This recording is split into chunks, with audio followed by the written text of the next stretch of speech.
Coffee in Tow is an interactive world news podcast, a dynamic and engaging live show that streams across multiple internet radio stations worldwide.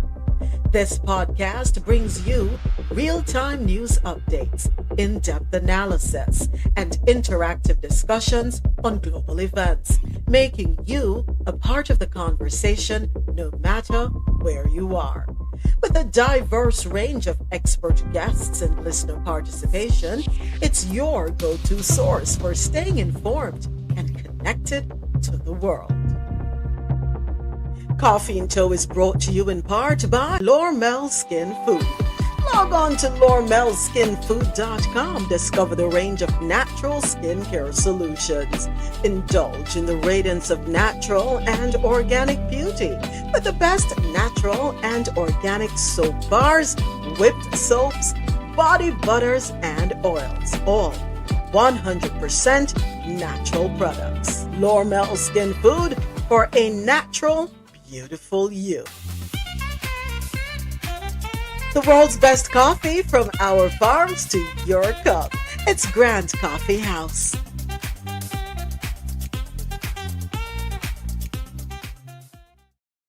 Not at all. That's the last one, Jordan Sparks Battlefield. The playlists for Coffee in Tow are available on soundcloud.com. Yes, soundcloud.com. Just look for Moments with Me. That's my username. And you will find whole heap of playlists, whole heap, all the genre there. Mostly soca, amapiano, Afrobeats, reggae, dancehall, R&B, pop, some rock, reggaeton. Yeah, that's what you're going to find there, mostly. All right, so it is Wednesday, July 2nd, 2025. Yeah, the day of my flight, I'm really going by. Gotta say thank you for joining me for Coffee in Tow. World news on the go. 4 hours filled with news from around the world. Always great conversation and music.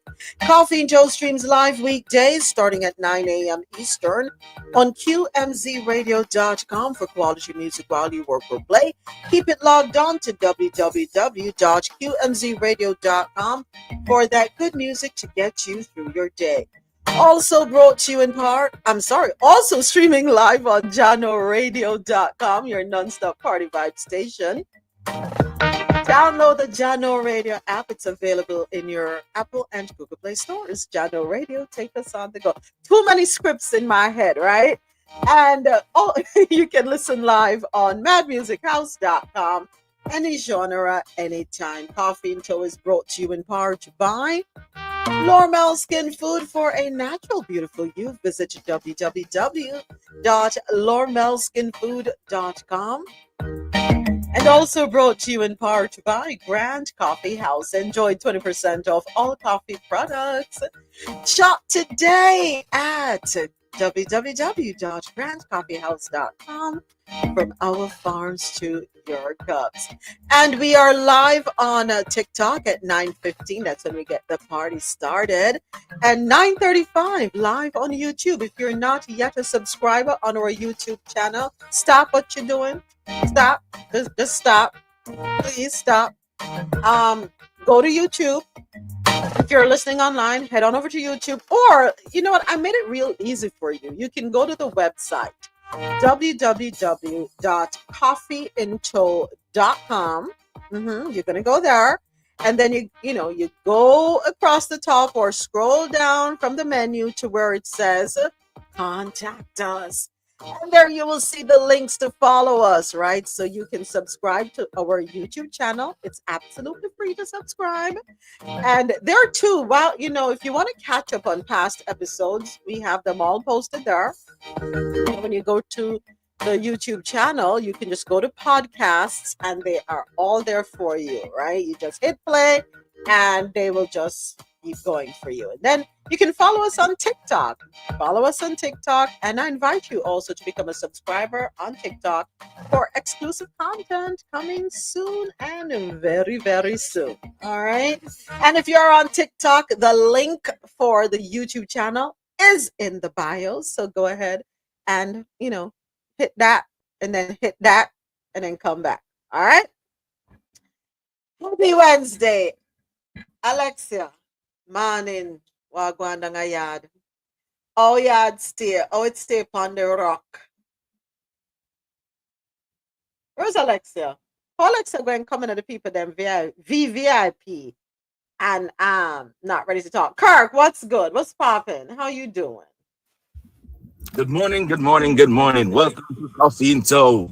Reaching out to everyone near and far. You're rocking with DJ Moments in the building. Yeah. Here we go. You know, it's a Wednesday. Outside is not hot. It is cool. It's not raining, but it is good. It's good. It's good. It's good. While you go on your merry way, please do be safe. And make sure you're drinking your coffee in tow coffee this morning. Yes, get your coffee. Get your coffee. Sorry. Yes. Get your coffee. Get your coffee. Well, you know, it's Wednesday. We're reaching out to all the females all around the world. Mm-hmm. You know, it's a Wednesday. We're always representing our females. We all love you. Yes. Got to celebrate them, right? Honor them. Quite so, you know. We can't live without it, you know. We know. We can't live without it, you know what I mean? How that song got Kurt? There's just my woman. My woman. He is my darling. Yes, I am. Question. Why is it that every day I see it say you're following me? Every day I get a notification that you just followed me. What's good? Because I unfollow you and follow you back. It's like a thing that I'm not sure, but you're supposed to get like 5 person following you each time you go live. Oh, really? Yeah, I see persons doing that. So what I do, I unfollow and follow back. So hold on, tell me more. You see, because as much as you see me on TikTok, I really haven't taken the time to study this thing, to understand this thing, because I just don't want to get sucked into it.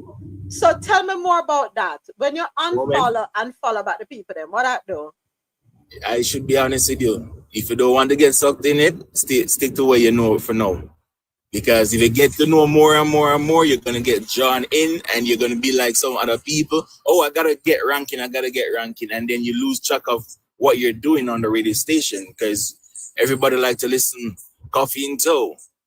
Rocking with DJ Moments. In the building. A lot of mercy. Okay, so just go and do what I do. No worry about just go and do what I do because at the end of the day, we're keeping it positive. No negative energy over here, so keep that elsewhere. You know what I mean? I will always speak the truth over here. Hey. It shall set you free. Lord of mercy. Hallelujah. Yes, glory to God. Hallelujah. All right, so now I understand. I think I have an idea what you're alluding to. Hey, look in the building. Queen Ja. So thank you, Kirk. Thank you. Be safe out there in the streets, please. Always. Hello. I always remember the police, I look them quarter. Left or right, Kirk? Left or right? Left or right. Yeah. And if you're in Jamaica, and if you're Jamaican and you drive in Jamaica, you know what left or right mean when them pull you over. So left or right? Yes, I'm in Jamaica. I'm in Jamaica. Healing is all in the bottles. Wants to know if I'm in Jamaica. Yes, I'm in Jamaica. I'm healing. Welcome to JA. Lord mercy. Tuning into Coffee in Tow. Rocking with DJ Moments. In the building. Lord of mercy. Reaching out. One Jamaica, never two.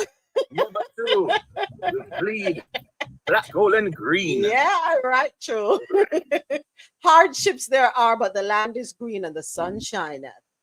Oh. Yeah, you never know that, Kirk? Hey, I'm not for revoke you. Revoke? No. Not for revoke your citizenship, you know. No. That will never happen. That can't happen. Not in my cabinet. Okay. Can you look up Jay's Hill Food and Natural Juice? Okay, when I get a chance, I will do that. Healing. the butters. All right, folks. If you're new to TikTok with us on TikTok, go ahead and hit that follow button. We are here weekdays starting at 9:15 a.m. and we get into the news from all around the world starting at 9:35. We're live on YouTube, live on jahkno.radio.com, JAHKNO. You can download that app, put it on your devices, lock it in. We're live on QMZ Radio. You can download that too, lock that in, and we're live on madmusichouse.com. All right. No excuses for not being able to check in and listen. All right, Jah. Pick up yourself, Kurt. Jah, Rastafari, ever living, ever faithful, ever sure. What's good, mama? Good morning all. Good morning, CIT family. Good morning, Queen Moments, King Kirk, Queen Alexia, New York CIT family, ATL CIT family, JA CIT family. I'm on the road to the place that employs me. Be safe. Be safe. Be safe. Be safe. Yes. Take it easy. Take it easy. All right, let's just give a quick shout out to everybody here with us right now. Thank you, Cupcake. Good morning. Pick up yourself, Cupcake. Mad Libran, ever early. Hey, Mad Libran is the bone signer because Mad Libran is the first to step in to the place. Mad Libran shows up to work very early every morning and fly the gate. All right. Marlon Blooming Pottery, user 9612619318154. Good morning. Snowball, good morning. I love doing oh that. my God, you actually read the numbers. Yeah, I love doing that. Conviction. Yes, Blooming Pottery says, can't wait for the best music. Weren't you here for the music this morning, Blooming Pottery? I was sure you were here for the music this morning. I'm sure we had the Ja, you missed the party this morning. We had an R&B vibe, we had some Brandy, some what's her name? Jordan Sparks. You know what happened to me this morning? While I was getting ready, my spirit said call a family member. Ooh. So I've been on the phone with my family member. Yeah, when you get sometimes when you get that inner thing, you have to act on it. So I literally just got off the phone with them. We've been on for like 45 minutes. Okay. Yeah, you gotta listen to that. Gotta listen. I need more coffee in my cup. My coffee I done. Oh, so I put in my coffee now. I saw it online and I said, let me try it. Was a Dominican and she put a little cocoa powder. So I put cocoa powder now. I've been trying it for a couple of days and it's really good. So I put when I'm putting it in the what you call it, coffee maker. So I put the coffee. I put the cinnamon powder. I put the cocoa now and a little nutmeg. Girl, the thing turn up. I need to go set up a stall outside. A coffee in tow, coffee stand, panacana. I'll sell it. So that's would work. So that work. Yeah, if you have one little coffee shop named Coffee in Tow. Yeah, it would work. From when Tasha I tell me to do something like that. No, it would work, All right. And then in the back room, you have your something go on right there. So yeah. And I for her, my two younger sons because I'm not telling online, not because they're my boys, but all my sons can cook. We have 4 boys and they all can cook, thank God. So son number 3, he makes amazing crepes from scratch. He's not into the what you call it, the box things. No. Made from scratch. He makes blueberry crepes, strawberry crepes, mango crepes. Oh, she's up. All right, my mouth of water. So, and then he will do some nice omelets with spinach and mushroom and oh Jesus. Anyway, and then son number 4, he did cooking while he was in long time, Kirk. He did cooking in high school, right? As one of his what what you call them courses, you know, you have to do extra things. So waffles from scratch and them nice and soft and oh, Lord of mercy. And then he does fudge from scratch, brownies from scratch, um, pancakes from scratch. Everything is from scratch. And let me tell you, he doesn't miss. Also, those trail mix bars, you know that where you put the nuts and the fruits. Yeah, he does that from scratch. That I said Tasha does some of those too. And let me tell you, yeah, we really need to set up a stand. I need to set up a fruit stand, a little stand for them. Do it for them.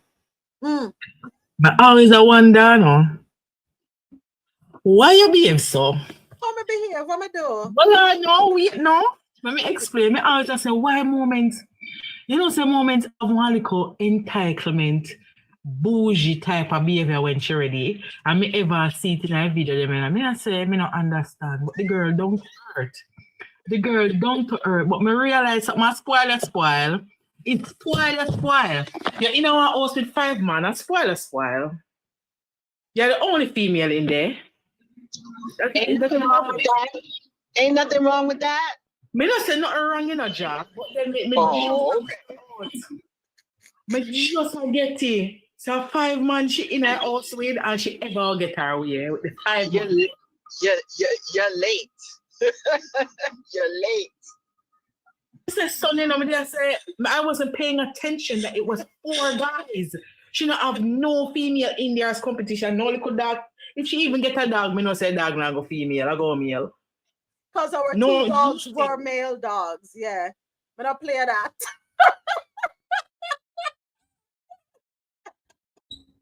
Yes, I will admit my mother has told me several times that I am spoiled, and I told her, see the manufacturer for any issues you may have with the product. Um, you can't blame me for how I am. Blame, the people who. Where's my that? Me tell her. That me tell my mother. I say you may want to look in the mirror and see where the problem started. Keep the fly far on the block.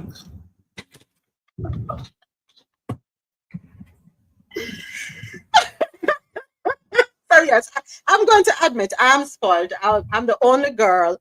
It's 2 of us, and for the most part, I grew up as an only child. Because my brother is way older than me, and he was shipped off to college when I was probably 3.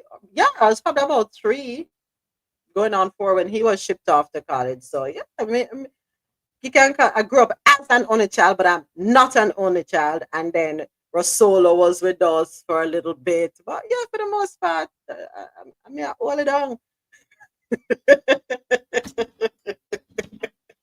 There are so many people who don't even know that it's 2 of us. They think it's me alone. Yeah. Thought it was you alone. Remember, I asked you. And when you say, oh, brother, I'm like, what brother? Aren't you an only child? You get only child behavior. You get only child behavior. It's no joke. You get only child behavior. And so my daughter behave. You understand me? Right now, I tell you this right now. She's with my mother. And right now, if my mother say, oh, me I go send my daughter $100. You know what my daughter say? But she's working. I'm your priority. I'm your priority. I'm the one who make tea give you. I'm your priority. I'm like, Listen, I mean, what can I say? I mean, sometimes I said to my mom, you should have had a whole heap away. But it's so I go. But she will tell you I'm her stress. I stress out my mother. I'm not telling you no lie. I do stress her out. I will not pretend. I give my mother pure headache, proper stress. But I told her if you had more children, you wouldn't have this problem. So deal with it. It is what it is. Who me for stress out? Who me I got stress out? But anyway, Marlon get it now. I was just gonna say, let Marlon tell it. I was just gonna say, Mr. Days After Dark will tell it. Yeah, one thing with me, Alexa, I have no problem admitting my flaws. Me not have no problem. Me embrace them. That's what helped to make me who I am, right?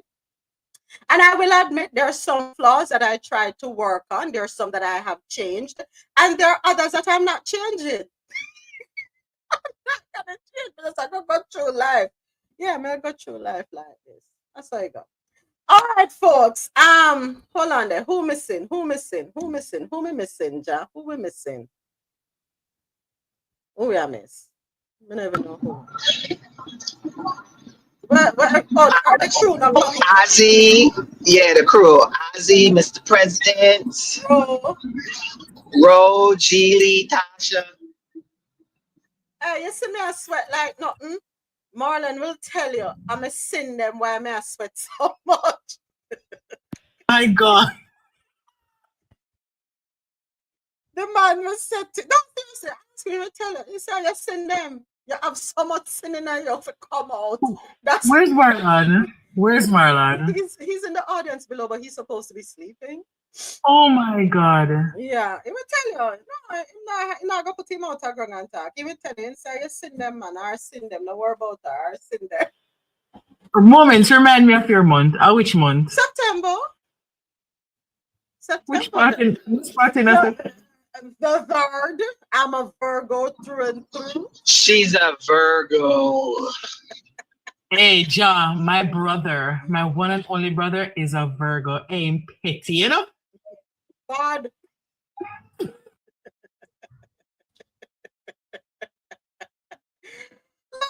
Mercy. Yeah, me seen them about them know. You see, no draw them out this morning. Let me calm us, cool down. All right, folks. 81 degrees here in sunny South Florida. Let's go ahead and get started. Out of the Caribbean corner, the first article of business, UCC to confer honorary doctorates on Peter Phillips, Nigel Clark, and Audrey Stewart Hinchcliffe. Article courtesy of Caribbean National Weekly. The University of the Commonwealth Caribbean, UCC, will award honorary doctorates to 3 distinguished Jamaicans at its 2025 commencement ceremony. Dr. Peter Phillips, former Minister of Finance and Planning, Dr. Nigel Clark, Deputy Managing Director at the International Monetary Fund, and Audrey Stewart Hinchcliffe, a pioneering entrepreneur and health advocate. The ceremony is scheduled for Sunday, July 20 at 11 a.m. Dr. Phillips will be recognized for his pivotal role in Jamaica's fiscal transformation. He led the landmark International Monetary Fund Agreement 2012 to 2016, which helped restore global confidence in the Jamaican economy and stabilize its financial outlook. His legacy includes debt reduction, inclusive policymaking, and over 3 decades of public service.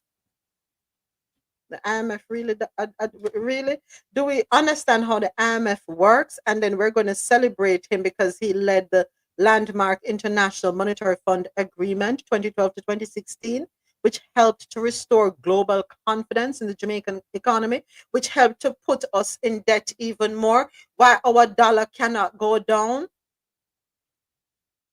Last I heard, we are trading. It is for it's 160 Jamaican dollars for $1 US.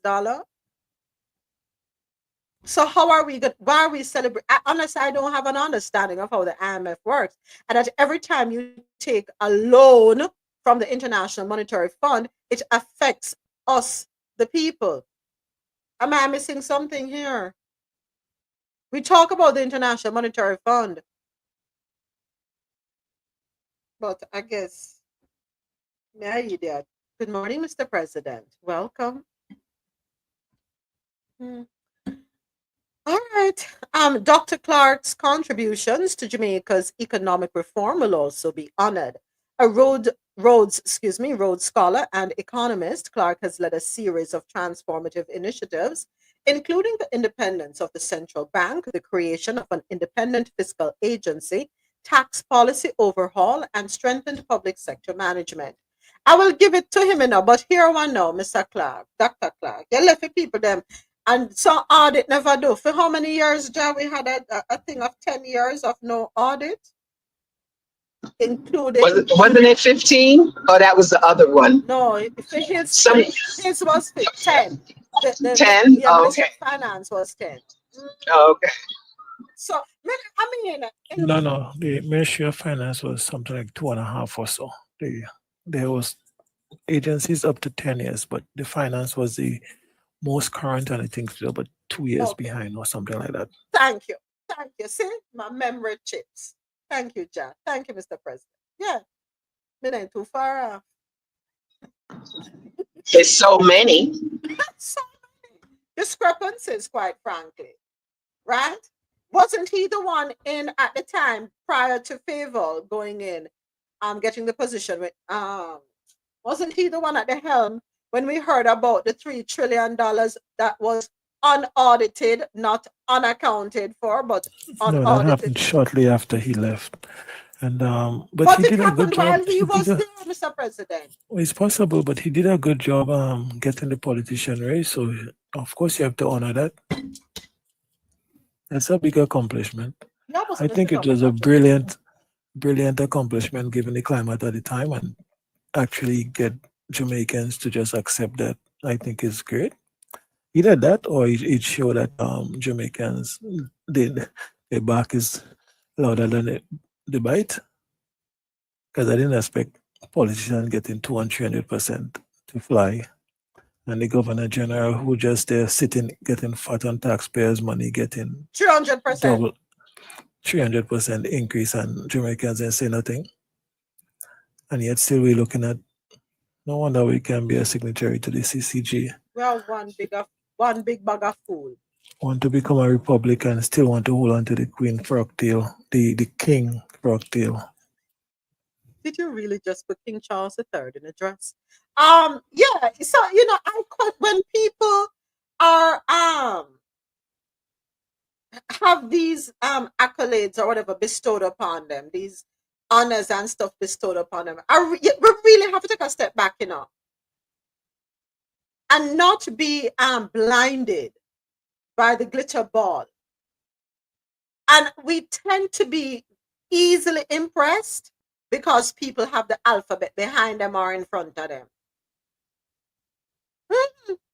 But we're frightened for them things, and not me. Not me. No, but Mama, it is due to them. Because if you look at it, the framework within which it is given, it is like we're still on the same plantation kind of system. We're still on the same educational path. So the innovative things that would transform the region or really transform Jamaica and other countries, these things are not on the forefront. We're still going with the design that was left for us by the former planters. And these things are great accomplishment within that design. So it's not like it's not merited based on the framework in which we operate. It is merited. The people who would be transformational would be controversial, and they wouldn't get it. And a matter of fact, even when we have transformational people and leaders and stuff, the same people rejected. The people that they're fighting on the behalf of rejected. Mhm. The biggest problem to change is not necessarily the politician and the policies in place. And the biggest obstacle to change is the people you're fighting for the change for. Mhm. Because people like to complain and say they want change, but they have certain comfort within which they operate, and they're not willing to get out of that. People want change once it's convenient to them. And when you have somebody, the same people that come to fight for change for them, they would stab them in the back. Standard. So yeah, those things are merited based on the system we work in. So I don't see anything wrong with it. Thank you for balancing the scales. You always bring that, so this is how we take it from this to this. Thank you. Audrey Stewart Hinchcliffe, founder and chairman of the Caribbean Health Management Consultants Limited and Manpower Maintenance Services Limited Group, will be recognized for her lifelong commitment to health and workforce development. As CARICOM's first health development officer, she shaped policy across 17 member states and played a key role in advancing regional progress. Her work as a passionate advocate for job training and creation has also strengthened communities throughout Jamaica. All right. Okie dokie. Well, that's the thing there. That's the thing that, hey, people think they're slick, you know. People think they're slick. Tom drunk, but Tom not fool. But that's nothing to do with the article. Something else that was in the chat earlier. All right. Next up. Oh, Lord have mercy. Let me close out the article by mistake.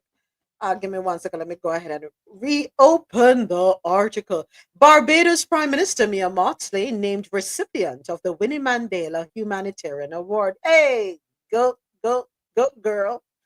Um, According to CaribbeanNationalWeekly.com, as the world tuned into the rhythmic heartbeat of the Caribbean for International Reggae Day, the moment offered both reflection and celebration of reggae's enduring impact. From its grassroots origins in the streets of Kingston to its influence on global music culture, reggae continues to be a powerful vehicle for truth, resistance, and unity. This year's celebration was themed One Love, One Voice, and it brought together over 30 countries in a synchronized tribute to the genre that gave the world Bob Marley, Burning Spear, and Peter Tosh, and continues to propel new generations of voices. Reggae's commercial and cultural wins are undeniable.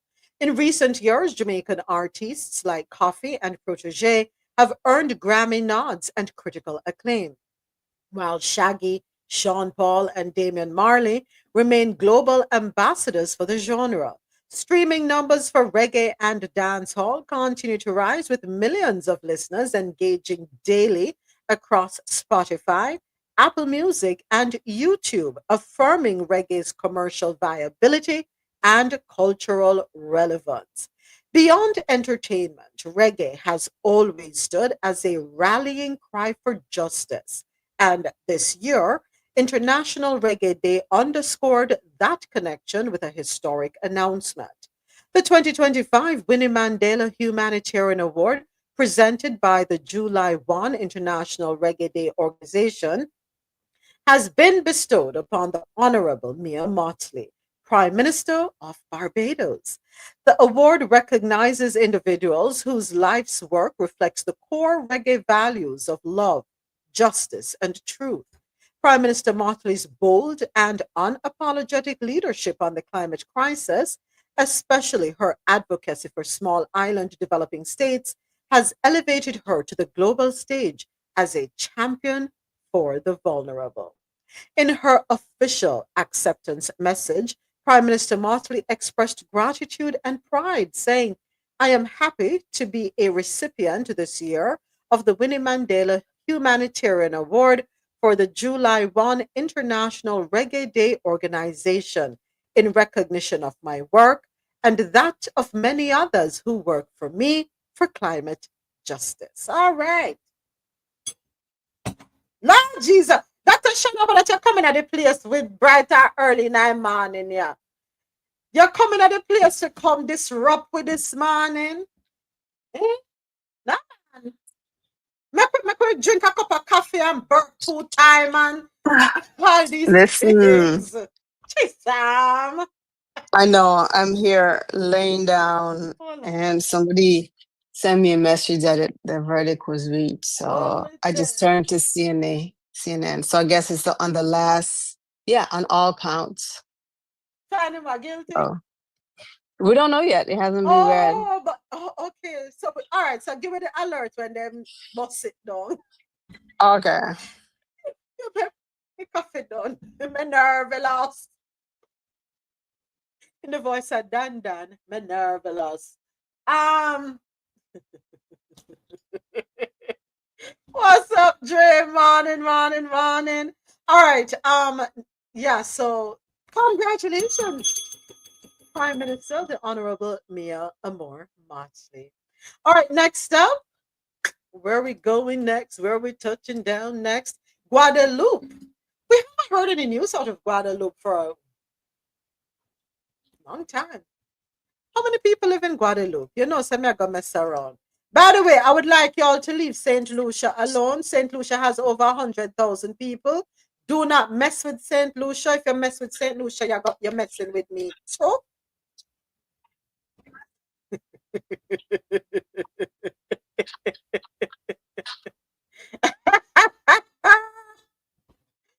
Woo! Guadeloupe. In a minute, Paul. In a minute. When we get down to that segment, I'll definitely hear your recount. All right, Guadeloupe. They speak French. The capital, Basse-Terre, I don't even know how you pronounce that. 629 square miles, 378,000 people. They're a French region. They are near to Dominica, right? And they have a couple islands around them. Yeah, there you have it. Do they speak English in Guadeloupe? Only in the tourist developments. And oh, if you're going to Martinique too, know that they speak French. You have a few English speaking people, but they're predominantly French. And if you go there and they don't speak English, don't tell them they need to learn to speak English. Won't tell people them country. Yeah. There are some folks who are studying at the University of the West Indies, and they if French is their major, um or their minor, what they will do, they will go to Martinique to live a little. So, and that's the best way to immerse yourself in the language, so you're more familiar with it, and become second nature, so to speak. Yeah. So Guadeloupe, beautiful island. Great spot for people who like to boat. Yeah, if you have your boat, sail on down and dock in the bay and have a good time. Just keep them country clean, please and thank you. All right. So according to Caribbean National Week, what is Caribbean National Weekly? Excuse me. A groundbreaking discovery has added a new chapter to the science of human blood types. The International Society of Blood Transfusion, ISBT, has officially recognized a 48th human blood group. It's dubbed GWADA, GWADA negative, named after the Caribbean island of Guadeloupe, where the patient who helped identify the type was born. While most people are familiar with the basic A, B, O blood system, types A, AB, B, and O, along with the RH factor, the reality is far more complex. Human blood contains more than 600 known antigens, and the combination of these markers can theoretically produce millions of different blood types. Yet, until recently, only 47 distinct blood group systems had been recognized by the ISBT. According to a press release by the French blood establishment, the discovery of the new blood group began 15 years ago when a French woman of Guadeloupean descent gave blood, and this blood was given during routine tests ahead of a surgical procedure. An unusual antibody was detected in her blood in 2011, but it wasn't until 2019 that DNA sequencing pinpointed a specific genetic mutation as the cause. Wow. The patient inherited the rare blood group from both her parents, each carrying a copy of the mutated gene. Researchers named the new group Guada negative in honor of her island homeland. This is interesting. Thank you for the follow, Nicolev. I had no clue that mutation could affect your blood type like this. This is interesting. Science, ain't it beautiful? That's why science and research is so important, right? And this lets you know that you can't just take up your blood and give it to Smaddy. Go ahead, Dr. Sharon. I'm just gonna side note, I've seen some of the most beautiful men in Guadeloupe. Ooh, I girl. rest. Hold on a second. Google, where are the images? Hold on. Images. Girls trip. Guadeloupe men. Hold on. Oh, oh, ooh, oh, ow. Oh, okay. All those ooh and ows you need to send to my page. Thank you very much, because I'm almost to the office and I need something to look at. Oh, Lord have mercy. God, you are good. Hey, who don't believe in a God? Shame on you. God is good. all the I time. guess I gotta add that island to my bucket list. And all the time. God is good. Lord have Let me tell you, mercy. it's been a while since I've been there, but that I've been there multiple times. But let me tell you, that was one of the things I remember about Guadeloupe. Oh, oh, oh, oh, oh, yes, dear Lord. Oh, I don't even know if that is where the sprinter come from. Lord, ladies, I can only warn you. mm, I can only warn you, ladies, proceed with caution when you're looking at the images of the men. Scroll and keep it moving. If you are in a relationship, if you're married, don't waste your time looking. It's not for you. This is for single people only. I'm just doing the research to help out my single friends. Thank you for your research, Moments.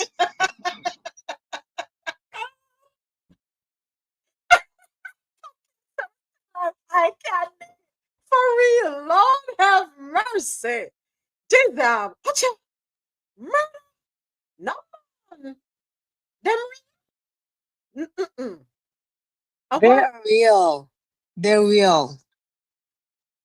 I thought Saint Lucia had them. Mm. Murder.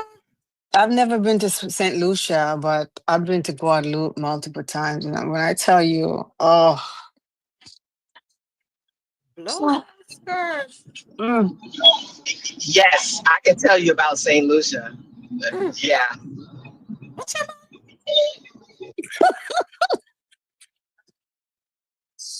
Father yeah. God, you know why I'm married, you know. You know why I'm married, Father God. Oh my goodness. You know why I'm What did you search? I swear, as soon as I get in the office, I gotta pull it up. Mm, All you did was what? Men of Guadeloupe. Guadeloupe, man, and I just wanted images, and I clicked on images. So that's how kill me with the image them of the man them. What ya? No, sir. Hey, me mm-hmm. go log off for the rest of the day. My guy, I need to go sightsee. I'm telling you. Oh my Okay, so gosh. I'm My gonna, search not work out for me because I feel old man come up. I don't want to tell you. I don't want to tell you.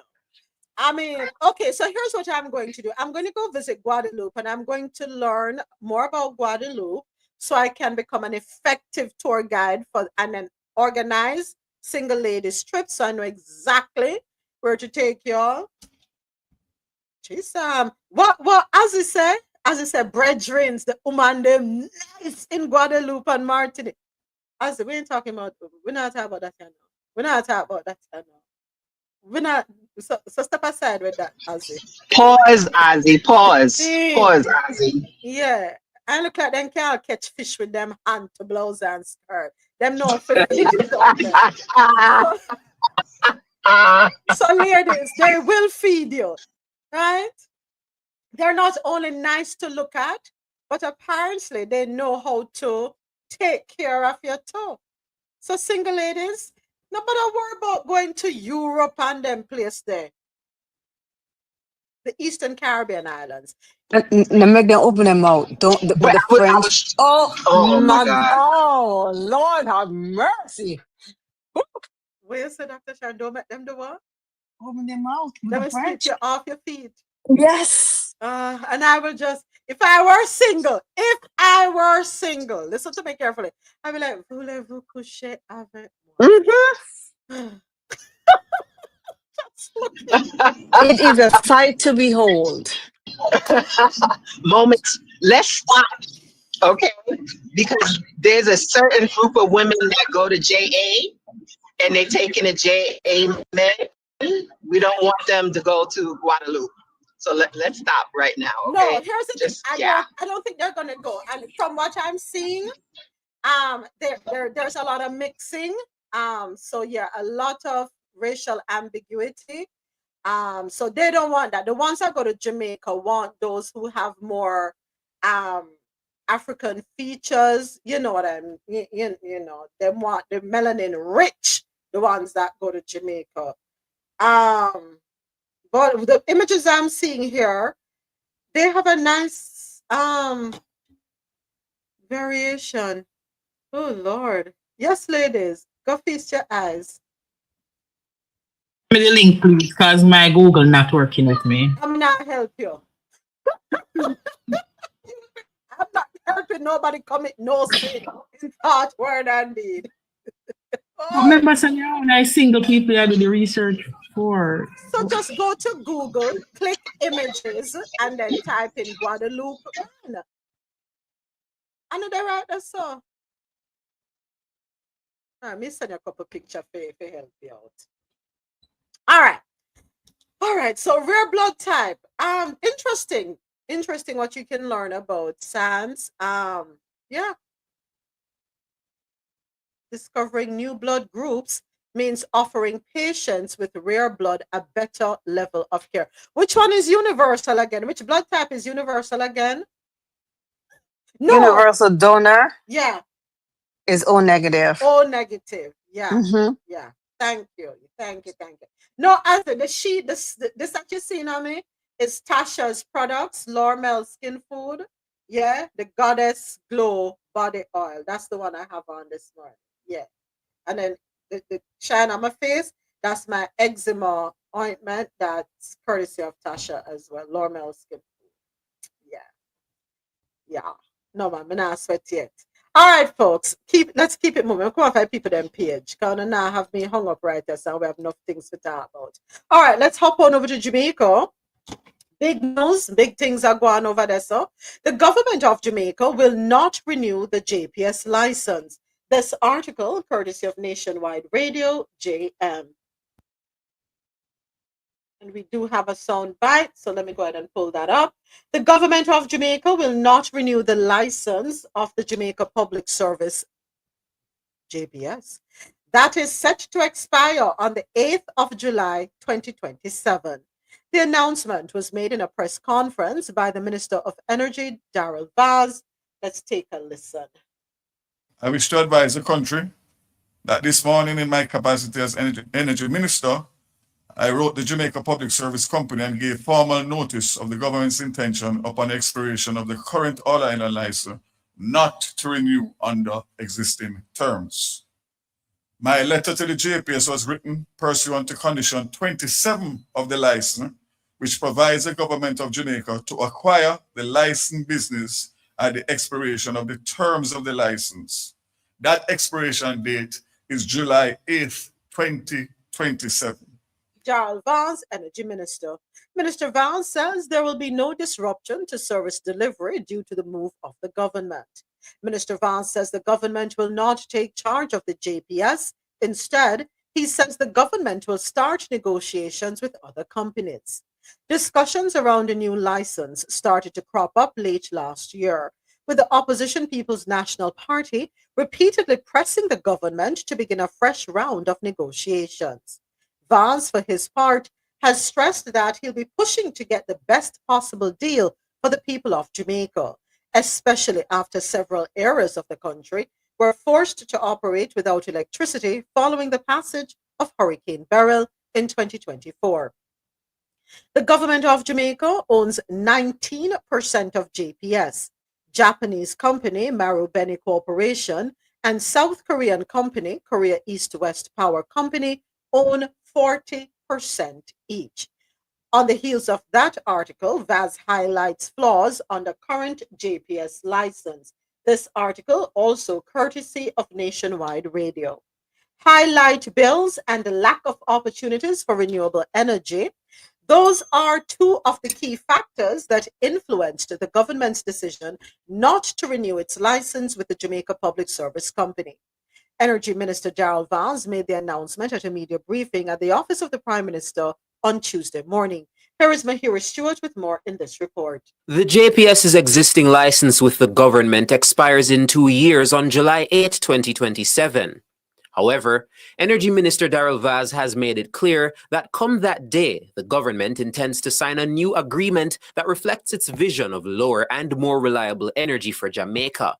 Mr. Vaz labeled the current JPS license as deeply flawed. I think we can all agree that the people of Jamaica have not been served well by the existing electricity supply arrangements. The terms and conditions under the current license has yielded electricity prices which are amongst the highest in the region. The arrangements in relation to the license is deeply flawed and in need of significant reform. The current juncture represents the first opportunity presented to the current administration of Prime Minister Honis to secure terms which better serve the people of Jamaica. We take this duty seriously. Minister Vaz says the license does not allow the government to incorporate renewable energy into the national grid at a level that would satisfy it.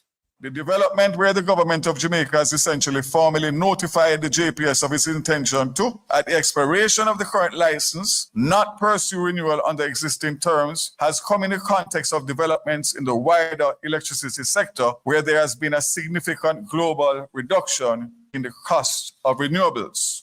The government of Jamaica is determined that consumers of electricity in Jamaica should be placed in the best position to benefit from these developments. The current licensing arrangements with the JPS does not provide sufficient incentives to bring renewables into the grid at the scale, and it provides for generation via imported fossil fuels, which is not cost effective. It is over time to reform.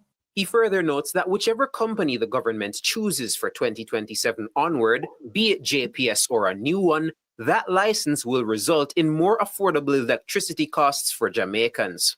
Even as we are determined to negotiate a more reasonable licensing arrangement, an agreement which serves our country well, the government of Jamaica is open to exploring expression of interest from all parties which may be desirous of acquiring new license, including the current licensee. However, the terms of any such new arrangement must be consistent with the government's primary objective of reducing the country's energy bill and securing more reasonable and affordable electricity costs for Jamaica. The current license holders are well aware of the government's intention to negotiate new terms which are consistent with the vision of the government for a reformed energy sector. Mahiri Stewart for Nationwide News. All right, and thank you, Dre. I'm going to jump to it in a second. I just want to finish with all the, JPS issues. Thank you. On stage, folks, please close your mics until I'm finished. Please close your mic. Someone's mic is open, and I am streaming live on internet radio and YouTube, and it sends the feedback out into the listeners, which can be lend to a negative experience for them. So please understand. Thank you.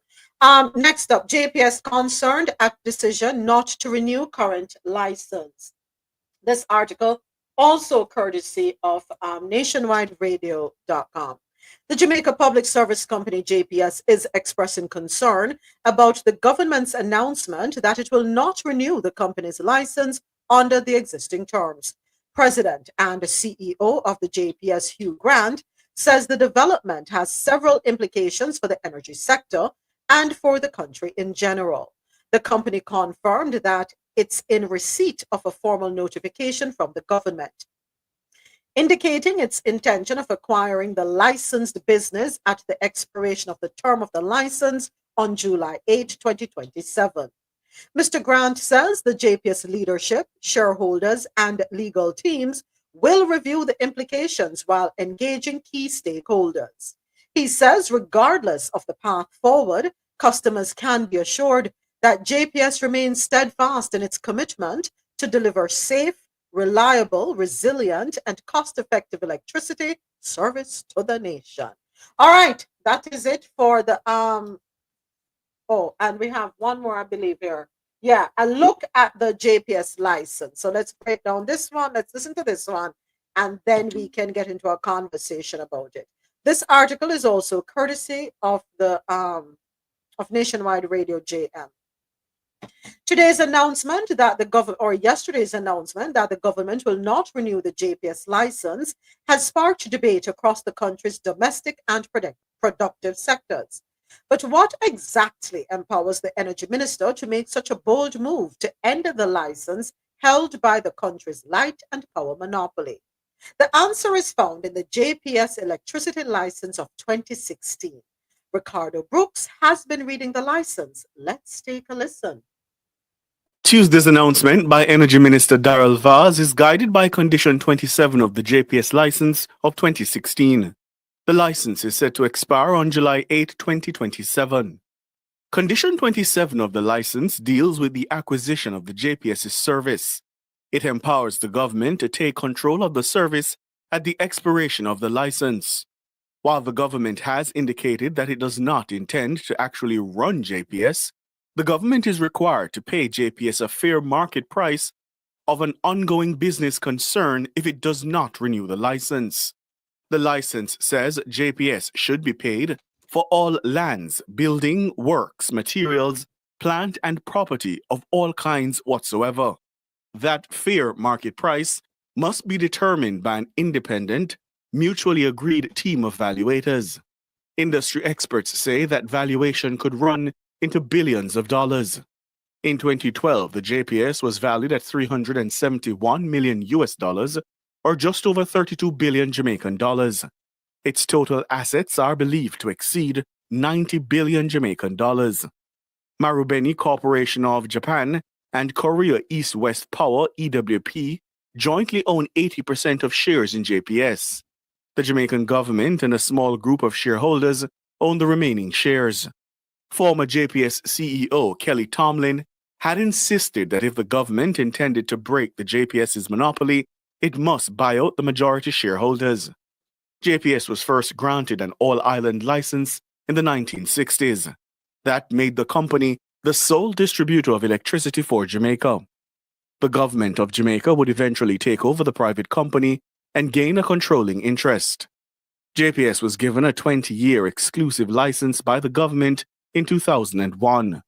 The license was amended and restated in 2011, extending the term by another 20 years. The exclusive license was a subject of litigation. The court ruled it was invalid in 2012. That decision was later overturned by the Court of Appeal. The license is now up for renewal, with negotiations set to begin this year.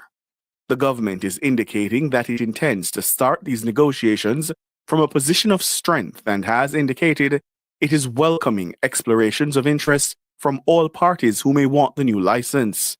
JPS is also welcome to bid for that new license.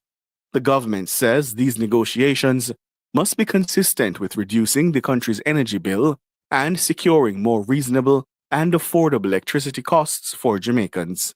Ricardo Brooks for Nationwide News. All right. Thank you, everyone. Who wants to go first? Alvis said JPS need to come down today. I'll go first. Good morning, Paul. Go right ahead. Thank you.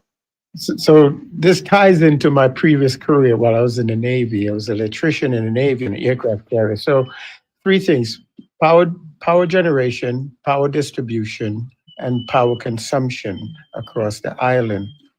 So these are things that I used to do in my previous life. So I understand the interworking of this. But keep in mind that the quality of power distribution in Jamaica was not at the best. So the government now is moving to use eminent domain methods to take back ownership of the power company. Now, and that's important. But then there's another caveat to this. Solar, the introduction of solar, wind and solar, is then offsetting a lot of the costs.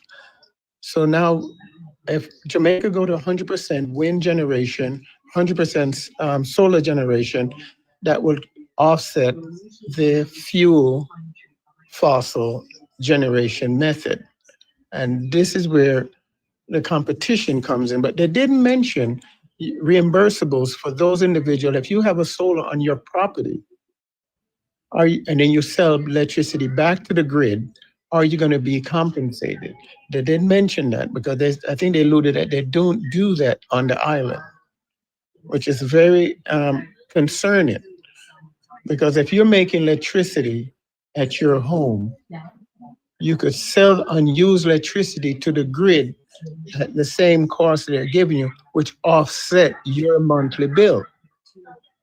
So there's some two parts to it. So let's see if the RFP that they're going to put out to acquire new owners, are the government going to outright have to buy them out, because the government has first right of refusal and in these matters.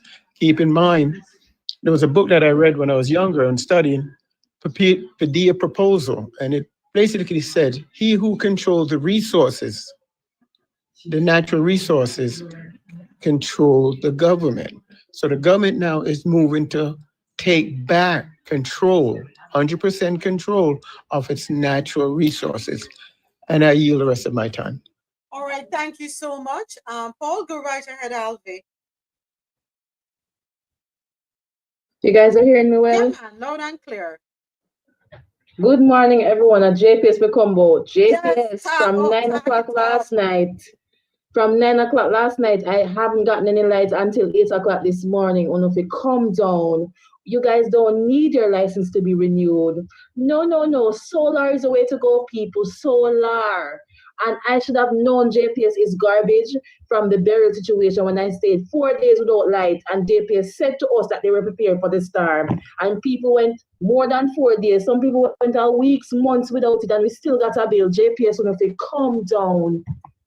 I could care less what Daryl Gaza said still, because at the end of the day, I'm going solar. I can't depend on these people, because when this new company come, it will be like Claro.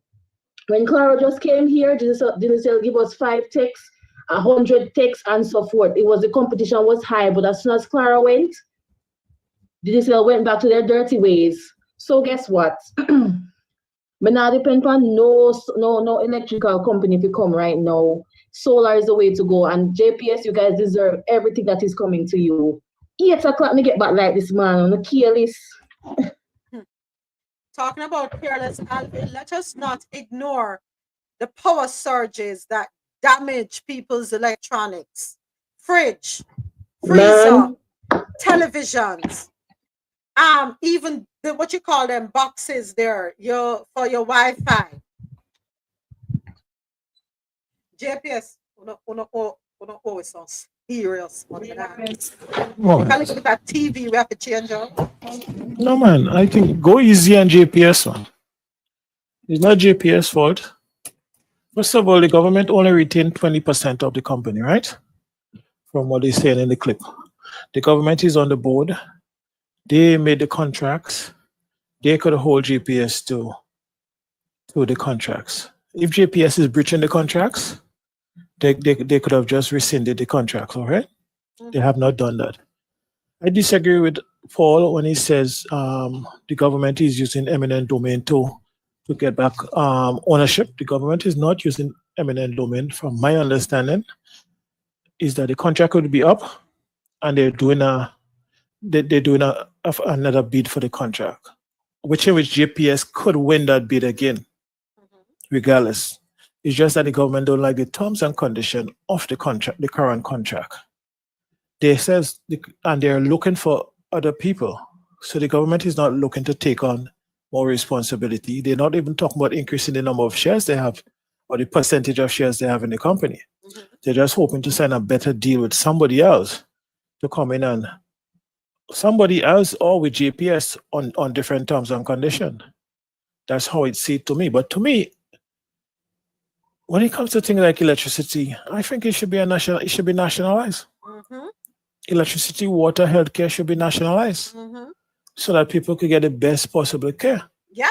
You understand? So I don't know. Can I ask you a question? Yesterday, when we were having a conversation, right? And we were talking about Ibrahim Traore and how he's doing things over there in Burkina Faso, having the people being the investors in the infrastructure there. Shouldn't we do that with the Jamaica Public Service? Have 80% ownership of the JPS by Jamaicans, and then the other 20% you can look for external investors? Well, I've been speaking about that model forever on this program. Because I'm one that is not too in favor of the foreign direct investments. I don't think it really benefits us. It just give away our resources And in some cases, we don't have the money and the critical resources and the expertise to to do some of the stuff. So I could understand it and I give it some leeway. But stuff like that, from my understanding of the way Troy did it, is the same thing I've been speaking on here for years. You know, why don't you create an investment vehicle to allow Jamaicans to buy into their own electricity company? Mhm. Let Jamaicans, local and abroad, buy into it. You see how much money you're trying to raise. You could do a special purpose vehicle, whatever it is. You set your share price and you allow people to buy into it. People buy into it, they own shares, you get the funding, you bring in professional managers to the best, you hire people for their expertise, you give them, you have proper board and stuff, just like how you run any for-profit company, and let the profit from the JPS go back to the investors, which would be the people. Mhm. That way you don't have to worry about these people coming and exploiting and whatever, and you could have mandates. Listen, Ethiopian Airline is a perfect example of how Ethiopia did it to make that airline one of the best in the world, the best in Africa. And we could do it again, but I don't think we'll go down that line. I think we just having this conversation here just amongst ourselves. I don't think the government of Jamaica has any appetite for anything like that. And they probably already have investors lined up. Who knows?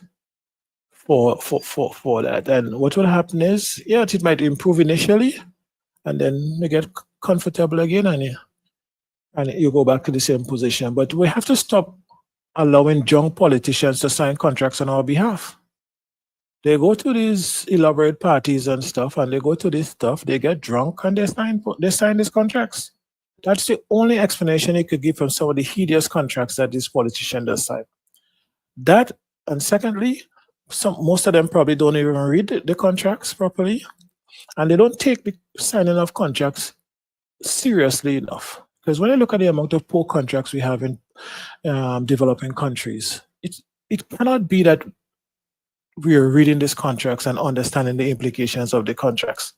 Otherwise, you would not do that. Mhm. And I hate to believe that so much people is taking bribe and stuff. I think it has to be more negligent than anything else.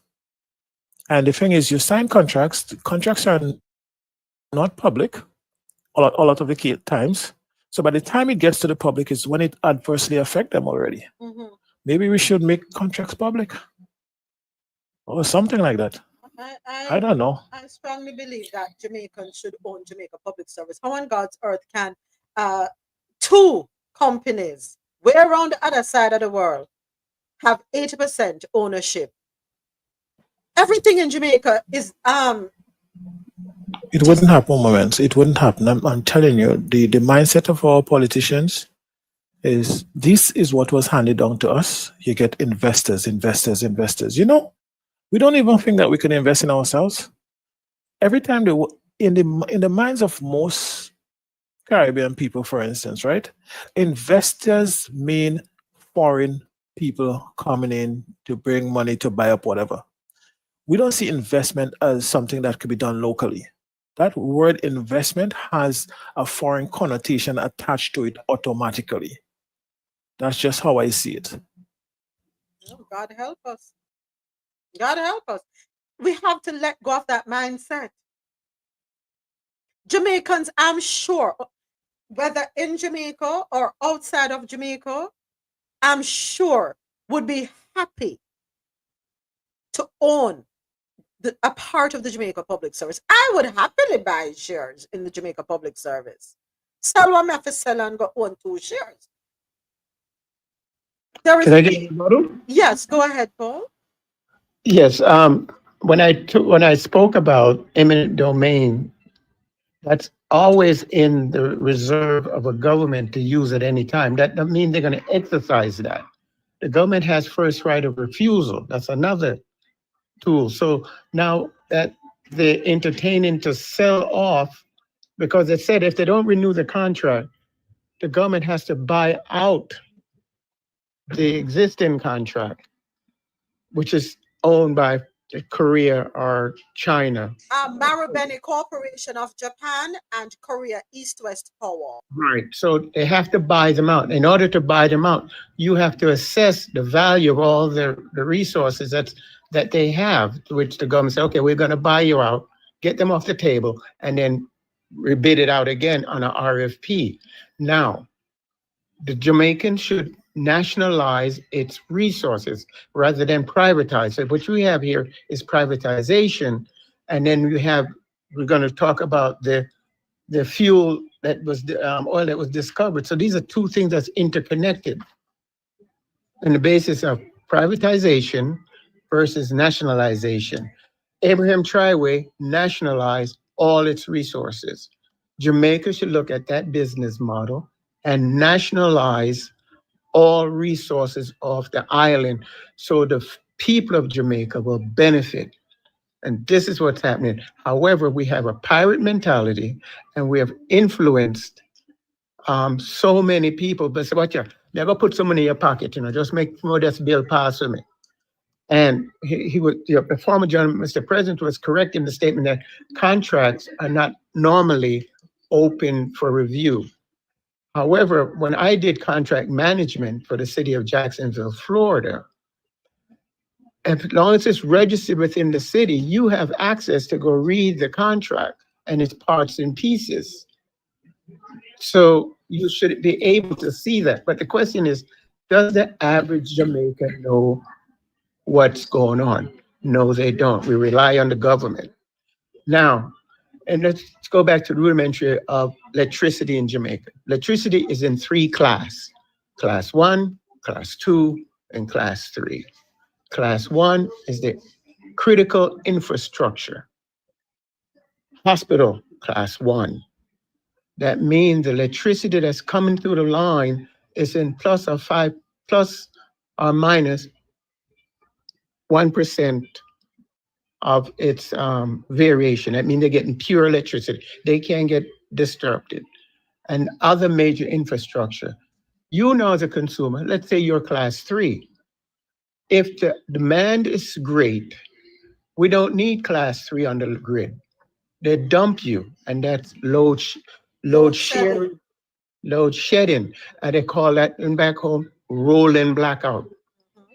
The demand is too great. Now, and these are the basic aspect of electricity, which I told you, it's my previous life. Now, in that load shedding, you way in the country up in the mountain, they say, I get a piece of wire coming out your house. You think you're that important to the government? This is the problem. You're not.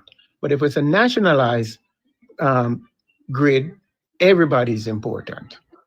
Okay? And then load distribution, every so many feet, let's say every 100 feet, you need to put a substation to offset the load. And this is what needs to talk about in load distribution. We need more substations. Okay? Now, for you that's watching your TV and your electronics get fried, that's protection. That's you, the homeowner, has to have the education to put protection devices at your house before anything coming at your door. You know what? Rushing. You say, hold on, you miss electricity, take your time, wipe your feet, and then come in. That means you have to be properly 120 volts AC, and you have to be in its right frequency and no spikes. That's load protection at your front door. Tell Miss Electricity, wipe your feet before you come in. But that's your responsibility because they're sending it down the grid and the line, They don't care what you get. Now you're getting something. But it's a two-part to it. You with load protection, and then you also have to have a backup generator. A backup generator when everything fails. Okay? 3 to 5 seconds of failure, it detects it, it cranks up itself, gets the proper temperatures and proper temperatures, and then connect to your house, dump the grid, connect to your house and provide you power. When the grid is restored in its proper format, voltage and temperatures and cycle, then they'll say, okay, I'm coming offline and give you back to the grid.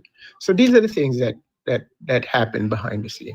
And I reserve the rest of my So, time. Paul, before I hand the mic over to Adesoji, I have a question because I stepped away. I had to refill my coffee cup. So I caught wind of something you were mentioning, but I didn't catch all of it. You were saying something about selling electricity back to the Jamaica Public Service if you have solar. Exactly. And I'm sure there are people listening who are not clear as to how that works. Okay. And if we have that option available, I did reach out to someone who has a solar company in Jamaica. They have not responded. I invited them to the live. I hope they can come in All to right. let us know. But do we have that in Jamaica? And how does that work? All right, let's start with how does that work. Okay. If you go to your meter is running clockwise. Let's assume that.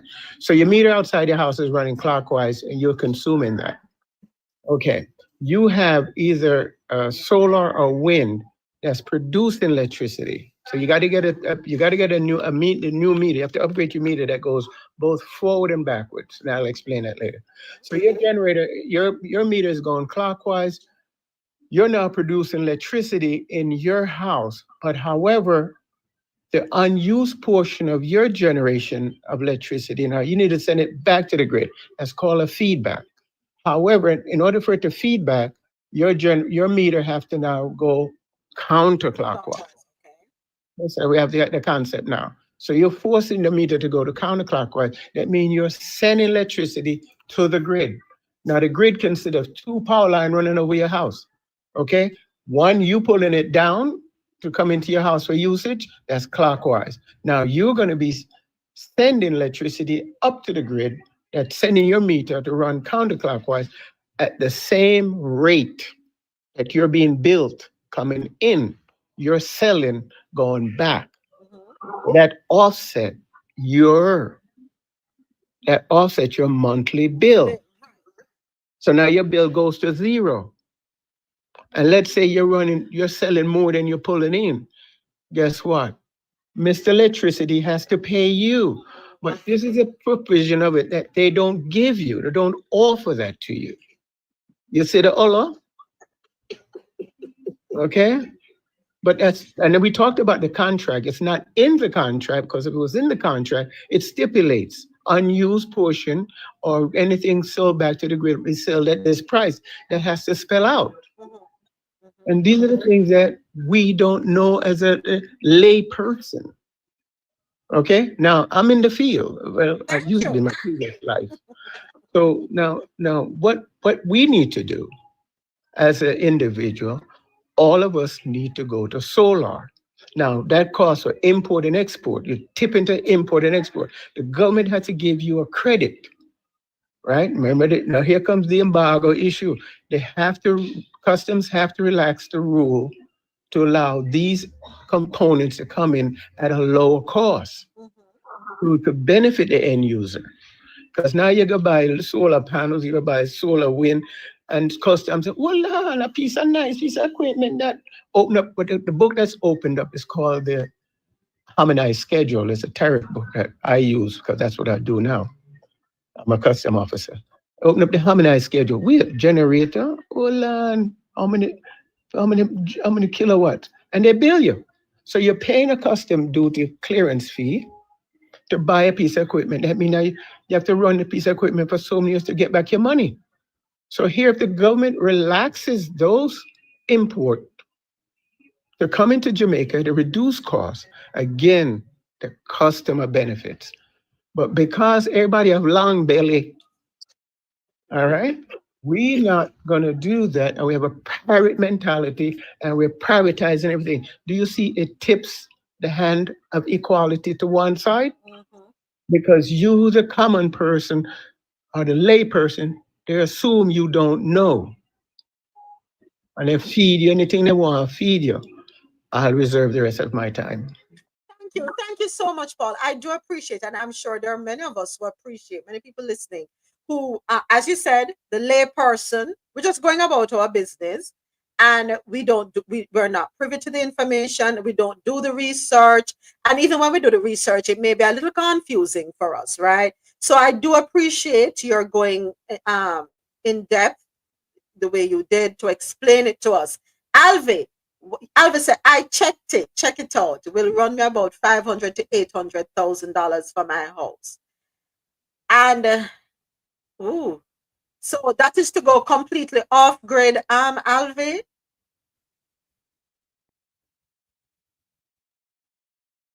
Probably can't answer right now. Yes, it's the life is freezing, but yes, that's completely off grid, 100% solar. Mm-hmm. If I want to still do it, it's a little cheaper. But you see, because me not really into JPS like that. Yeah.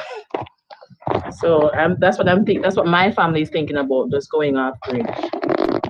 You know, a question that I have, because there are a couple where I live, there are a couple houses that have their roofs covered with solar panels.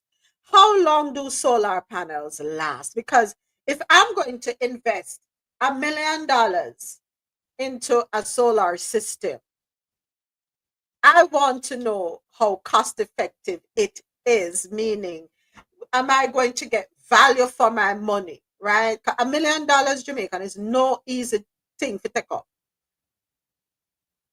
How long do the panels last for? What is the lifespan of the panels?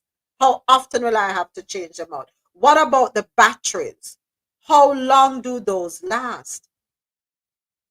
25 years, David God choosing one says 25 years for solar panel. All right. And is that just the panels, or the panels and the battery? Is that the entire thing, or just the panel? If you don't mind. All right. I'm sorry, I have a business mindset, right? So crunching numbers is important. For me, it will, depending too on what you're putting on it, that can matter too, right?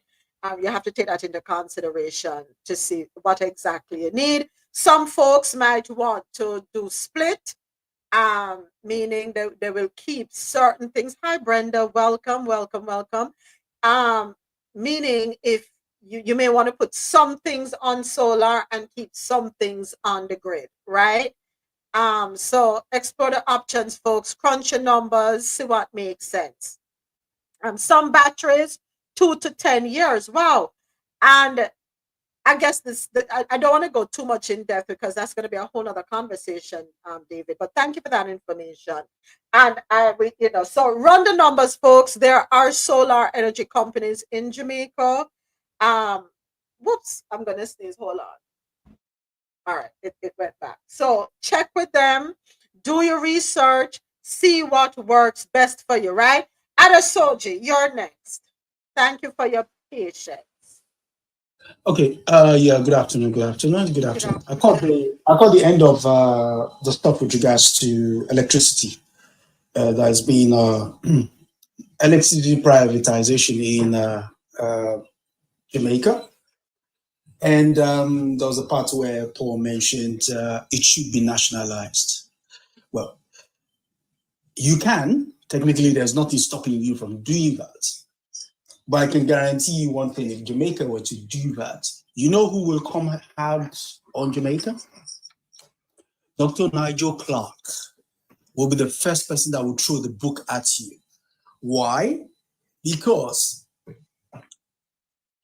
you're so plugged into the mainstream World Bank, IMF, and what have you, that taking that standpoint in that neck of the woods, anywhere else, maybe you might survive. Anywhere else, you will survive, but in that neck of the woods, in the armpit of the Uncle Sam. Stick up in, hold it right there, Adasoji. 1 minute before the top of the hour, gotta advise my Jano radio listeners, please switch over to Jano News and Talk at the top of the hour to continue listening to Coffee Into World News on the Go. Again, at the top of the hour, JanoRadio.com listeners, switch over to Jano Radio News and Talk. Don't worry, we're going to get that done automatically for you soon. All right? Thank you for your patience. Back to you, Adasoji. And so, yes, Mr. Nigel Clark will be on the phone to his previous boss to tell the boss what he can and cannot do. So that idea is as mute as it can be. What Jamaica can do is make them an offer that we choose to, over a period of time, buy back the shares. Alternatively, what you can do, although people tend to frown on it, but it can be done, is Jamaica can float shares in said company and just water down whatever they have. And over the course of time, you will basically run them out of town.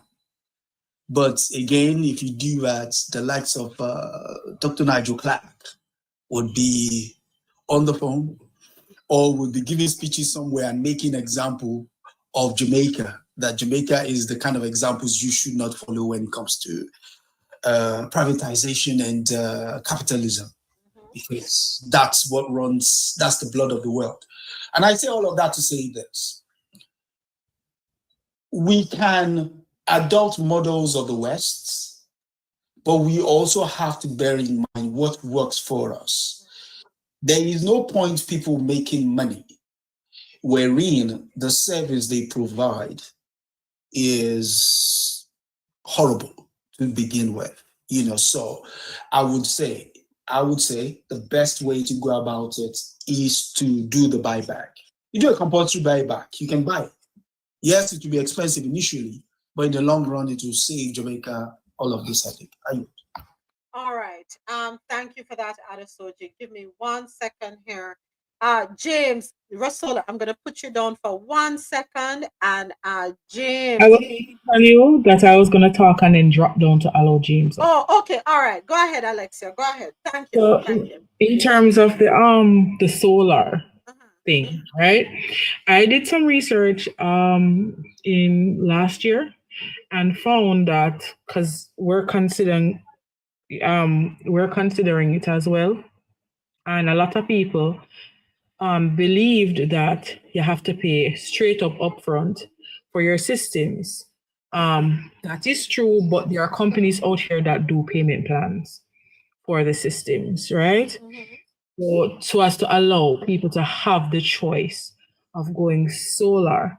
But still the problem is this: these systems are grossly inflated in prices. It's unbelievable.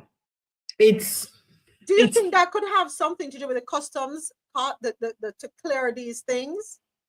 Do you think that may have a role in it? We not say no, but it's still too much though. Even if the add-on is when you reach customs.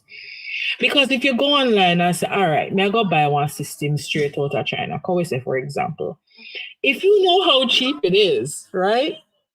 If you really and truly know how cheap it is, it's laughable.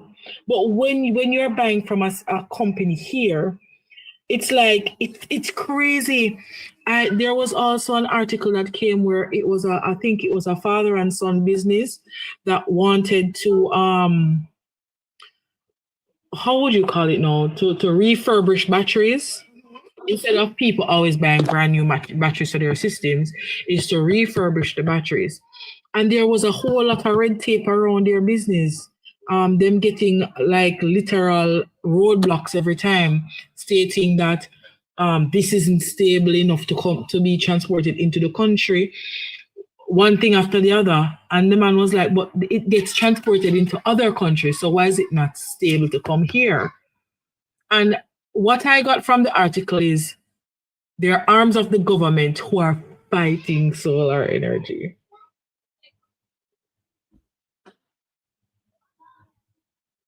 There are people in places who are fighting solar energy, because if Jamaica should be more. Jamaicans should not be paying this much money for a light bill, right? I spoke to my landlord yesterday, and when I look at the bill, like got a printout, every month the light bill went up by $2,000 from January to now, and we're not doing anything different. I understand that oil gone up, but I understand say the US gone up, but so much. Every month we're jumping by $2,000 or more.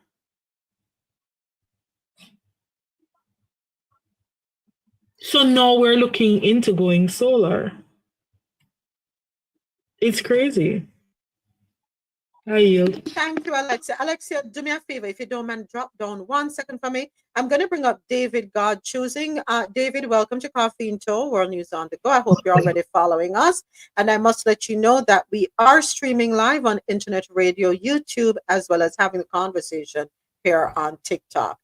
Please be mindful of that. Thank you. Come on up so we can hold on 1 second. Thank you, Alexia. All right, let me try this again.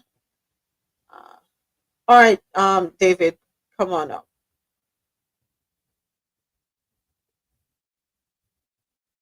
And we're waiting for him to. Okay. Hi, David. Good morning Good morning. to the host and the panel. Yes, I'm a solar installer, and with the cost of solar system, it is very expensive. But under the previous government, there was duty free. I remember when Philip Paul went with energy, there was duty free and certain solar equipment, so it was not that expensive as now. I don't think there's duty free now on certain solar. But you have many dealer in solar. You have some expensive and some not expensive. So it depends on what you need and you require. And you're going into a solar system. It's not everybody that can do it properly. Seem like cell phone, of everybody now can repair cell phone. It is not like that. You have to do electrical audit, right? You come at the premises and you check your appliances and so on and so forth. And you have people will system. You have to be conserved as how you do on JPS, right? The same way you conserve on JPS by not using it go along with the solar system. Right, so having the solar system, you still have to conserve. And you have to know the type of battery. You have some new type of battery now, lithium ion, now that you are using. The wet cell, or you have the dry cell or the gel cell batteries, was using before. But the lithium ion, which I heard that 10 years warranty on those. So is anybody so you mentioned David, thank you for that you do solar installation. Have all the solar providers, business people, have they come together to approach the government to say, hey, ease up and allow us to bring these things in? I know why they do it the way they do it. We all know. We're not behave like we not understand why I want, right? Somebody pocket have to get fatter. But have you all come together and try to have a conversation with the powers that be to say, hey, listen, ease up on this, and let's go to something Paul said earlier with regard to selling back the excess to the Jamaica Public Service.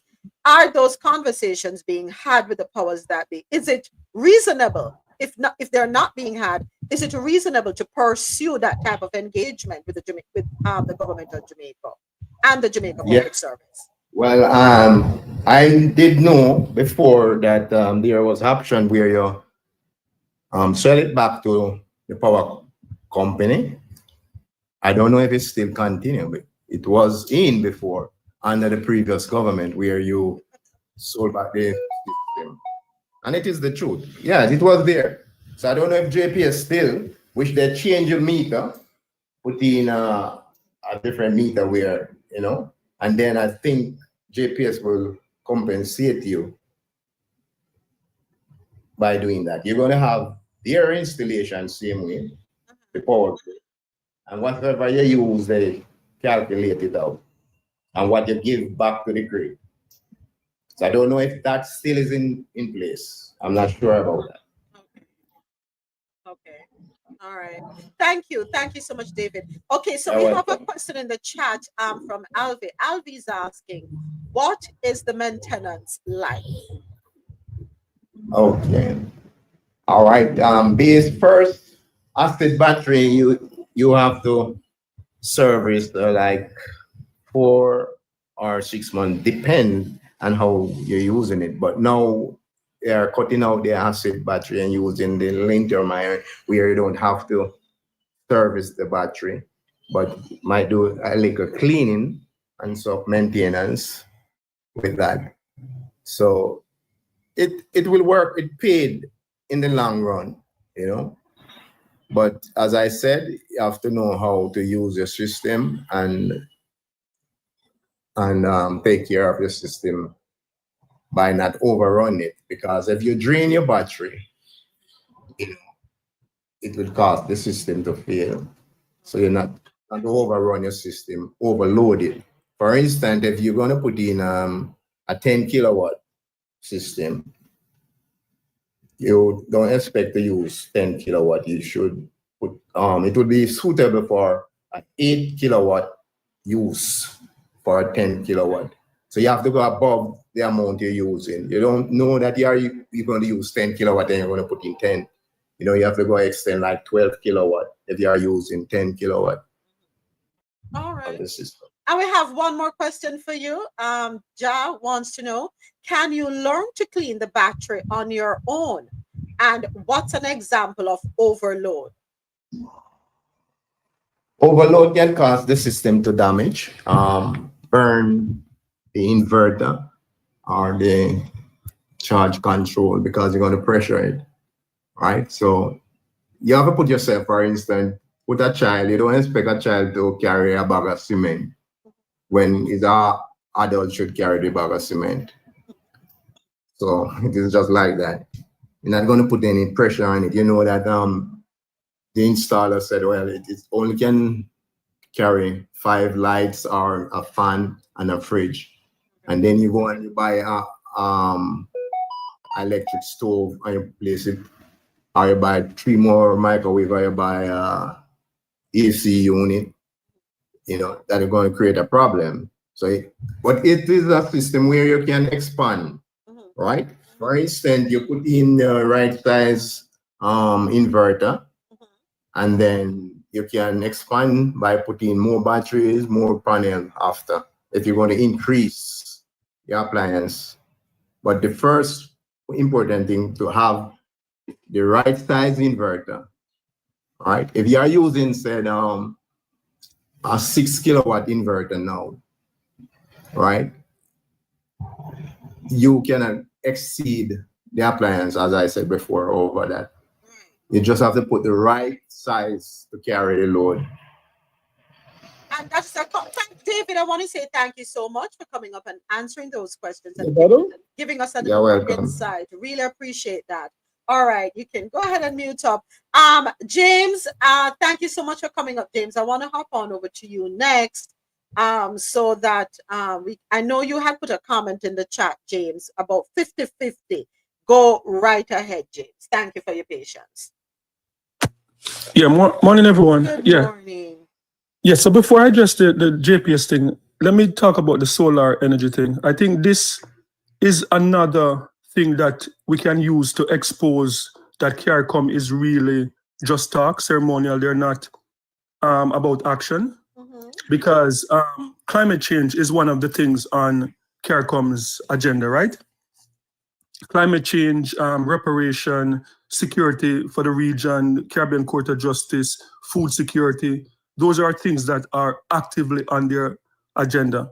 And as we see with the CARICOM Court of Justice, some Caribbean islands use it and some refuse to use it, which exposes that they're not really serious.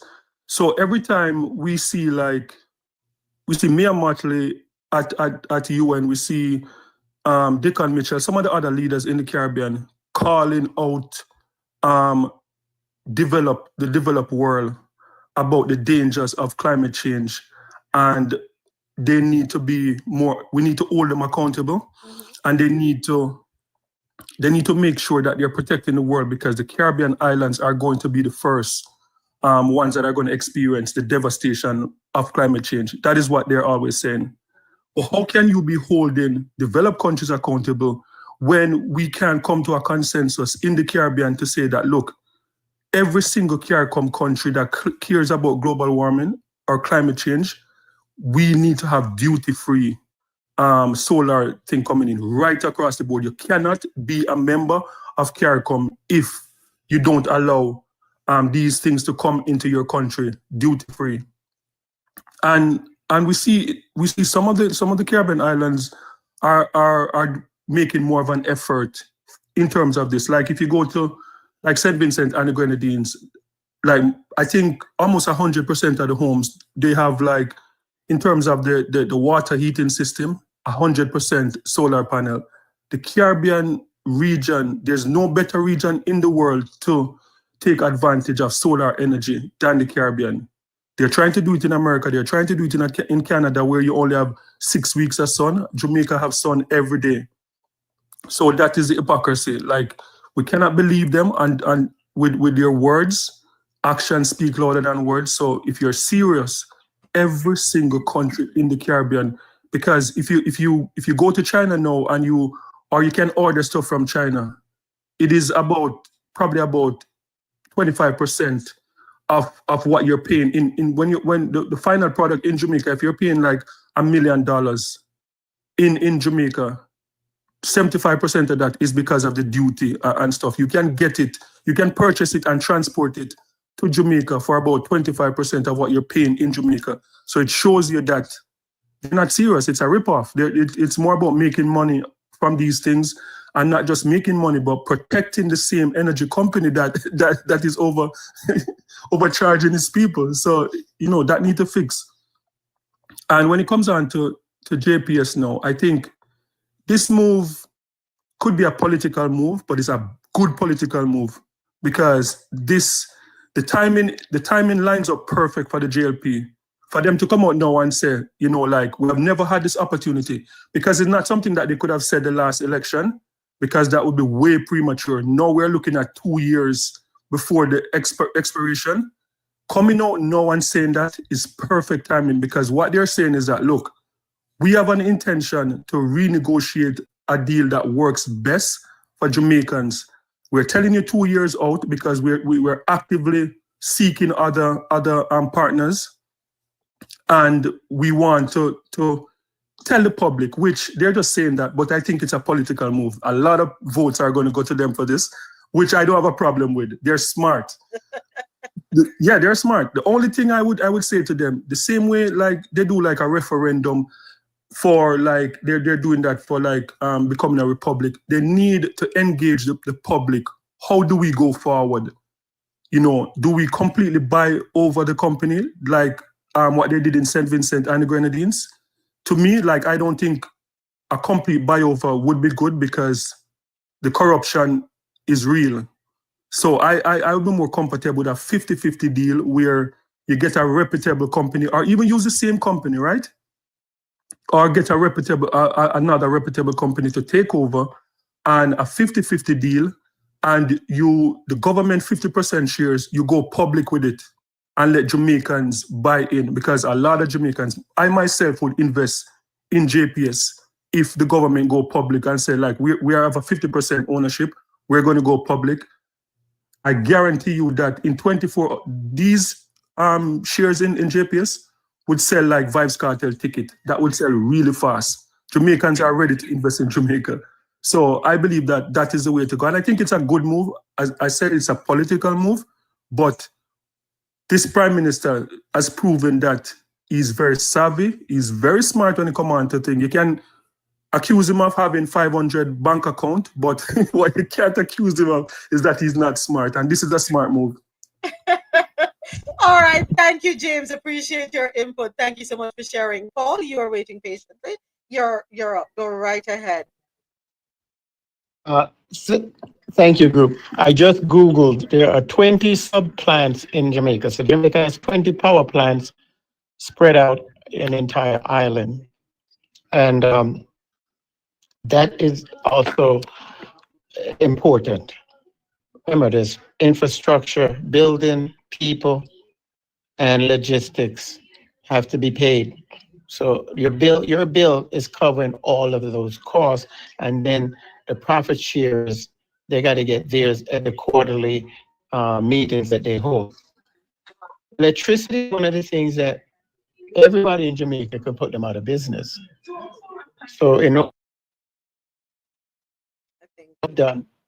what they've done is put restriction on what comes in to ensure they wake up one morning and realize, wait a minute, I'm not getting that kind of return back on the dollar. I went to the other islands and look at their house. I was in St. Thomas, U.S. Virgin Island, when I was down there. They used the water collection system. That was one. I went to the other island. They're using the solar water system. That was two. And then now with the advent of the box, that's what you're going to call it, the box, the solar box on your roof. Some don't like the aesthetic of the box. So I went to look and research solar shingle that's integrated into your roof line. So no one knows that you have a solar system unless they ask you. But you walk by some of these houses, you drive by, you see this big box. Oh, that's solar. That's another issue. The technology has not got to the point where, can I get the solar integrated into my house so I have to see this big ugly box on my house? That's another one. Then we talked about it would relate to the system battery maintenance. Again, my previous life, I'm going to come into that. I used to maintain batteries on a large scale. I want you to picture a honeycomb, the honey that the bee make the honeycomb, that model that you see there, that honeycomb, inside of a battery, the cell that's inside of a battery. All we're doing is moving ions from one side to the other side, positive and negative, bouncing from the other side, back and forth. The faster they move, the more electricity. And every time they pass through the honeycomb, they leave fingerprint, a little residual, and it blocks the hole or the pores of that honeycomb. And that's when it loses its strength, right? That's when you come in, you have to put in a hydrometer to read a battery in the old sense of a reading of a battery. And then we have to clean the battery, drain it, literally wash out the inside and put back the chemicals for the action. But as battery evolve, we move away from that. We move away from that technology. But the only thing with battery, if it depletes itself, if you deplete a battery, the other gentleman was telling you, the battery remembers its state. So next time you go to use it again, you say, well, you were using me at 50%. I don't think I'm going to go past 50%. That's the battery, right? Batteries have a unique. So now as we move to, remember, and then you have to have the inverters. And all the inverter does is convert. You have DC on this side, and your left hand, hey, I want to borrow it. Send it over to your right hand for me. The inverter is the one in the middle. I say, okay, you have DC? Okay, come on my side. I'll convert it to AC. And these are the things, the behind the scene rudiment that occurs. Now, they also mentioned on the part that dealt with your home, your distribution box that you have in your house, your panel, the 300 amp breaker that you have. Most people just have a panel that everything connects to. Now, the newer system that I would recommend is to split your panel, vital, non-vital. Okay, your vital systems, air conditioning, your stove, anything that draws heavy load, that goes to the vital system and part of your lighting, not all of it. All right. So in the event of power shift, you can say, well, the system will dump. Well, I don't need non-vitals. Get rid of that, but I need my vitals to keep running. Yeah. You could structure that. So those are two aspects. Now, to reduce the cost in the interim of you moving up to solar, I recommend that you buy Surge the Protector. Okay. Surge Protector. Keep in mind now, Mr. Electricity is coming in your house. Right. Every time, every hear when your fridge start up, that hum. Okay, are you turning electric oven? Okay, that requires, that hum requires 3 to 5 amperage more than its running amperage. Right, So right. that spike that you see that jumps up, you want to clip that. And we call that clipping. And you want to do that is a surge suppressor. All you're doing is you send the electricity to a bunch of wires that spins it around and say, wait, I'm tired, man. I don't want to see that. Keep in mind, that's surge compressor's job. He's going to hold you at the front door. So you could come in slowly, not too fast. And you could buy those surge suppressors. And that will offset your cost. Not a great deal, but you'll see that. Oh, yeah. Reserve my time. Thank you, Paul. You know, I appreciate this because there are some folks who are listening who are valuing the information. At least we get an insight. You know, just like with other articles, we tend to go down tributaries, and it all connects because yes, you know, we have this issue at hand. We have a lot of Jamaicans who are frustrated, fed up with the bill, with the bills that they get month over month. You hear people complaining, you know, about the ridiculous bills, and some of them will tell you, "Me in a darkness, I'm still a get light. I'm still get a light bill, which is astronomical." I remember when Hurricane Beryl passed through, and people were getting bills and not getting electricity. They had not had electricity reinstated.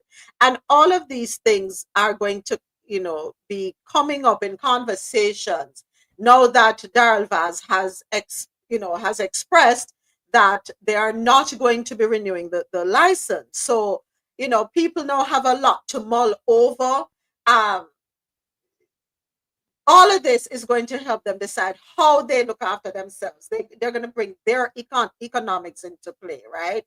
Their budget and so on and so forth. And for folks like myself looking to put solar in, because it's a conversation I've been having, but not 100% sure. Now I have the information. Now I have a little more insight. When it's time for me to sit down with somebody who is a solar provider, I have some, I'm not coming like me ignorant and no sense. I can ask questions. And for anyone who wants to go back to today's show, it will be posted on YouTube, and you can also find a link on the Coffee Into website so that you can listen to it again, take little notes so that when you call up a solar provider, you can ask them some questions. All right. David, I'm coming to you. Give me just 1 second. 27 minutes after the top of the hour, I want to say thank you to everybody listening on internet radio, qmzradio.com for quality music while you work or play, janoradio.com, your non-stop party vibe station, and madmusichouse.com, any genre, anytime. Got to say thank you to everyone watching on YouTube and everyone right here with us on TikTok. If you have not yet subscribed to the Coffee in Toe YouTube channel, I invite you to do so. You can go directly to YouTube, look for Coffee in Toe, TOE, and hit that subscribe button. Or if you would like, you can go to our website, www.coffeeintoe.com, and you can find the links there. You can play catch up on past episodes, so on and so forth. For those of you on TikTok, the link is in the bio for Coffee in Toe. You can go ahead and follow there or subscribe there. I want to say thank you to our new followers. I really appreciate you. Thank you for being a part of Coffee in Toe. All right. David, you wanted to say something, and then we're going to move forward. All right. Thank you. Thank you for your patience. Go right ahead. David? Yeah. Hello. Yeah, I'm just going to say something short and come on. All right. I must blame the two government of Jamaica that they don't care about people when it come on to electricity. And the reason why I said that, not only solar, we have hydro, right? We have hydroelectric. In St. Thomas, Surge Island did have a hydro plant there that damaged. Why not the government restore that, improve it, let it be that we can cut the cost of the electricity from the power grid. You have Duns River Fall, where you have to be it people. If you care about people, right? I'm saying about it, two government. if you care about people, if you put people first, why not use Duns River Fall? Place a hydro plant there. Restore the one in St. Thomas, in Surge Island, where you have Reggae Fall. And then let the people bills cut down. And you have a lot of sunshine here. Jamaica can improve by installing solar system. I think the government of Jamaica and right now and the previous government to look into Abraham Chara, right, in Africa, what he's been doing for the people. And if Jamaican government start to do these things for Jamaican people, then we will have a better country. People lifestyle will be more easier, right? I'll land there. Thank you so much. I want to say thank you to everyone for the spirited conversation. We have somebody open the mic. We can take one more, then I gotta keep moving. Yeah, and I think what is important also in this conversation, because remember the Grace Kennedy, they met with the Guyanese government recently, right? And energy is at the forefront of it. So we're not just talking about the everyday Jamaican and their electricity bill. We're talking about losing jobs because of high energy costs. So that is very important in the equation too. Yeah. Thank you so much, James. And I want to say thank you to everyone for engaging in that conversation. Mr. Vaz, keep us posted. Let us know how we're moving forward. I agree with you, James, 50-50 at minimum. I say 60-40, but we'll take what we can.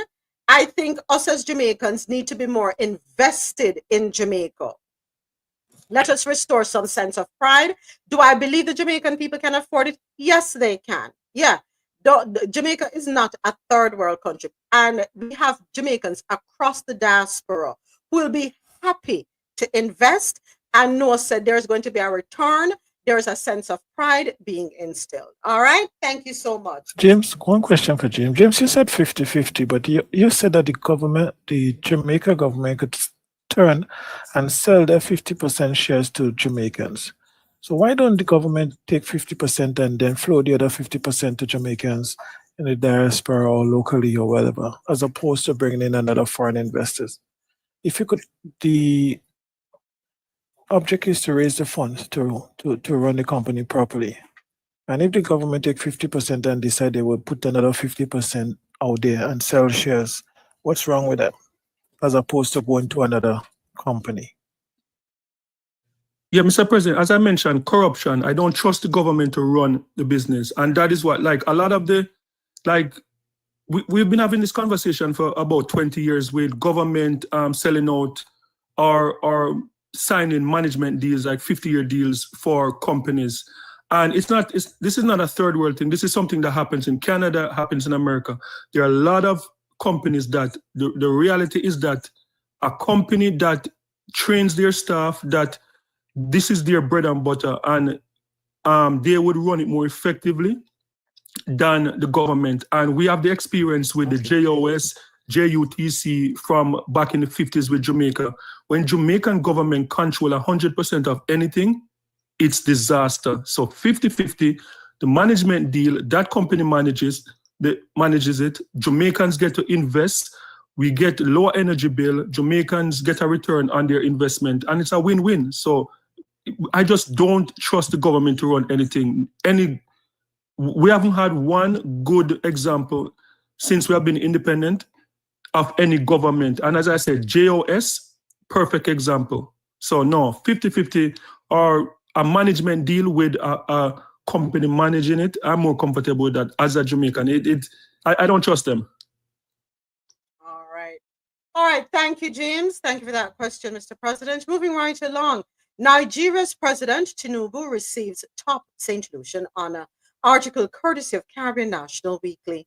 President of the Federal Republic of Nigeria, His Excellency Bola Ahmed Tinubu, has been awarded one of St. Lucia's highest national honors in recognition of his leadership and efforts to deepen African-Caribbean relations. During a formal state ceremony at the Governor General's official residence on Monday evening, Governor General Errol Charles, acting on the advice of Prime Minister Philip J. Pierre, conferred the title Knight Commander of the Order of St. Lucia on President Tinubu. A statement from the Office of the Prime Minister noted that the honor reflects St. Lucia's appreciation for Tinubu's commitment to fostering cooperation across key areas of mutual interest, including trade and investment, climate resilience, healthcare, education, and cultural exchange. CARFA and OECS highlight urgent men's health crisis in the Caribbean. According to Caribbean National Weekly, in closing Men's Health Month, the Caribbean Public Health Agency, CARFA, and the Organization of Eastern Caribbean States, OECS Commission, are sounding the alarm on the critical health challenges facing men across the region. Backed by sobering data and a united front, the two agencies are urging a cultural shift in how men approach their health and wellness. Dr. Lisa Indar, who is the executive director of CARFA, said the statistics are deeply concerning. We need to collectively advocate for increased efforts towards preventative care and early intervention strategies. Studies continue to show that men in the Caribbean are less likely than women to seek medical care until symptoms become severe. According to the Pan American Health Organization's STEPS survey of 2022, just 32% of men aged 25 to 64 reported undergoing preventative checkups compared to 58% of women. The regional impact of this gap is staggering. In St. Lucia, men are 40% more likely than women to die from cardiovascular disease. In St. Kitts and Nevis, non-communicable diseases, NCDs, account for 83% of all deaths, with men facing a 30% higher rate of premature mortality. Similarly, stroke mortality rates in Antigua and Barbuda are 50% higher among men than women. And this is according to PAHO's 2020 Eastern Caribbean NCDs profile. Okay, folks, men, ladies, come to the front, ladies. This is what we're going to do. Ladies, you see, just like how we can tell the man, them say, you now get the kitty cat unless you do XYZ, we're going to shut it down until them go to the doctor. No, we really have to get serious with them. What's wrong with you, men? What is wrong with y'all? Is a global issue. Men around the world, these are the statistics. So, ladies, so Dr. Keisha, we are going to start a movement. No kit, no doctor, no kitty. Plain and simple. You know what's funny is we had a space one time and there was a woman that came up that was having that same issue. And we were laughing and joking. We're like, well, you know, sometimes you got to do tough love. And she came back and said, he went, he had his colonoscopy. And she had to kind of give him an ultimatum. That's what I said. I agree with that, Dr. Keisha. We have to get serious with these men about their health. Just like how we can use that to threaten them with other things. Alexa, you're saying they're not children? They're not children? Ask the women who are married for many years, all 20, 30, 40, 50 years, and they will tell you otherwise. Go ahead, Dr. Sharon. Thank you for your patience. Oh, yeah, I'm going to say that my mom, well, Dr. Sharon, where you gone? Where's Dr. Sharon? Sure. I'm the man here. Dr. Sharon, where are you? Okay. Can you hear me? Yeah, man. Go ahead now. Oh, okay. Yeah. So no, there are four children between my parents, and my mom always said my dad was the fifth child. Yeah, and they were married for about 52 years before he passed away, and she always say that he was our fifth child. But anyway, so this is the thing. Yeah, as Dr. Keisha said, this is a global issue all around with men. And the thing is that if they don't take care of their health, that ding-a-ling is not going to work anyway, right? So they may as well be proactive, because once you're diabetic, okay, you can get ED from long-term uncontrolled diabetes, from high blood pressure, also vascular disease. So they may as well be proactive, as that ding-a-ling ain't gonna work anyway. Tell them again. Tell them, make them here, because they worship their ding-a-ling, right? They think it's God's greatest gift to them, and they like to use that ding-a-ling and swing that ding-a-ling. Well, guess what, man? If you don't take care of your health, the ding-a-ling is just an attachment at this point. But you know that they can go and get some black market or drugstore Viagra, though. They'll put a Band-Aid on it. But I think understanding the root cause and the importance of getting to the doctor is the part that's missing. You know, I remember telling this story. The worst breast cancer case I have seen in 15 years was in a man. And by the way, my dad just had surgery yesterday for breast cancer. So it happens in y'all. It happens. So he went to the doctor, right? And I was asking the doctor, and I'm like, so how did he present? He was like, you wouldn't believe it. He said he came into the office with a shirt on. He said, I could see from the minute he was in the exam room that he had something going on his chest. It was like pushing out. But you know what his chief complaint was? Back pain. He said when he took. Dr. Keisha got a call. Go ahead, Dr. Keisha. That was actually Dr. Dan.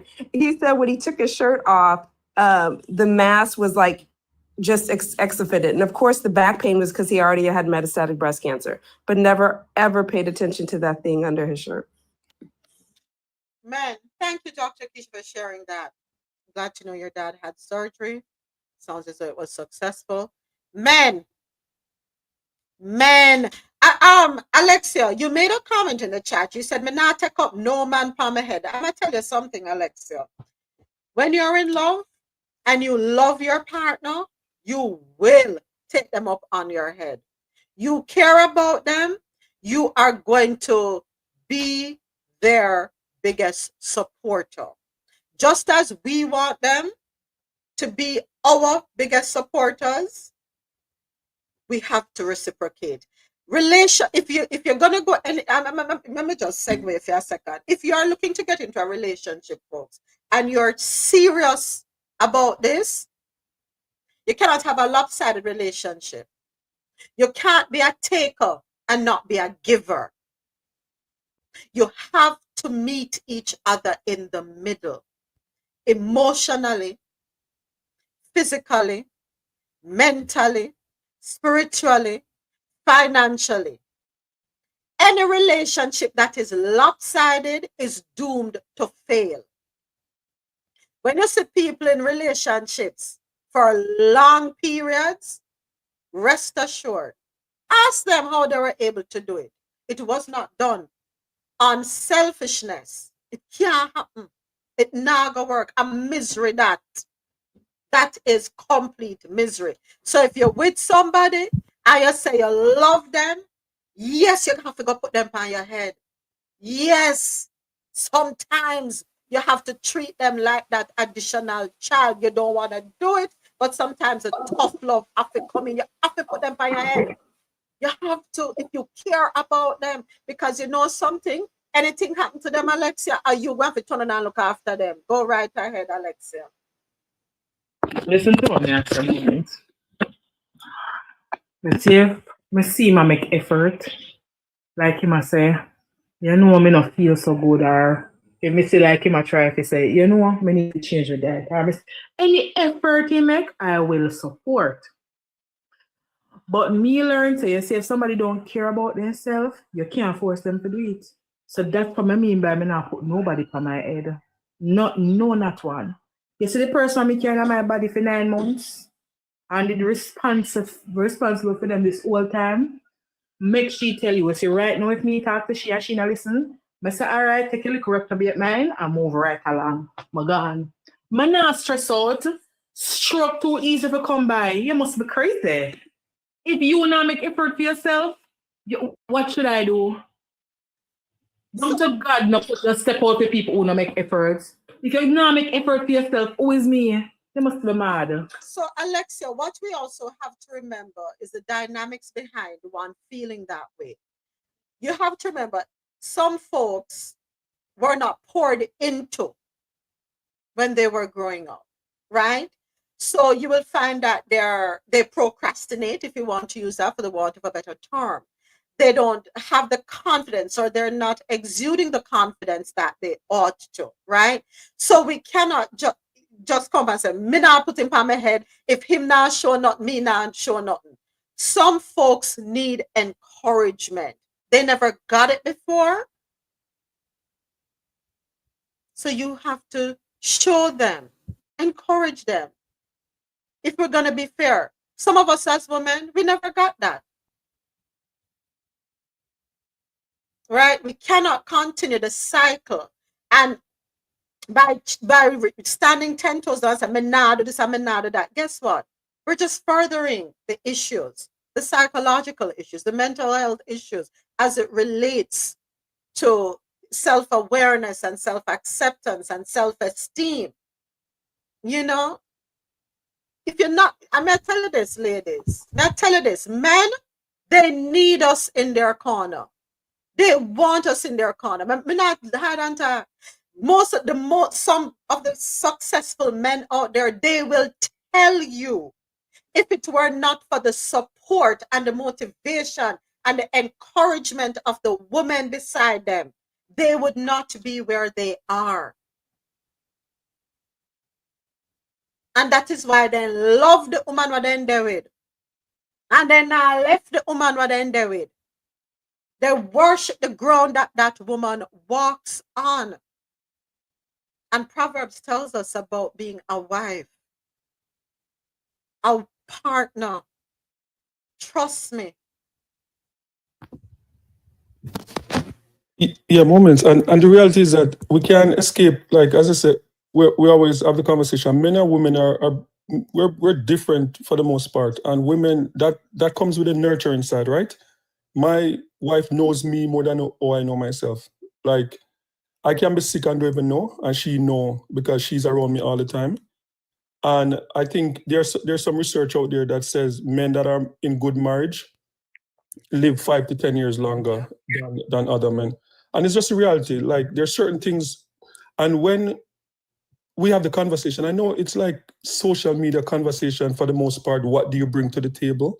This is some of the things, because we're made up different. Like, for me, like, in my relationship, like, protection is my number one thing. So, like, things that I'm worried about, like, my wife have no clue. Like, I make sure the house is locked up every night, and like, it's like second, like an instinct. Like, if I hear like a ant scrawl outside, like, I'm up, like I'm thing. And like, right now she's trying to get me to go to a naturopathic doctor to get like natural medicine and stuff like that. And I have to listen, because if I don't listen, then it's, I'm not gonna have any peace or whatever. So, but that's a reality. Like, when you're married and when you're in a relationship and you love each other, like, even though it seems weird to call it a compromise, taking care of your own body is a compromise, but that is what some men do, because the reality is that, like, emotionally and we're not built the same. Like, we're scared of going to the doctor because it's a sign of vulnerability. What if I'm sick? What if I'm this? We don't want to do prostate check and all the type of stuff because our ego, right? Men, our biggest problem is our ego. And some men would rather die than even to do like a prostate exam and stuff like that. And it's just a reality. But if you have someone that really care about you, that pushes you, then you have to go do it. And as I said, that is why they say men that are in good marriages, they live longer. Yeah, you have to encourage them. Go with them, ladies. Go with them. Go with them to the doctor. Go with them to their set that appointment if you must. Go with them. They want that support. A lot of us tend to ignore the emotions of men, and we need to stop that. This thing where a man feel hold everything like a G. That is a huge problem in society. And then we say we want a good man. How you going to want a good man but not want to support a good man. I want to play something here real quick. Just bear with me 1 second, and then we come back to the article, because this is a serious issue across the Caribbean. In particular, doctors Keisha and Sharon said it's a global issue. Yes, we have highlighted this thing here on Coffee and Joe before over the years, but I want us to just listen to something. Humor me for a second. A wife of noble character gets up while it is still night. She provides food for her family. Proverbs 31, verses 10 and 15. Welcome to this daily encouragement from Our Daily Bread. A Grandmother's Prayers was written by Katara Patton and read by Tony Collier. Proverbs chapter 31, verses 10 through 18. A wife of noble character, who can find? She is worth far more than rubies. Her husband has full confidence in her and lacks nothing of value. She brings him good, not harm, all the days of her life. She selects wool and flax and works with eager hands. She is like the merchant ships, bringing her food from afar. She gets up while it is still night. She provides food for her family and portions for her female servants. She considers a field and buys it. Out of her earnings, she plants a vineyard. She sets about her work vigorously. Her arms are strong for her tasks. She sees that her trading is profitable, and her lamp does not go out at night. You want a good man? Be prepared to be a good woman. We need to go back to the Bible. The instructions are there. A good man is here. Paula, go right ahead. You had put something in the chat that you are. Yes, so go right ahead. as I journey through my later part of life, I'm in my 60s, mid 60s. What I notice, and I'm taking from my personal views, I have a brick wall in front of me. And how dare you to take one of my bricks out? Because if I take a brick out, my wall is about to crumble. So I have to replace that brick with another item. Remember, all my journey, my job, primary job, provide and protect. Maslow's hierarchy of needs. Build on that. The lower level, shelter and food, that is where the man resides. To get to self-actualization is the reward. But we reside at the basic need to protect and provide at the detriment of oneself. You know, like the Tasmanian devil. He spent his whole life doing one thing and then he dies because his testosterone level is so high, it basically kills him. We as men, I'm speaking from this man, we are embedded with certain DNA traits, provide, protect, and we will neglect ourselves to further the cause. Now, at my stage, I'm pre-diabetic. I'm diabetic type 2. Complication from type 2, and I'm be open about it. And the prostate knocking on my door. So I had to go back to myself now to fix me. But I'm in two camps, holistic and modern. So I go to the doctor, African lady. Doctor, first of all, what do you subscribe in, holistic or Western medicine? She said to me, I'm Western medicine. I said, okay. I follow your path, but at the same time, I'm pursuing holistic.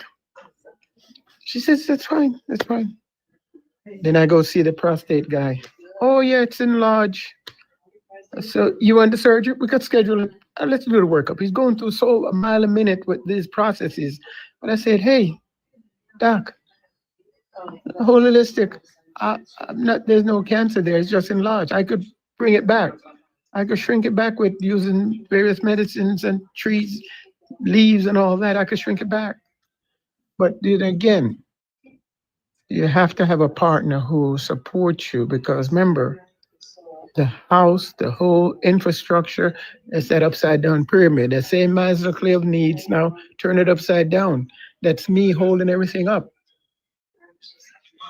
Okay, for a man, we holding everything up. So if I come out, everything drops down to the next level, and the spouse have to carry that. Can they carry the load that I've been carrying all my life? And a friend saying, "Cherchez la femme." Behind every great man, there's a woman. I reserve the rest of my time. Thank you for that, Paul. I want to jump to a comment on YouTube. AT says, ultimatums won't work with all men. You'll push them for goods away from home. Well, you know what, Paul? AT, if him want to step out, that's on him. Step out, stay out. And I hope the woman that you step out and stay out with will be concerned about your health the way we are concerned. You know, the problem is when you wait, it ends up causing more problems at home. My dad is a retired physician, and my mom kept nagging him, and he literally waited you all until his knees were bone on bone. The surgeon said it was the worst degenerative joint disease he had seen, and he needed a knee, and then he ended up also having a hip as well. He had both surgeries, hip replacement as well, right after that. And because he kept waiting and waiting and waiting. And then the downtime, his recovery from the knee replacement was bad. Hip replacement wasn't bad at all. But if he would have went when we told him to go, he would not have been at that part. And also, I think having a woman there, like, I will make sure I'm asking questions. I'm always telling my husband, okay, don't forget to ask this, don't forget to ask that. Because when it comes to an enlarged prostate, I think men don't understand, yes, I get lots of prostate chips, which they do the TERP. And I will tell you that there is, I would say maybe at least a 30% chance I also find cancer on those prostate chips. Wow. So it does lurk in there. I've been surprised. One of them, the whole thing was prostate cancer, and they weren't even expecting it. Yes, folks. Thank you. Thank you. Go ahead, James. Yeah, Mom, and one of the important thing too is the generation, right? Because different generation of men are socialized different. And I find men are now they tend to be a little bit more, they listen a bit more, because like our grandparent, like grandfather, like you can't tell him nothing, like, you know, like whatever he believe, that is just what he believe. For the most part, I find a lot of older men, like they're just stuck in their ways. In my generation coming down, like I find we listen a bit more. And I don't agree with what AT said. Like if a man, wife gives him an ultimatum and he's going to go outside, make him stay outside. Cause that woman outside she care about the money that you're going to give her. She don't care about anything else. And the thing is, I believe that, because I don't know if this is how you operate moments, but for me, like my wife is the boss of the house. She has the final say in everything. Yeah, I can contribute. I can make a point. I can say the only thing, like when we purchase our new house, like I have to beg her and say, you know what? At least the basement is mine. Sounds familiar. Sounds very familiar. I don't care what you do with the kitchen, with the bedroom, with the artwork that you choose, but please just leave the basement for me. Yes. And that is how a lot of men operate. Like the thing is, like, we're creating the image of God, right? And the same way, like, oh, God sent his son Jesus Christ to die on the cross. A lot of men in history, we were prepared to be on the battlefield to make sure that our nation, our wives, our kids are safe, right?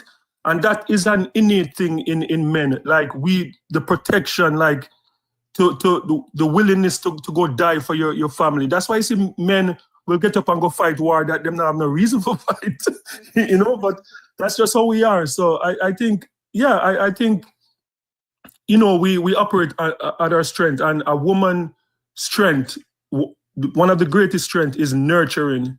And every man that you see out there that I like, I'm not saying that it's not possible that men can be successful without women, but even when you look at what's his name, idiot we just get married last week, Bezos. One of the things that I respected with him is that he did not fight his wife in the divorce, his first wife, because I'm sure he realized that he would not have made it without her. So like him just say, you know what, take whatever.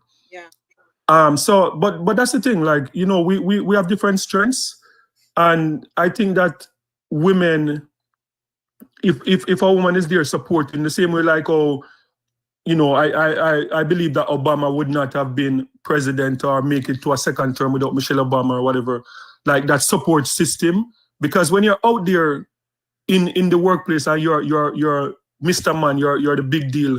You know, when you go home, you need someone to pour into you, right? And men can break easier than women because we don't have the same level to kind of be vulnerable and to go and talk to our girlfriends and to cry to our girlfriends. Men don't really talk like that, right? So the only place you have to go is to go home to your wife and for her to pour into you. And I believe that most great men, no matter how good or bad they are, most men that achieve great things, you can't do that without someone, a woman by your side. Agree with you, James. And I guess, you know, I know a lot of it has to do with what we're exposed to, what we witness. Yeah, but that's what I know. That is what I know, and that's what I stand on. You know, support and being a great partner. You know, yeah, yeah. I can't be asking and not be willing to give in return. You know, um, last night, Ja, you can talk. If let me read Ja's comment. Last night, I was in a room with a group of men that claim they cannot be vulnerable with their partner, and that sucks. That's awful. That the person you're sleeping with, the person you have committed to, you cannot be vulnerable with that person. And who are you vulnerable with? Who? Is it that so women, we now have to check ourselves, our attitudes, our behaviors, the things we say. Are we creating safe spaces for the men? Or do we look at the men as only a provider to give me what I need so I can do what I want to do? Men are more than that. If you cannot provide a safe space for your partner that you say you love, you're not ready for a relationship. It is what it is, point blank. He should be able to be vulnerable with you, but you want to be able to be vulnerable with him, right? It's a two-way street, folks. It's not me. There is no I in team. You and your partner are a team. And if you're going to operate from an I stance, don't get in a relationship. Don't waste nobody's time. Let him go to somebody else who will appreciate him. I mean, I talk up a thing, plain and simple. Right? He can't be vulnerable with you. What is it that we're doing? Check ourselves, ladies. Check ourselves. You have to, you need to be your partner's safe space. Your partner needs to be able to trust you. Your partner needs to know that you will have their back, the good, the bad, the ugly, through rough times, through good times. Life is a roller coaster. If you're not prepared to get on that roller coaster ride with them, don't do it. If you're not prepared to be able to help them to adjust the sails when the storms come as you're sailing around the world, don't do it. You cannot only be present when things are going good, and the minute you hit an obstacle, you run into the arms of another man. And then that's how some of us end up running. Go ahead, Ja. I stepped away so I can talk, so I can speak. So basically, they said that they were raised that men aren't supposed to show a weakness to their wives. For them to be vulnerable will show a weakness. One guy gave an example of, if my mortgage is due and we need to come up with $5,000. He said, it's not for me to go to my wife and say, we're $5,000 short this month, so we need to do X, Y, and Z. He said it's only for him to go and figure out a way to collect that money. If it's to take a second job, is it to go borrow it from a friend? Is it this, that, and the other thing? So I said to him, I said, but isn't marriage supposed to be a partnership? You know, and a lot of them said, a woman doesn't want a man who whines. I said, nobody wants a person in their life that whines, because a person that whines or has the same story to tell, that means they're not taking actionable steps. But if you call yourself in a relationship with a partner, even if it's a marriage or even not married, you both are agreeing to go through life together. So why would you not mention to your wife that we have a little shortfall this month? Your wife may be able to help you with that shortfall. Not even may, your wife should be, because this is our home. This is not just your home. But they said that doesn't make them a man. A man is supposed to be able to carry everything. Is it me or is it Ja? Is it me? Can y'all hear me? Because I'm not hearing Ja. Yeah, I can hear you. Okay, so it's Ja. Well, I'm not hearing Ja. Spoke about that, you know, I can't say here because you're not sharing with your significant other. And one thing I also said to them, maybe you need to change the term vulnerability, because all the things that you men said in this room today, to me, I feel it's If y'all are hearing, I'm not hearing anything. No, it's cutting out. Oh, it's cutting out. Okay, okay. The last thing I heard her say, all the men in this room. if she can't accept that something is going on with you, then that is not the woman you need to be with. That is not a relationship you should have. Did I get cut off? I'm sorry. Yeah, you got cut off, but I think we got the essence of it. But yeah, I mean, Change that word vulnerability, because you're being. Yeah, we're losing job. We keep losing job. Keep losing job. Oh my goodness. And I wanted to hear the rest of what she had to say, but I will tell you that this issue is deeper and more multifaceted, you know, especially depending on the type of man that we're talking about and the culture they're bringing up. Because I think the West African culture is very similar to the culture that you all come from. And I think that the way the roles of the man are played is different. However, like I mentioned with our situation, how my husband adopted to a different role than he really wanted to. And it took a lot of soul searching to be able, you know, to do that. But it has to be like a group conversational effort between both people. And I think when it comes to health, the men, it's not that they don't want to get help, right? It's not that they don't want to go to the doctor. I really think it's what I think Paul was talking about, is that they carry so much burden on them. And we have to be able to unload it. However, I've noticed too in relationships that we can't unload everything on our spouse or other. That's where friends, good support groups of men come together that are positive role models that can help and see and guide you through that, not just offloading it on me or me doing the same to Muhammad. I think we have to have kind of a well-rounded support system to be able to go through it, because it's hard. It's so difficult and to understand. But I have seen that ever since we've been together, he's gone to the doctor a lot more than he ever would have before.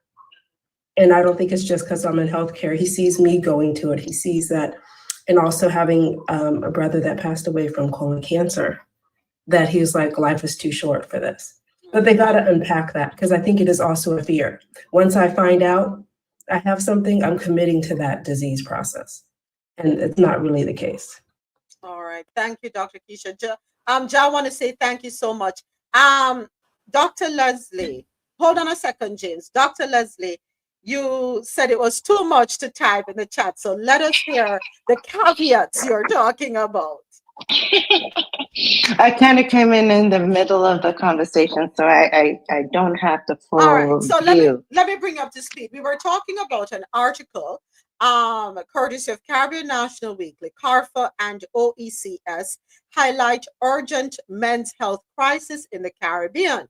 So I started off after reading the article. I said, okay, that is it, ladies. We like to cut off access to the kitty cat for other things. We're going to cut it off until these men get up and go to the doctor and look after themselves. And that is how the whole thing happened, right? That's how the whole conversation started. And then we started talking about supporting our husbands. Alexia put a comment in the chat. She not take up the man problem put on her head. And she did explain to us her reason behind that if she sees a man trying, then she will support him. But if he's not trying, she not support him. And I said, we have to be careful with that. We have to think about what this man has been exposed to prior. Was he poured into, so yada, yada, yada. That's where we are. Oh, Lord. So basically the kitty cat strike. I see. What was the strike called during this whole thing? What was the strike that people are doing now after Roe versus Wade being overturned? They called it like you know what I'm talking about, moments? I remember, like on TikTok. I remember, but I'm not sure what they call. We have to go look that up. We have to research that. So back to you, Dr. Leslie. Caveats. Let's talk caveats. Yes. So I think one of the things we do, all of us, is we try to control people too much. We cannot control people's behavior. As much as I want my father to go to the doctor and get his checkups, he does not want to. I have to let him do what he wants to do. And I have to make a reconciliation with myself that while I may not agree with it, that's okay for my own mental health, and to just let him be. I cannot get angry at him anymore for the decisions that he makes with regards to his health. The other thing is, I don't think that we communicate as much or as effectively as we should. That whole notion of kitty cat strike is not a mature response. It is not a mature response. It is akin to an 8-year-old, or 2-year-old, a 3-year-old, a 5-year-old, an 8-year-old pouting and giving the silent treatment and saying, I'm not going to get my way, I'm going to do this. That's basically what that is. And we have evolved, we should have evolved as adults, where we can sit down and have adult conversations without being accusatory, without attacking the other person, and to ourselves be vulnerable about why it matters to us that they go to the doctor, and keep asking, well, why? Because I want you to take care of your health. Why? Because I don't want to lose you. Why? Because I don't want to be alone. Well, why? Keep asking yourselves the why to get to the bottom of why this bothers you. That's a vulnerability that has to happen with the individual who is bothered by the man not going to the doctor. Deal with your own stuff. Address your own vulnerabilities and give him encouragement. We nag. We nag. I'm sorry, but if you're nagging me, I am going to ignore you. And I don't think that's an effective measure, because guess what? It has not worked for centuries. Men don't like to be nagged. But if you sit with them and you have an adult conversation, and there are ways in which we can talk about how to have an adult conversation without being, there are some unhealthy communications that happen between men and women and between individuals in general. But there's just some of my thoughts about this whole thing. And honestly, though, women are not responsible for men's inability to communicate. That I am not going to hold the responsibility of the man not being able to communicate to me. He has to own that. I will own my part. If I'm not being a good communicator, I'm going to own that. But ultimately, our responses to situations is our responses to situations. They're not anyone else's. And until we change our mindset about that, we're not going to move the needle at all. Okay? That's all I have to say for now. All right. Thank you, Dr. Leslie. James, go right ahead. Thank you for your patience. Yes, so to what Javed was saying, the conversation that she was involved in last night in that room, I think it's communication and the relationship that you choose, the type of marriage that you choose to go into. Because it's like, no, in this modern time that we live in, it's like there's a buffet of choices out there to choose from. Because the thing is that there cannot be a shortfall in my home without my wife knowing. I wouldn't have to go to her. My wife is in charge. She's the finance minister of the house. So, so it depends on the type that you choose. Because now, like sometimes I don't even know how much pay my paycheck was. Because everything goes into the joint and she's the one that pays the bill. That's her strength. Like she move around funds and do all this and pay the bills and do that, and I go buy grocery or whatever. We operate in our own strength. But I feel like a model where a man would have to be thinking about the rent, the mortgage or the rent by himself without his wife knowing. I don't understand that concept. Is that like, that sounds to me almost like a, arm candy, like some rich guys have their arm candy wife and they're not in any decision making. But most homes that I know, it is impossible for you to have a shortfall in a mortgage without your wife knowing. Because as I say, what I'm used to is that, let's say you have a house and then you have a home. The wife is the one, she's the boss of the home. So yeah, I don't get that concept. But as I said, it's based on the relationship that you choose. Yeah. And based on most of what I know, you cannot have a shortfall without your wife knowing. She's right there in the midst of everything. I guess we're on the same page, James. I mean, for me, I know Dr. Keisha mentioned something about having friends that you can offload on and not burden your partner with everything. Well, me can say to my husband, sorry if I burden you with everything, because he's my best friend. He is my best friend. Every single thing goes to him, and everything with him comes to me. And is it wrong? I don't know. Is it right? That's what I know. That's what I witnessed with my parents, and that's what I reciprocate. So again, a lot of what we come across out there has a lot to do with how we are socialized, right? In what we're exposed to. Yeah. I don't think I'll change anything. So we're talking about, thank you to everyone listening online, 18 minutes after the top of the hour. Thank you to our listeners on QMZ Radio, Jano Radio, Mad Music House, everyone watching here on YouTube. Thank you to everyone engaging with us on TikTok. Yeah, so we're talking about men's health crisis in the Caribbean.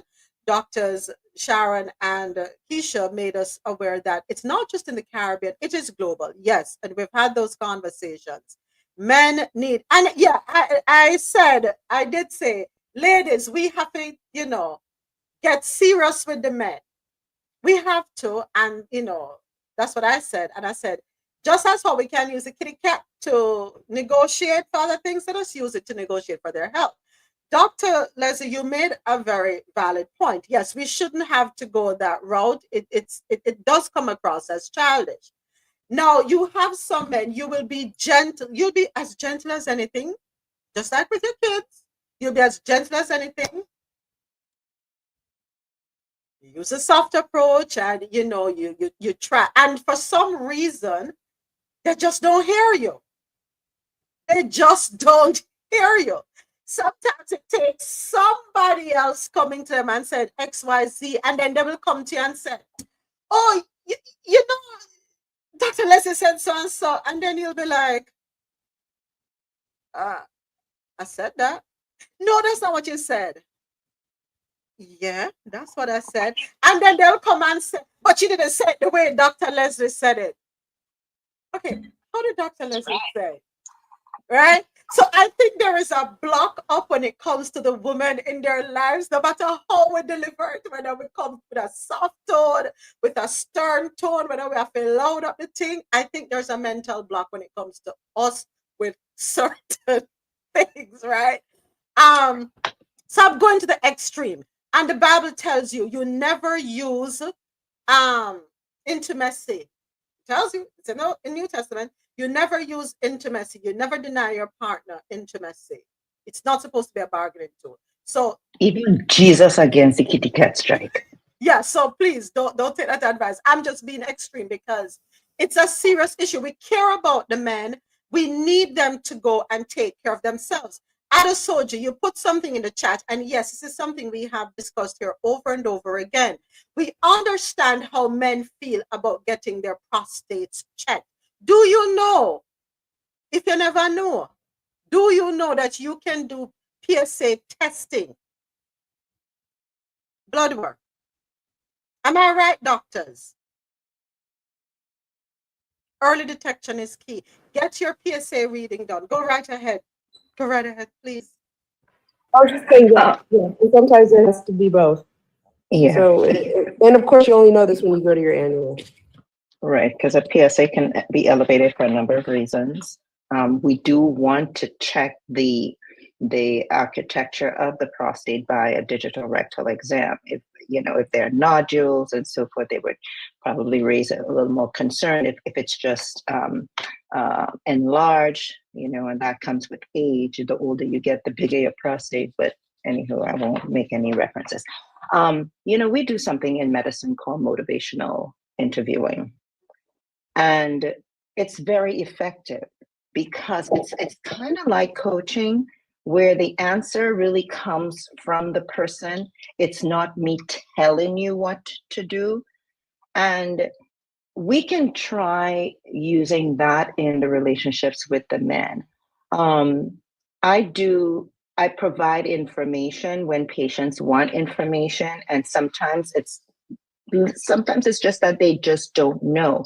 And it's how you provide the information. You have to break that down to their learning style, break it down to their understanding, their educational level. So I draw because visually, most people are visual learners. Everybody, listen, the moment you start talking, I tune you out. If I'm in a doctor's office, I literally tune you out because I'm visual. I need to see it. I need to do it. If you show me, I'll do it. And so we have to know who we are interacting with. We have to know our partners and not expect our partners to receive things the way we receive it. My husband don't like to talk. He is a do. You know what I'm saying? Know your partner. I don't have a husband, y'all, so anybody out there. Not anybody out there, only the eligible ones, because I'm not finna be with no scrub. Anywho, but know your partner. I know my father. I know that my father is not trying to have no one else do his exam. He wants his daughter to do it. So if I want my father to have an exam, I have to examine my father. I can't talk it. These days, all I do is listen. I just listen. Listening, you learn a lot from listening. So no kitty cat strikes. Yeah. Yeah, no, don't strike the kitty cat, ladies. Don't do it. Free kitty. Yes, folks, but men, we love you. We care about you. We want you to live. We want you around, right? We understand the stigmas. We get it. We understand. Culture is a heck of a thing. Because of cultural stances, many of our men have left this earth way too early. Way too early. They will support us going annually. They will encourage us to go and get our checkups, but them now go. We need men to commit, and get in the habit of going to your doctors, getting your annuals done, right? Talk to your doctors. Let your doctors become your friends. Ask questions, right? And also, folks, men, if the doctor said to you, say you need to make some lifestyle changes, listen, it's for your own good. It is. The doctors can't be telling you, you can't be asking the doctor, so doc, what I need to do? And the doctor gives you a plan of action, and then you go home and not do the plan of action. And then you go back to the doctor for your follow-up, and the doctor's like, okay, what's going on here? You have to stand your hand in this. You have to. Your life matters, right? Live, gentlemen, live. All right. Next up, look good on our coffee pot for entertainment news. Rihanna and Shensia shine at Smurfs movie premiere in Brussels. This article, courtesy of Caribbean National Weekly. Caribbean music and star power took center stage last weekend as global icons Rihanna and Shensia lit up the blue carpet at the world premiere of the highly anticipated Smurfs movie. The dazzling event held in Brussels, Belgium, saw both artists paying tribute to the beloved franchise with light blue ensembles that were as bold as their contributions to the film's soundtrack. Rihanna, the Barbadian mogul and music powerhouse, isn't just lending her star presence, she voices the lead character Smurfette and serves as one of the film's executive producers. Go on yourself, Riri. The live action animated reboot follows Smurfette in a daring quest to save Papa Smurf, with Rihanna breathing new life into the iconic blue heroine. Meanwhile, Jamaica's own Shensia is also making waves in the Smurfs universe. Her infectious track, It's a Party, is featured on the official soundtrack, which also includes songs by Rihanna and South African pop sensation Tyler. With its upbeat, radio-ready pop sound, Senshia's contribution showcases her versatility and marks a clear stylistic pivot from her dancehall roots, a move that continues to broaden her international appeal. Though Rihanna has not released a full length album since 2016's Anti, she remains a dominant force in music and entertainment. Her return to music through movie soundtracks, notably her soulful ballad Lift Me Up for Black Panther, Wakanda Forever, has reinforced her cultural relevance and vocal prowess. Her role in Smurfs adds another impressive chapter to her multifaceted career that spans fashion, beauty, film, and music. Shensia, on the other hand, is in the midst of a meteoric rise. Her sophomore album, Never Gets Late Hair, earned a Grammy nomination, solidifying her as one of Jamaica's most promising global exports. The success builds on the momentum of her debut project, Alpha, which catapulted her into the international spotlight with hits that blended dancehall grit with mainstream appeal. So, from the Caribbean to Hollywood to Brussels, Rihanna and Shensia continue to make waves, not just for their talent, but for their ability to transcend genres, cultures, and industries. Whether it's dancehall, pop, animation, or activism, these two women are setting the tone for what it means to be a global Caribbean star. They got the Caribbean. Rep, rep, rep, rep, rep. Proud of you, young ladies. By the way, did you all see Shensia's video that her thing on TikTok? She's independent now. I need to do some more research.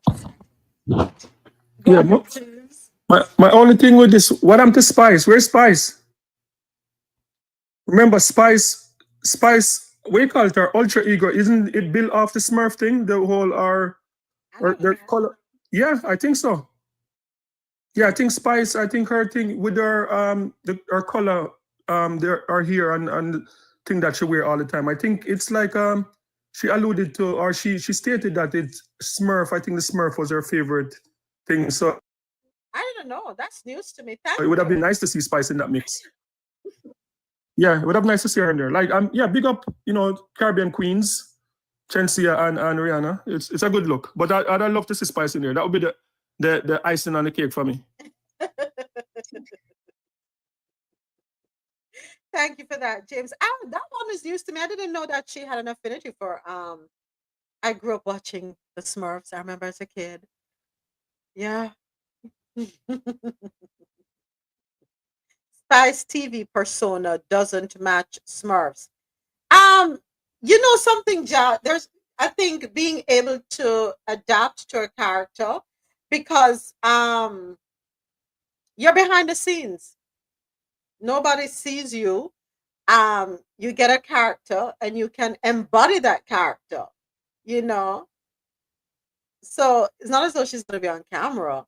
Yeah, she could still get I mean, depending on how the script is written and the various roles. Yeah. Yeah, Yeah, mama. she could still, yeah. But remember, Bad Girl Riri and Take a Girl Manchencia? It's the same thing. Spice is not too far off. You know what? I decided.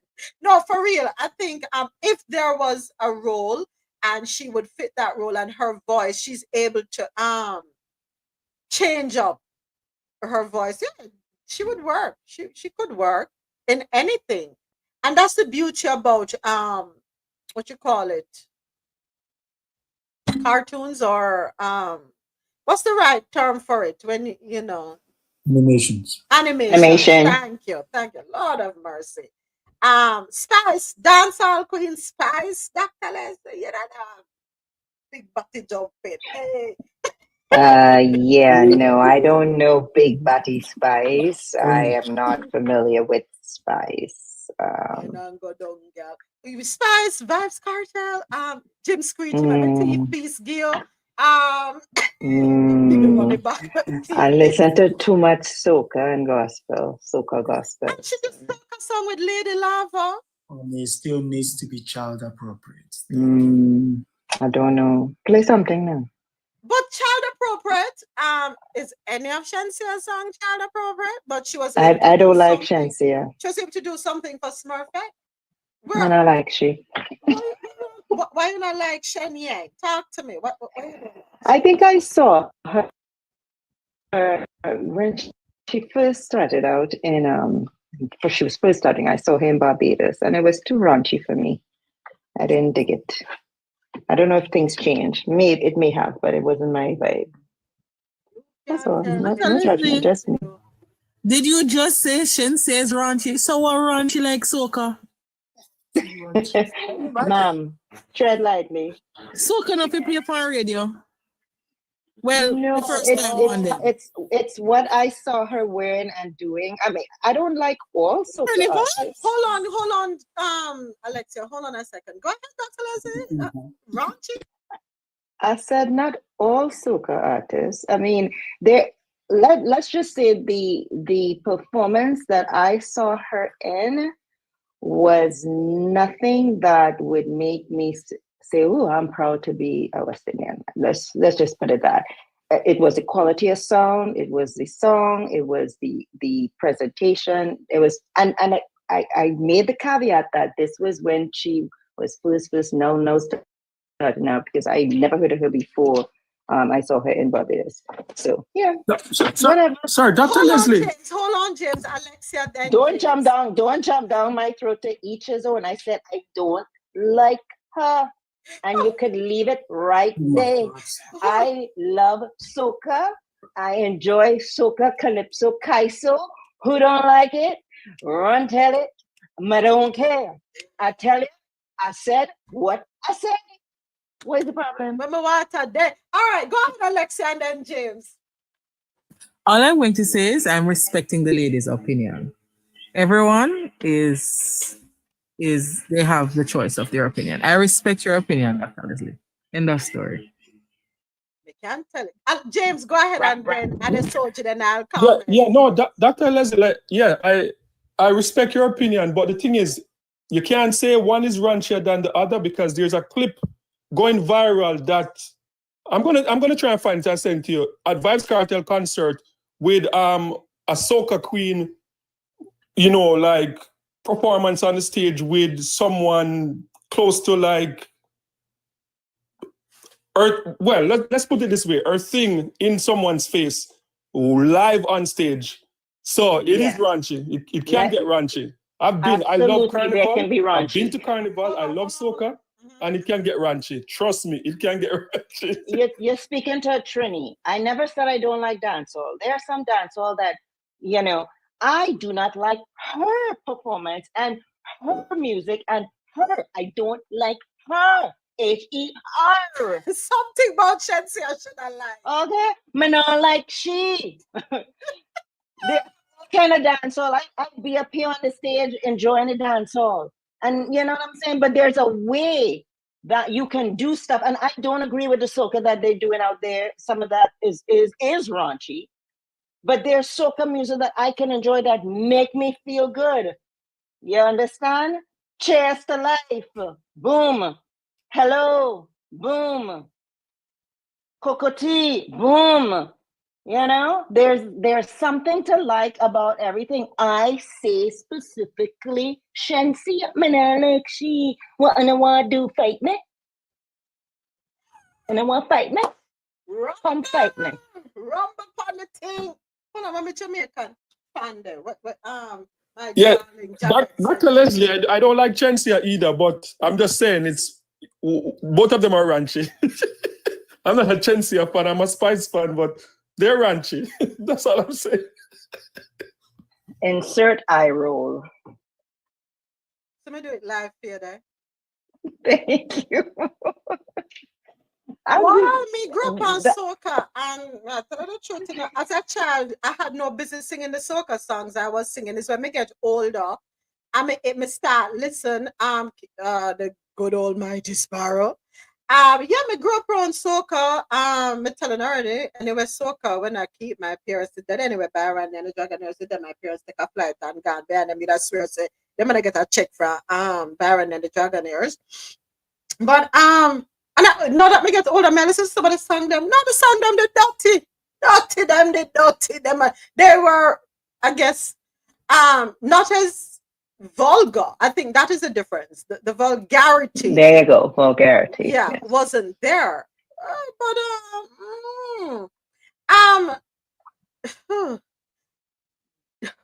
I mean, you can be classy raunchy, right? You could talk about the kitty cat without saying, like that one song that you played moments some time back where the guy was talking. It was so explicitly like, whoa. Which one was that? I can't even remember, but we all had to clutch our pearls and pick up what. The one that Gilles did tell us about, and I was like, "What did I say?" And I was hysterical hearing the song for the first time. It was crazy. I mean, What's the name of the song? I can't remember the song, but you know, in Trinidad, one of the things that we did a lot with soca and kaiso, and calypso, mostly calypso, was the double entendre. You know, you could talk about a thing without being explicit. And, you know, I have my issues with some of the soca artists and just how far they have gone. And I have my issues with modern day carnival, with how little mass we have and a whole lot of juking. I have problems with that. And I would always criticize. You would hear me criticize the chucking and juking that going on in carnival. You might as well get a room and do it. Yeah? Okay. So I don't like Shensia. You can't go. Don't find out who spices. It's okay. Can we leave it at Shensia? I'll find out who spices. So Spice back? I can't believe it. I play Spice a lot here. I can't believe you don't know who Spice is. I don't know who Spice is. You have disappointed the Caribbean community. That's okay. They will live with their disappointment. I mean, Spice reps the Caribbean through and through. But it just goes to show that we have a lot of depth and length in the Caribbean. Right? So, the fact that I don't know her, it doesn't mean anything. That means she ain't good. I'm sure she's very good at what she does. I just don't know who she is. Hold on there. Okay. Hold on there. Hold on a second. Hold on there. Hold on there. I'm okay. 1 sec. Coffee in Tow is an interactive world news podcast, a dynamic and engaging live show that streams across multiple internet radio stations worldwide. This podcast brings you real-time news updates, in-depth analysis, and interactive discussions on global events, making you a part of the conversation no matter where you are. With a diverse range of expert guests and listener participation, it's your go-to source for staying informed and connected to the world. Coffee in Tow is brought to you in part by Lormel Skin Food. Log on to lormelskinfood.com. Discover the range of natural skincare solutions. Indulge in the radiance of natural and organic beauty with the best natural and organic soap bars, whipped soaps, body butters, and oils. All 100% natural products. Lormel Skin Food for a natural, beautiful you. The world's best coffee from our farms to your cup. It's Grand Coffee House.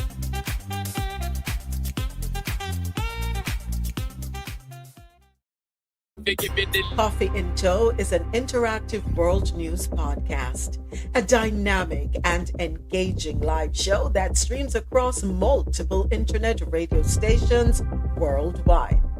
This podcast brings you real-time news updates, in-depth analysis, and interactive discussions on global events, making you a part of the conversation no matter where you are.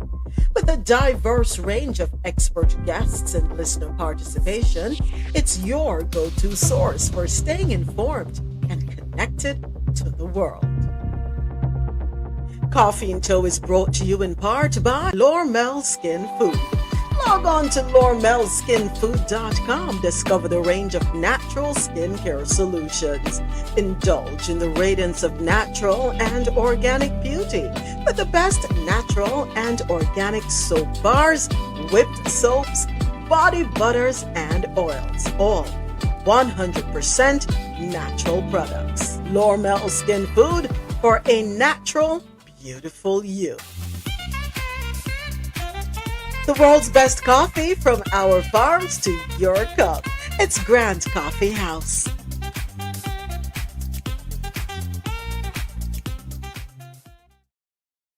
Run something else on YouTube. Thank you so much. May I learn how to juggle the thing? So I can get the copyright. Lamb want to wine and go down there. Wine and go down there. Lamb want to wine and go down there. Now, listen. We just roll with the beat, right? You have a good beat, you have a good hook as West Indians. We move in. We ain't necessarily thinking about the lyrics. It like that one that you played that last time, like I wouldn't move to that because to me, you could say the same thing and not be so crass. You understand? You can have a little class. Yeah, classy raunchy. That's all I'm saying. No, Alexia, you can't play them today. Alexia want to give me a lunch. You want to give me spice and shampoo. Spice and gesture.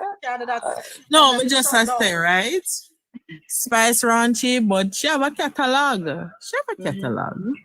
You know, she have a type of thing what she sing about, but she can be appreciated, you know?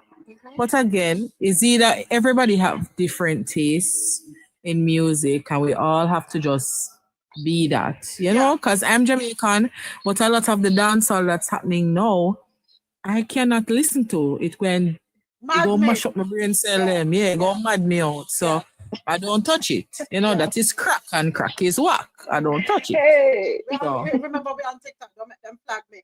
All right. So, Paul, I'm going to let you go ahead. Keep it short, please. I got to shut down at 1:30, folks. And I just realized I'm backed up here with the stories. All Go right. ahead, Paul. I'll make it concise. My Bob Marley experience. 1975, a bunch of us decided we're going to go see Bob Marley. We don't have no money for see Bob, but we're going to go to see Bob Marley. That's the mindset we have. So we're manifesting in our mind, we're going to see Bob Marley. Get to the venue in Central Park. Remember, this is the first time he left the United States to come. Get to the venue in Central Park. So we're standing outside the gate and we're standing on a rock overlooking the venue.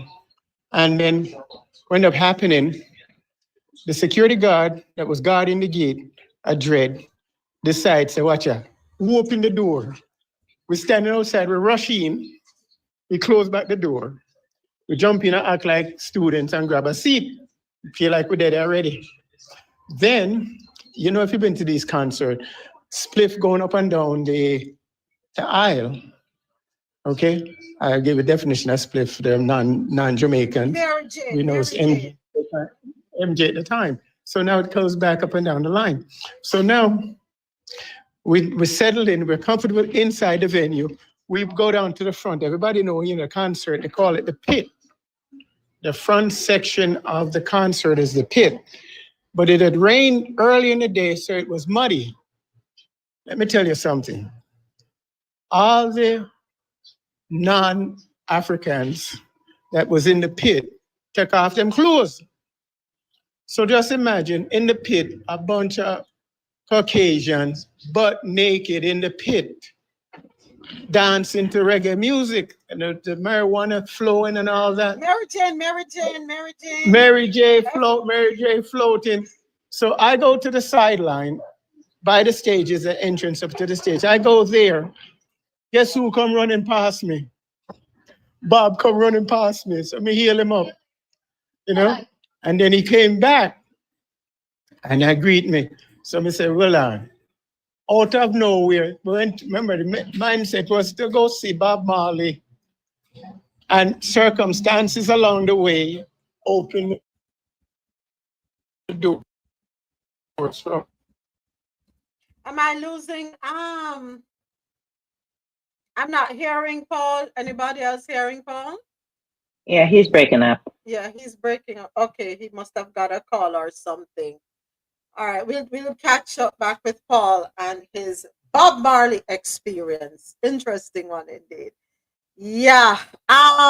So congratulations, Shensia, and congratulations, Rihanna.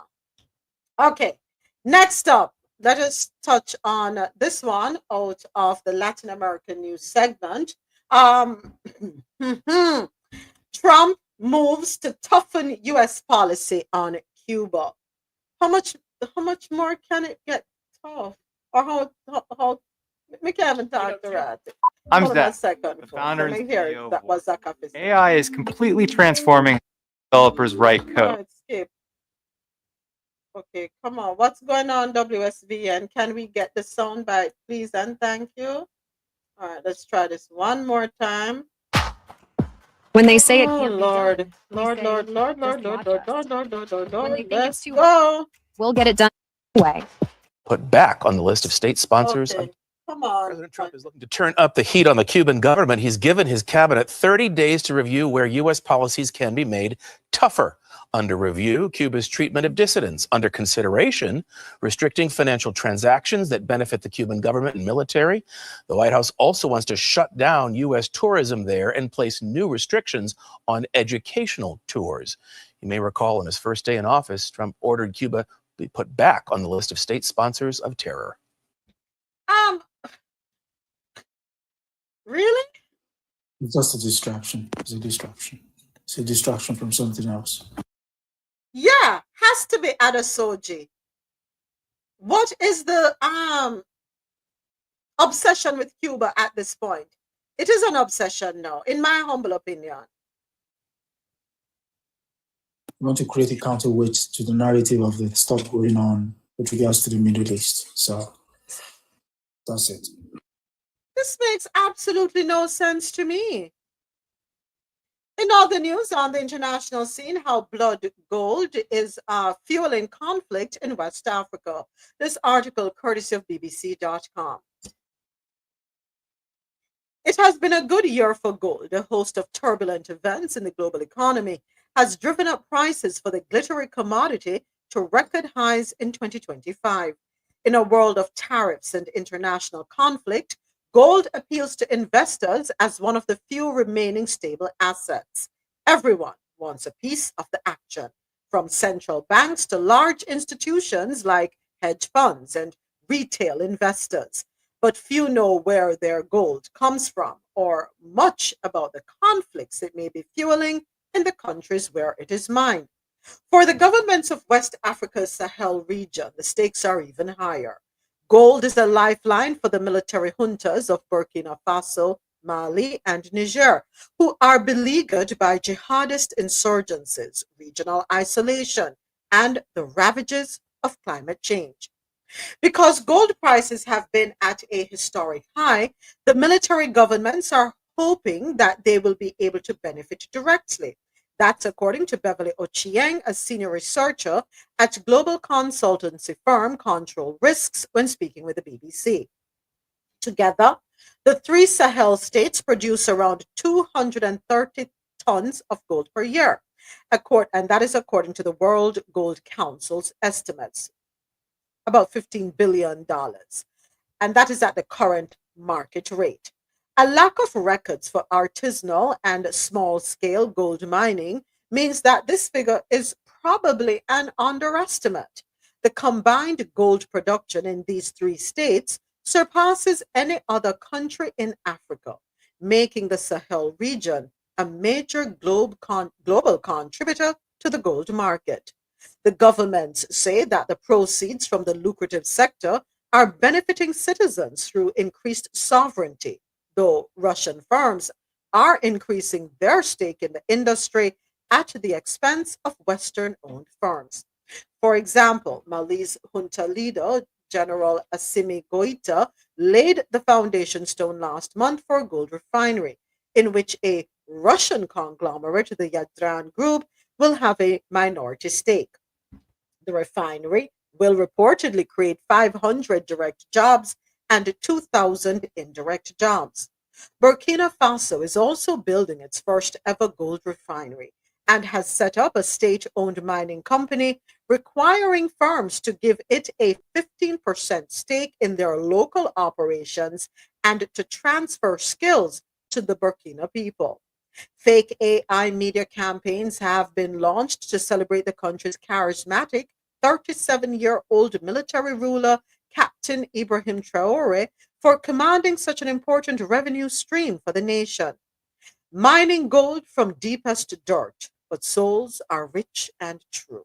Croons and AI generated Rihanna in one recent song, pouring her silky auto-tuned praise on Captain Traore.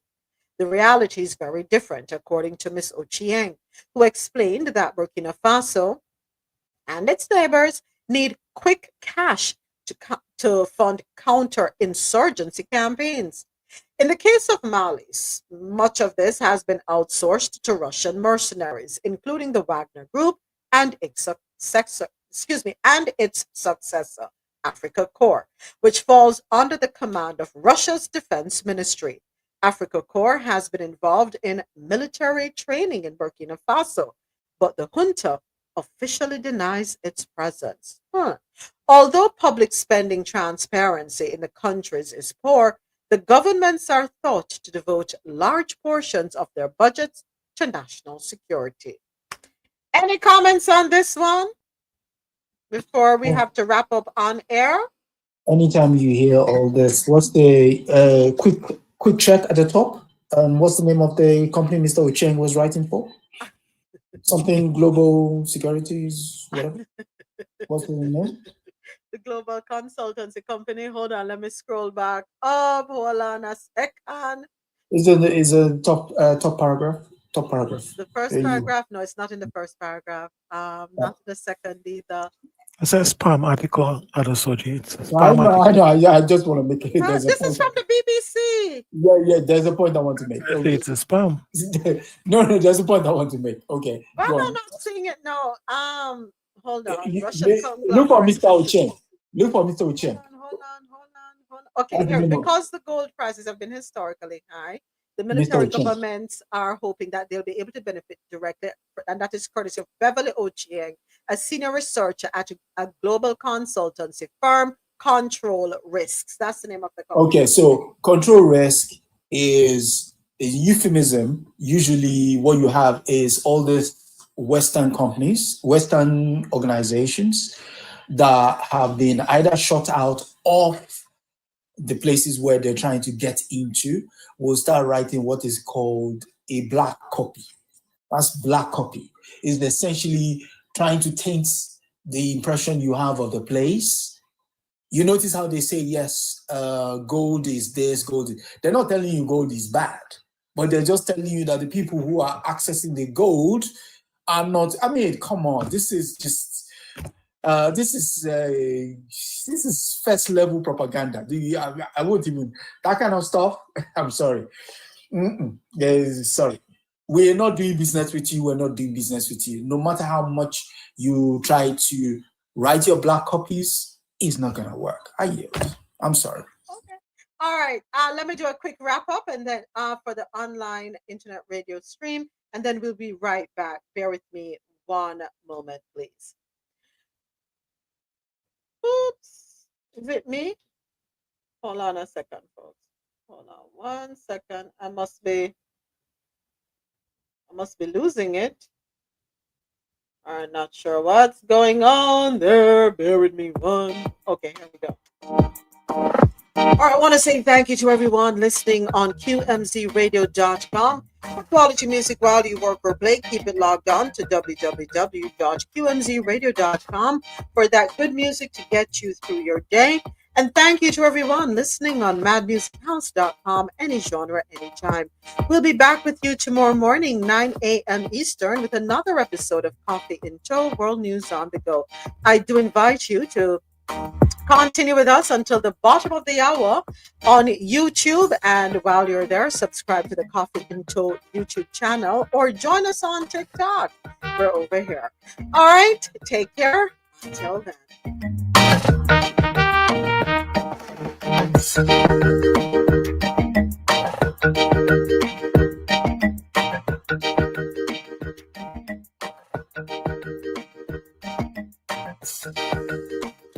All right, thank you so much, everyone. Jano Radio News and Talk, YouTube, and TikTok. Continue for me, please, Adesoji. Yeah, I was just going to say, so this is just, you want to call a dog a bad name just to hang it. So all of this, certain people are accessing this and that. Listen, those days of Western organizations backed by countries, backed by militaries, going where and turning a place upside down in the hope that they can then come in as the good guys to access said resources is a long gone era. It's not going to happen. When you're talking about the jihadis in the north, the only reason why we have jihadis in the north of Mali and Burkina Faso is because you overthrew a country, Libya. And pew-pews and whatever that transpires that ended up in their hands was a result of how you washed that place with pew-pews. Now, all of a sudden, there is a band of brothers, including a man and his dog, walking around with pew-pews. Yeah? Creating a lawless society, which the government that has limited resources now has to do cleanup. And all of a sudden, we are now supposed to take you seriously. It's like what they did in the country called Iraq. And then all of a sudden, they throw the same playbook out there. You saw how people immediately say, listen. You've run this play on us before. We're not going to fall a second time. So a similar type thing is happening in Africa. We see it. We see it. We study it. This is our bread and butter. You're not going to come and pull the wool over our eyes. Nah, I'm sorry. It's not going to happen. I yield. All right. Thank you, Soji. Any other comments before I move on to the next article? All right. U.S. halts some weapons shipments. Go ahead, Mr. President. Go ahead, Mr. President. I don't usually like to comment on spam article. That day is a perfect spam article, right? They're saying I can't believe you're calling no, it's a BBC. spam article. Oh my Yes, it's a spam article. They're saying that they're trying to one of the point they made is right that the Russian companies was benefiting at the expense of Western companies. So you're trying to imply that the Western companies has like a right to the people resources. It's not their resources. What do you mean at the expense?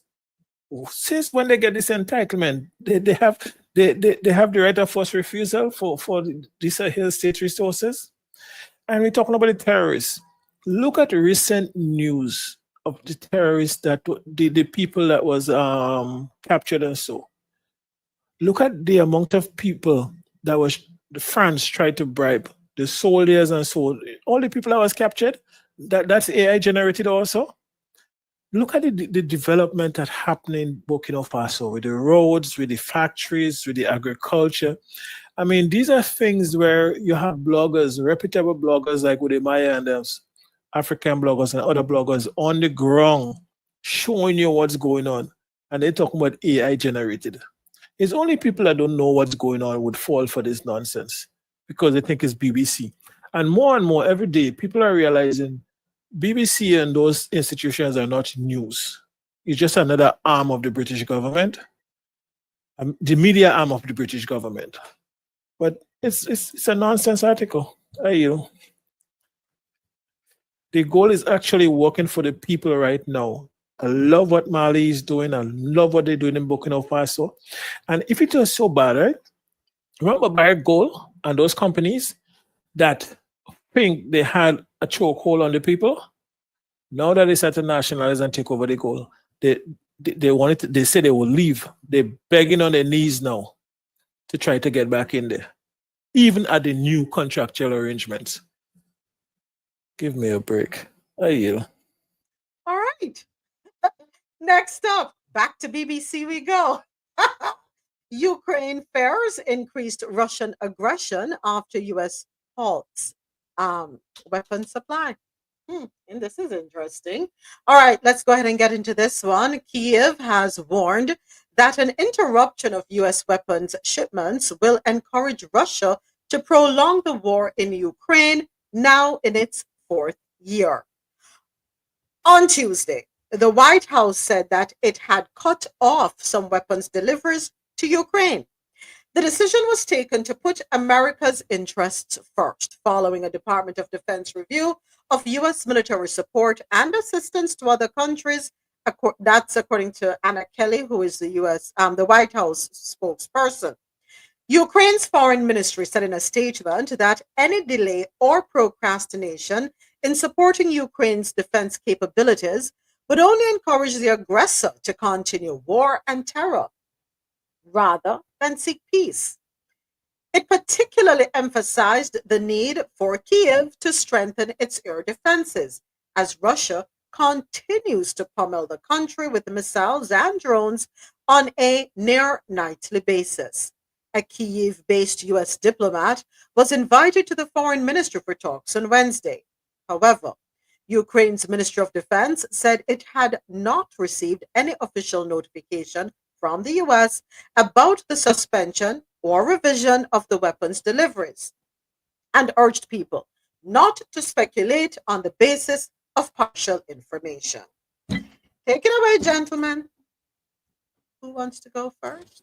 Well, the West has decided, no, not the West, the United States has decided will not fund, why am I using the word we?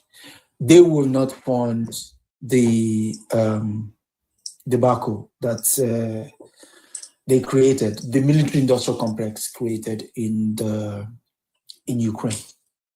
And something that should not even have happened in the first place. But here we are. Now here's the problem. How do you climb down from such a without bruising your ego? Because this thing is essentially about egos. You've been encouraged into a war that you had no way of winning. You've gotten to a point now where, while the rest of NATO members, the likes of Britain, Germany, and France, are sticking by Ukraine, question is, I don't even know what they stand to gain out of it. For one, it will have been better because that means cheaper gas for them. But for some reason, they're just cutting off their nose to spite their face. And, Boxer Mom, he did say he was going to make a phone call that will end the war on the first day. I wonder how that phone call is going. Okay, maybe there's a jam on it. So that will happen, it's not like the White House has a clear phone line to Putin, nor would they use it. So, I say all of that to say we don't need wars. If we can call this one to heal, it will be better. But as long as men's ego are involved, which is what is here, is just egos, you've created a scenario. From 1989, when the Berlin Wall fell, the agreement for the war for NATO would not cross the former Eastern Germany. Yeah? Look at where they are right now. NATO is literally next door. So even you are someone who is accommodated, it gets to a point you'll have to say, where are you coming? What's going on? Where are you coming? They went Poland. Before you know it, they were in the Baltic states, Lithuania, Latvia, and Estonia. Before you know it, they're in Ukraine. Boom, next door. Come on. Someone's going to push back. I yield. All right. Thank you, Adesoji. I could understand the French being involved in that. The main reason being, France as a third world country has to try to remain relevant in the world. And the sugar daddies in Africa that have been supporting France to keep it in first world status over the years is pulling out. They had enough. The same Sahel states and the other countries, West African countries that France has been using to prop up their economy for all this time. They know the African people, not even the leaders, the African people just don't want anything to do with the French anymore. So they want all the French troops out. They don't want to do business with the French. So, and Macron, having a personal debacle, in his personal relationship. Involved in the Ukraine war with talks and all this stuff keeps him at the forefront because he prides himself in being a deal maker and a world leader. So he's trying to keep France relevant. But sooner or later, everybody will see France for what it is, a third world country. You don't even have a Gucci belt. It has an Just the M third at world country. Come on, you can't do France like that. All right, thank you, gentlemen. Let's see if I can squeeze in a few more before I got to bounce. Key West votes. Yes, Key West, Florida, stand up. Key West votes to end agreement with ICE amid community backlash. This article courtesy of CaribbeanNationalWeekly.com. The city of Key West has canceled its agreement with U.S. Immigration and Customs Enforcement, ICE, reversing a policy that allowed local police to assist federal agents in detaining suspected undocumented immigrants. The move came Monday night during a special city commission meeting where 6 of the 7 commissioners voted to end the partnership following a wave of public outcry. Community members, including business owners, church leaders, and residents, flooded the meeting to voice their concerns.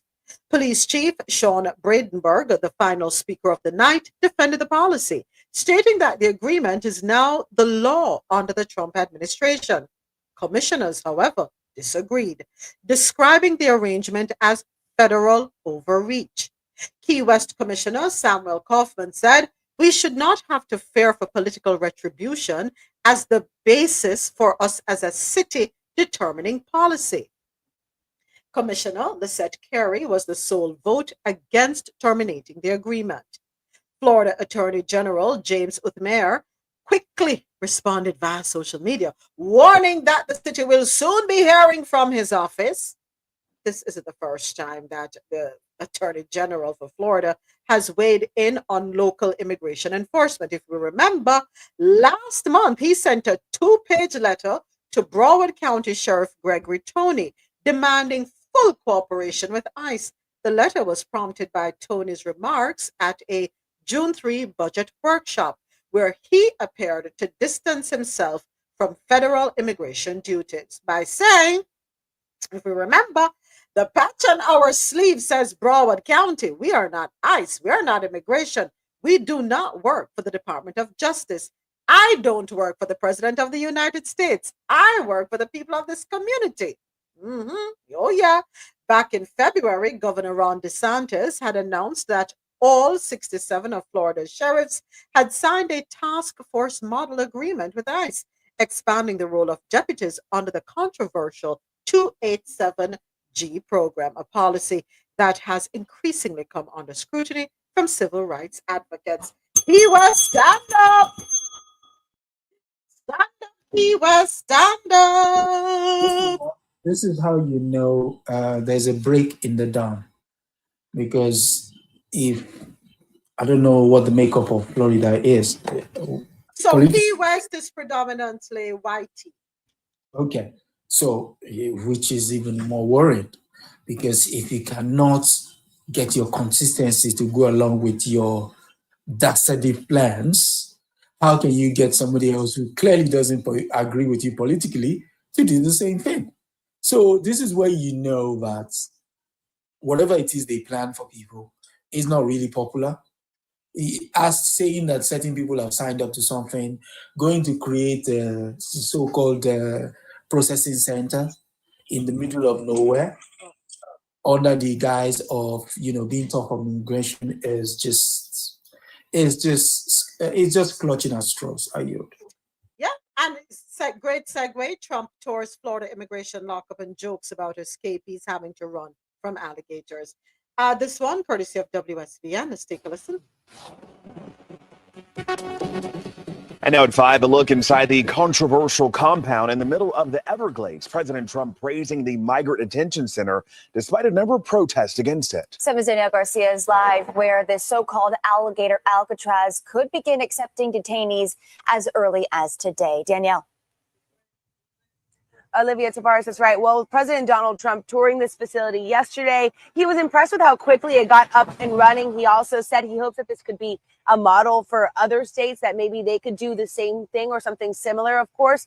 Now, meanwhile, as you guys mentioned, we are expecting the first round of detainees could be coming as early as today.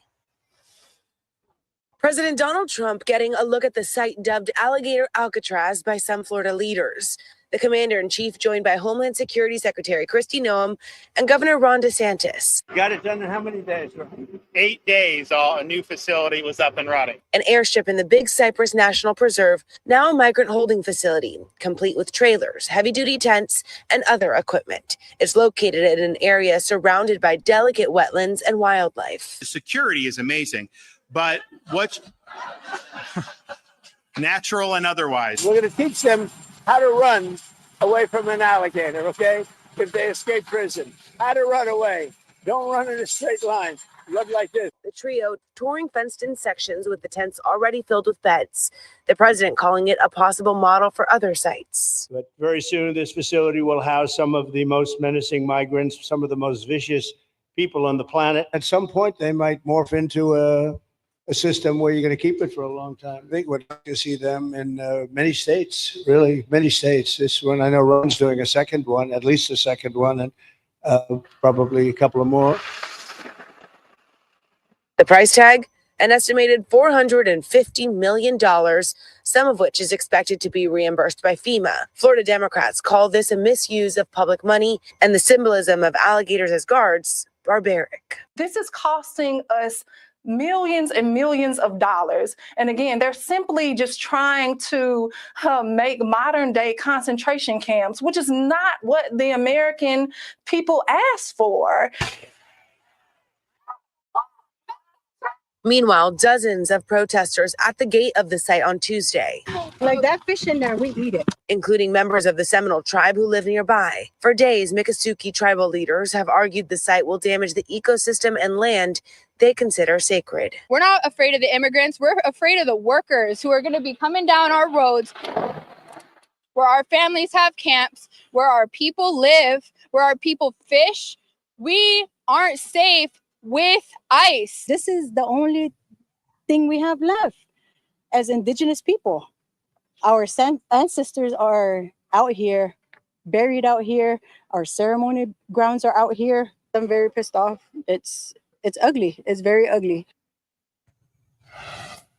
And during his visit, Trump even endorsed the Florida National Guard being essentially deputized as immigration judges so that they can make the deportation process quicker. Now, whether that is legal and will actually be able to happen remains to be seen. Reporting live in Ochapee, I'm Danielle Garcia, today in Florida. Did you all see the image that I'm not sure who, but it's included in this news clip of alligators wearing caps that say ICE? Y'all saw that? Did y'all see that?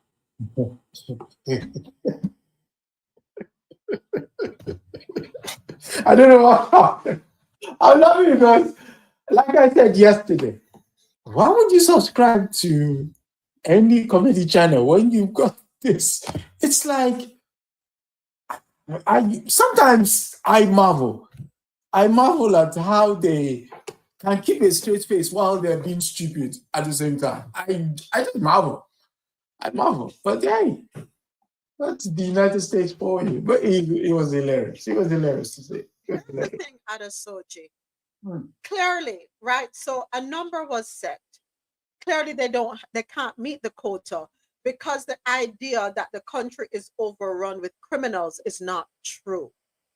So you have to now manufacture criminals, right? Yeah. And you do this by revoking TPS from people who are working.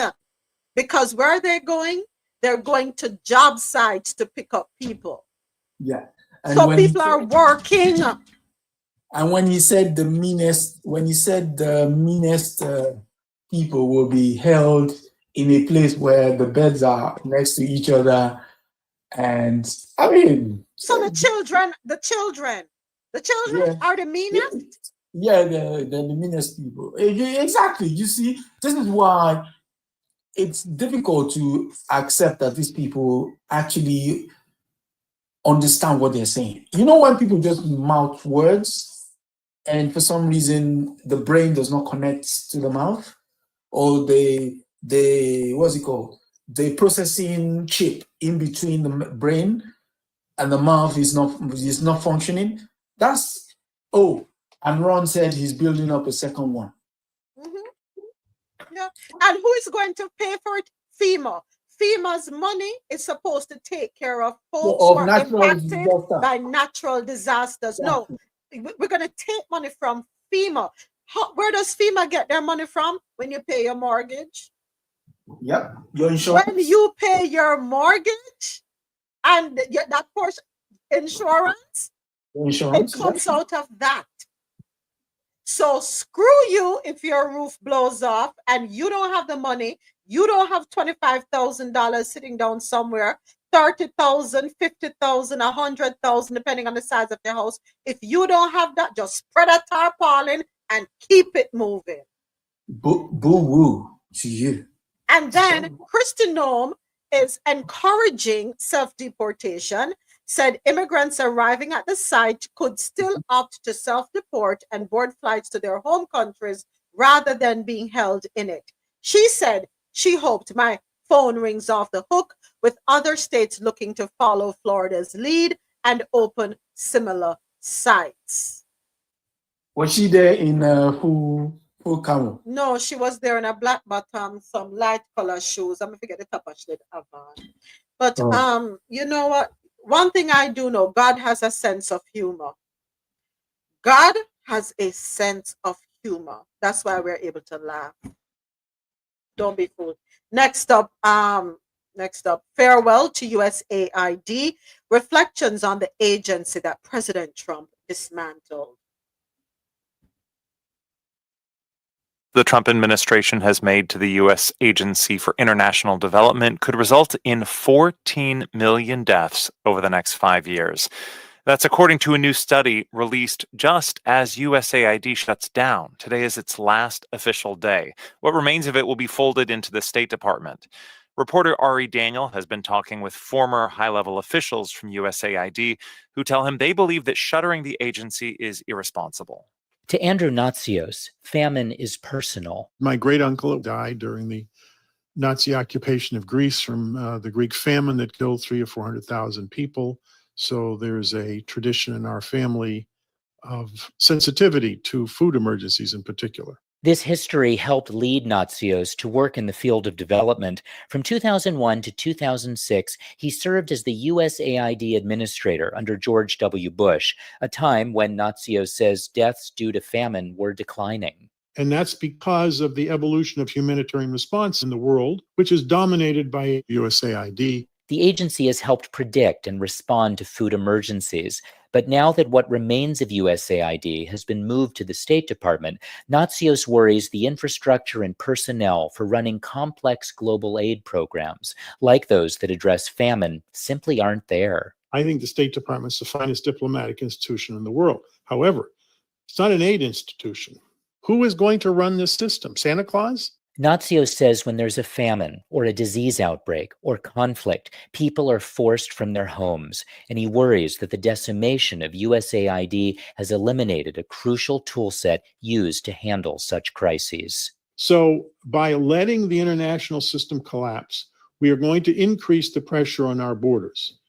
It's not what President Trump wanted, but that's what's going to happen. It's madness to have destroyed the system. Since January, the agency has had 83% of its programs cut, and it's hemorrhaged 94% of its some 13,000 staff members. Susan Reichley worked as a senior foreign service officer with USAID under 5 presidents, both Democratic and Republican. We are losing people that have developed decades of experience in how to not just manage these really important life-saving programs, but also how to build trust with our partners on the ground. Reichley now runs the Aid Transition Alliance, an initiative that supports former and current USAID employees. We are celebrating our staff.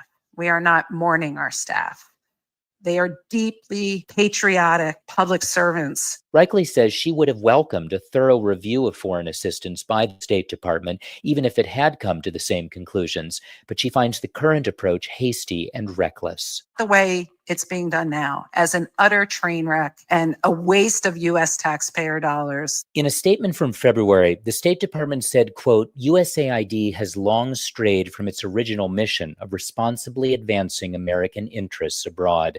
And today, Secretary of State Marco Rubio issued a statement that this day marks a new era prioritizing, quote, trade over aid, opportunity over dependency, and investment over assistance. The end of USAID is heartbreaking. Atul Gawande led global health at the agency during the Biden administration. It's arguably saved more lives per dollar than any other agency. He's hopeful that the U.S.'s commitment to humanitarian development will endure, but Gawande acknowledges that USAID, as the world knew it, will never return. You can't rebuild that network built up over 60 years and destroyed in a matter of weeks. For NPR News, I'm Ari Daniel. Right. We've had our conversations about USAID. No, I mean, to be fair, it's a two-sided coin. The imperialistic element of it is there, to be fair, but it's also saved lives.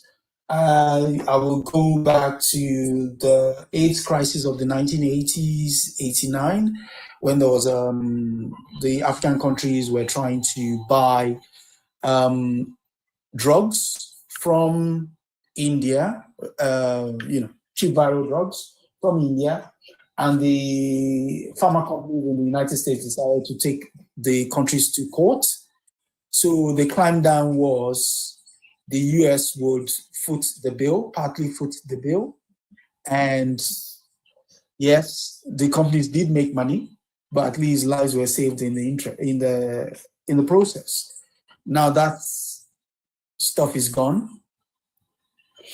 It remains to be seen what will replace it.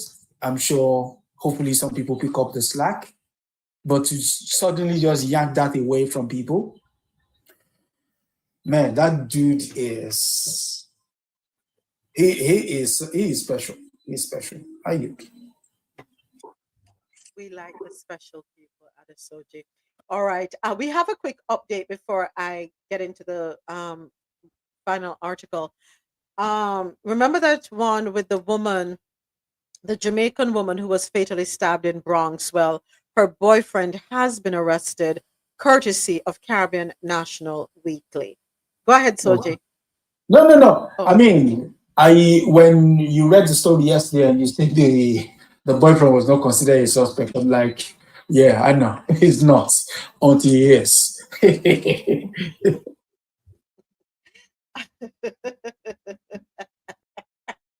All right. So, all right, I have a few more minutes. Okay, I can go until the top of the hour. Okay, good. All right. So,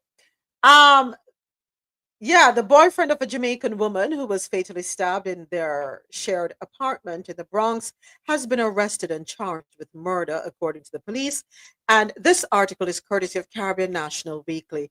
Khalil Cooper, 39, was taken into custody on Monday, 2 days after allegedly stabbing 40-year-old Tamara Rowe during a domestic dispute inside their home on East 232nd Street in the Wakefield section. Cooper now faces charges including murder, manslaughter, criminal possession of a weapon, and endangering the welfare of a child. Good. A neighbor who's said that whose name is Cheryl Thompson said that she found it very surprising because she can't see a reason. There was never any argument, no nothing.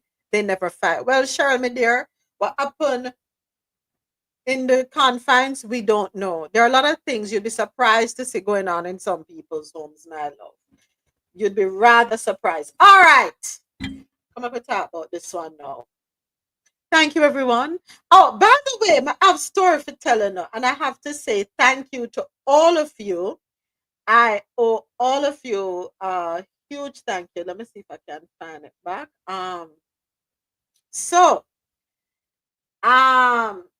Very recently, I think it was over the weekend or last week Friday, I was dibbling and dabbling in my studio, the TikTok studio, right? And come to find out that Coffee in Tow has been labeled official news. So give yourselves a pat on your back and say thank you, appreciate you for helping to make that possible. Oh, thank you, Kennedy. So big up on yourself. Round of applause to yourselves, folks. Thank you to each and every one of you. So I have to share the good news with you all. Yeah, you have earned the title of official news. Now I don't know if that's a good thing or a bad thing. I don't know. Kind of scary. No, you shouldn't be scared. It just goes to show that people are listening. They're taking on board what you're doing, and also it's also What I miss. It's also a way of you establishing the fact that there's an alternative to whatever they consider to be legacy media out there. And as long as that remains the case, then fine. Yeah, as we say. Yeah. So here's what you missed. Here's what you missed, Ja. So I was dibbling and dabbling on TikTok, right? Going into TikTok studio to, because I haven't really taken the time to understand it. So anyway, boom, boom. Thank you for spending another amazing week with Live. So I look and I'm looking at the long list of things, and we have earned the title, don't know if it's good, of official news. Kind of scary. Wow. That's actually really good. Now they'll stop banning you.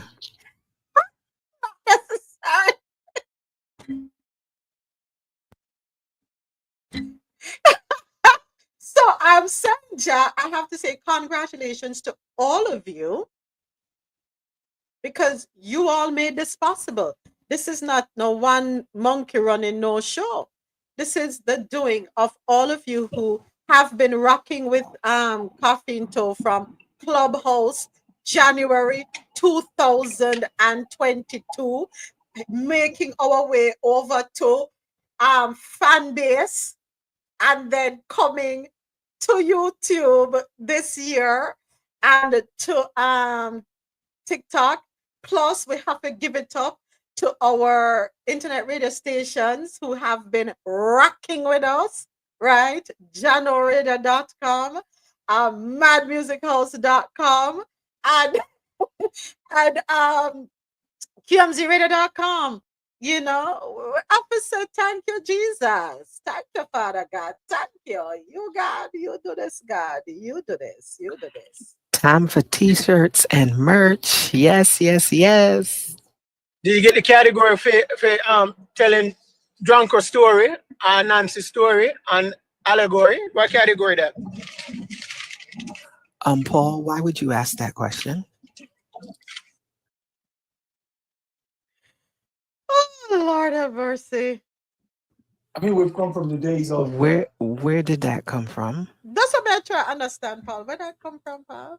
I think we've come from the days of we can't stand to have our faces on the screen, to looking ravishing and while delivering the news at the same time.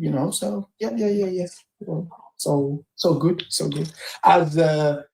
As His Majesty will, his people in His Majesty's Parliament will say, "Hear, hear." Yeah. Thank you. Thank you. And I have to extend a special heart of gratitude to the panel, Ja, Mr. President, Rosolo, James Adasoji. Wanna help me out in a comment? May I forget? AT, Madly Run, DJ Naturalist. Yes, Julie, Dre, Julie, Tasha. Go on to them. Alexia. Go on, run them. Prezi, who is not on TikTok with us, but yeah. Chief. Yeah. Who else coming from day one? Michelle. Susie. Go on through. Susie, Michelle. Who else? Teflon. Yeah, what was Teflon's girlfriend name again? It started with a V. Was it Victoria? Yeah, I think it was Victoria. Is it Victoria? Now you're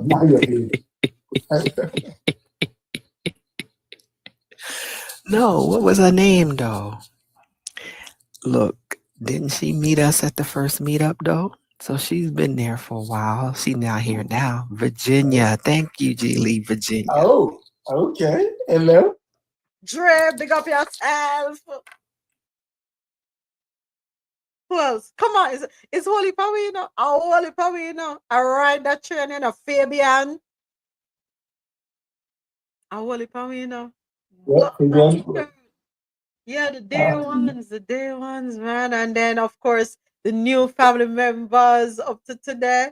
Yeah, man, big up on yourself. Donna AD1 tax prep. Big up yourself. Woo! Dr. Keisha, Dr. Dr. Sharon, Keisha, Dr. Sharon, Dr. Dr. Leslie. Yeah, man, we are Yeah. we are trod, you know?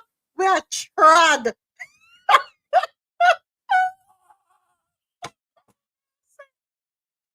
I know we're missing out a lot. Dr. Rael.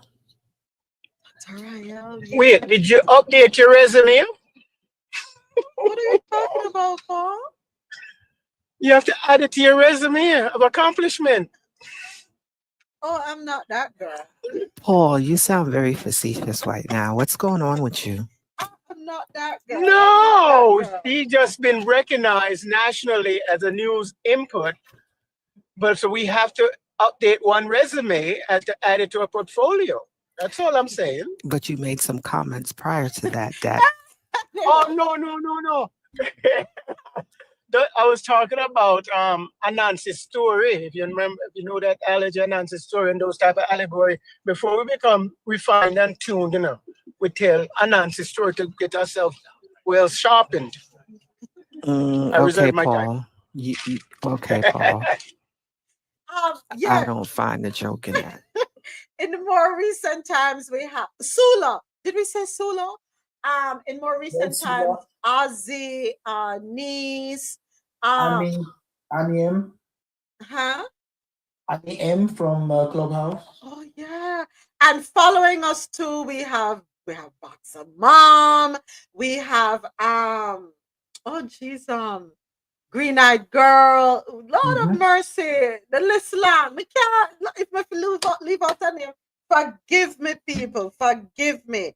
But how far we I come from. Did you say Kirk? Kirk. Lord Jesus. How could I not say Kirk? Lord, don't big up on yourself. I tell you, I get all to write. I forgot to put up on a whiteboard and just write down the name. Lenky is Lenky is coming from Jano Radio crew, the whole Jano Radio family. With Lenky, Reds, DJ Simple, Mad Libran. Yeah, Mr. Mad Libran, man. Mad Music House. Mad Music House is Mad Libran. QMZ Radio is DJ Naturalist. Why? No wonder my heel back crack up. How far we are trying. We come from far. Further, we've been through some hills and valleys, I tell you. But how could we forget the incomparable Marlon? How could we? How could we? Remember, the Marlon I come from Days After Dark. Before it come to Coffee in Soul. You need to sign up. No, but she right, because we did bust Days After Dark in 2021. You're right, Alexia. And that's where I'm coming from. Yeah, you're right. Because I was introduced to you guys by my cousin starting on Clubhouse. That is true. When Unsolicited Positivity with Roberta, and that's where I met Shari, who is the owner of Gem Beauty Lounge in Fort Lauderdale. That's where I met Tasha, owner of Larmel Skin Food. Yeah, Tasha. Yeah, backside. Take it back. You're right. Party Friday. We are Party Friday. Because I'm big accomplishment this, you know. Next week we are party. Next week, Friday. Yeah, man. Big up on yourself. As just roll out. Years that. Big up on yourself. As just say roll out the t-shirt, them and the mug them.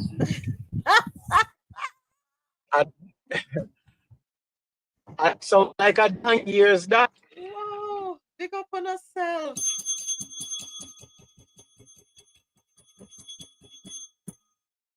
Yeah, I'm happy for all of us. I really am. You know, we stayed the course. We maintained, right? We believed, we delivered. You know, we kept it consistent, we kept it classy.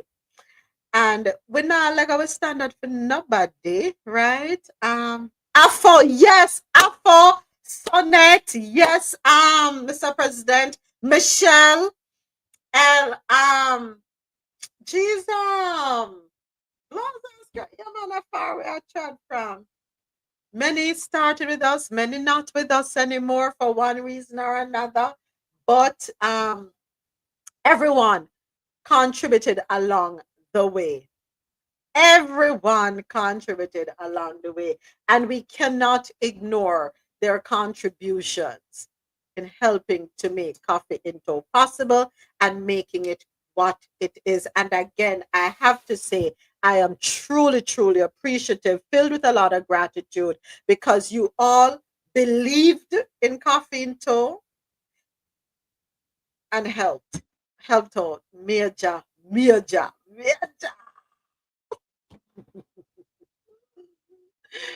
Wow, Uno did the damn thing. Uno did it. Uno really did it.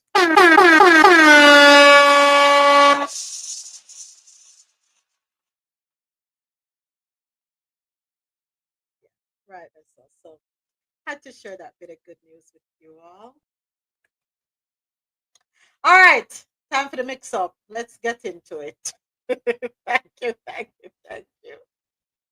Offense. Who's hold on there? Hold on there. And right now, we've taken you to a news alert out of New York this morning following the highly publicized trial surrounding disgraced music mogul Sean Diddy Combs. All right, 7 Jordan Segundo, we are learning the verdict. Jordan, what can you tell us? That's right. This just into the newsroom here that Sean Diddy Combs acquitted of sex trafficking, racketeering, and convicted, though, of the prostitution offense. Again, he was up and being charged for 5 federal offenses. 2 were for counts of transportation to engage in prostitution, 2 for sex trafficking, and then 1 count for racketeering conspiracy. And then you see it there all on your screen. But again, this just in, the jury has come and agreed to a verdict here. Again, he is acquitted of the sex trafficking and racketeering charges, but convicted of the prostitution offense. And again, this is all happening in a courtroom in Manhattan. This is the 3rd day of deliberations that they came to this final conclusion here.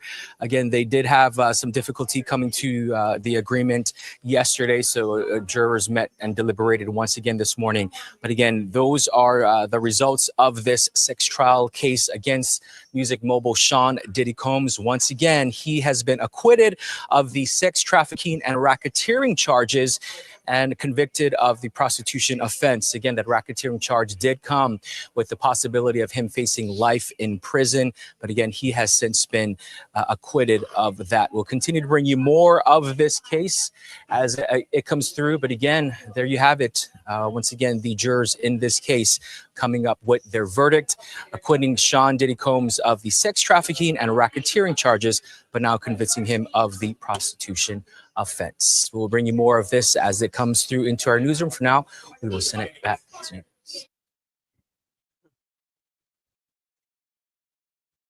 Call me Cleo. First question. Now that the trial is over, small matter of 700 bottles of baby oil. Call me Cleo. And I question the prostitution charge. I do question it. We question that one day.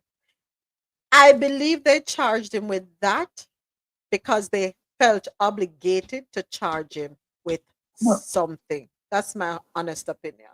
But he did that. He did pay for escort services. So, but escort services, that's a business in this country. Yeah, but in certain states it's not. And if you take it across state lines, then you're trafficking. So we did do it. So I know it's technically at a soldier, is it trafficking? If you come to me and make me an offer, I'm gonna say, all right, I'm up on the next flight. It just so happens that I end up going into a state where that business is not legal, but technically it is not trafficking. Yeah, but it's not okay. So trafficking will suggest you took them from your state, from one state, and paid them to move across another one. Not necessarily that you were in another one, you paid for them to come across. You moved with them. So, and he, and because of him trying to defend himself, they lay cat out of the cat out of the bag that they did so. So, you know, they were trying to drum down the issue of people moved voluntarily with them. But at the same time, since money changed hands, the nature of the thing is, if certain things are certain things, you call it for what it is. And yes, unfortunately, he escaped the major one, but then he was tripped by the little ones. Because in trying to dodge the big one, he took his eye off the little ones. You know, so yeah. He's gonna get pardoned. That's Of next. course. Calm and But clear. he's gonna get pardoned. But I think what sort of pushed his case into the limelight was the CCTV footage people saw. And Adesoji, here's the thing. They deliberately pulled that into it. Two separate cases. Now, I want people to listen to me carefully. I'm not taking sides. I'm coming from an objective standpoint, from an outsider. If I were an attorney, if I were a judge, I'm not taking sides. They used, yes, we saw the CCTV footage. They settled out of court on that. So that closed, that done. You can't try him for that. As horrific as that was, as egregious and heinous as that was, to see that footage and to imagine what she endured, you can't, because that one settled, done, lock up, put on, you cannot charge him for that in this. But what they did was they called on her to pull on emotions because they have to paint a picture. And in painting this picture, what you're doing right now is forming an idea, causing people to form an idea so that they will make judgment based on that idea. It's kind of like hallucination of sorts. So embedded in one's mind is everything that happened over there, and you're going to use that to cast your judgment. That's what I think. I may be wrong. No, but away from the trial itself, the prosecution didn't really need to do much in terms of who the man is. People already knew who the man was outside of that trial. Maybe in trying to, paint a picture of who he is to the larger world, yes. But then when you say jury of his peers, the people they brought in are from New York. Whether they like it or not, they will have come in contact with something that he did or they heard about him. They would say, they will ask you while you're do you have an idea of what this man is? Well, that kind of thing. Right. People naturally would say yes, but that would not, what's the word? It will not form an opinion of how I decide whether he's guilty or not. But truth be told, we're all human. You have your biases, and sometimes you seek confirmation for said biases. When you find them, you just use them. You engage with them. In the larger sense, in the entertainment industry, you have to be, socially naive to say you don't know who he is. And stories do float around. Yes, we want the most credible trial for the most egregious, well, that's what the state claims anyway, the most egregious individual that we put before you. You and I know before they got into that courtroom, certain people had already pronounced him guilty. So whether he likes it or not, the safest thing he could have done was not bring himself in there. That was the safest thing. And the way the trial went, they didn't call any witnesses.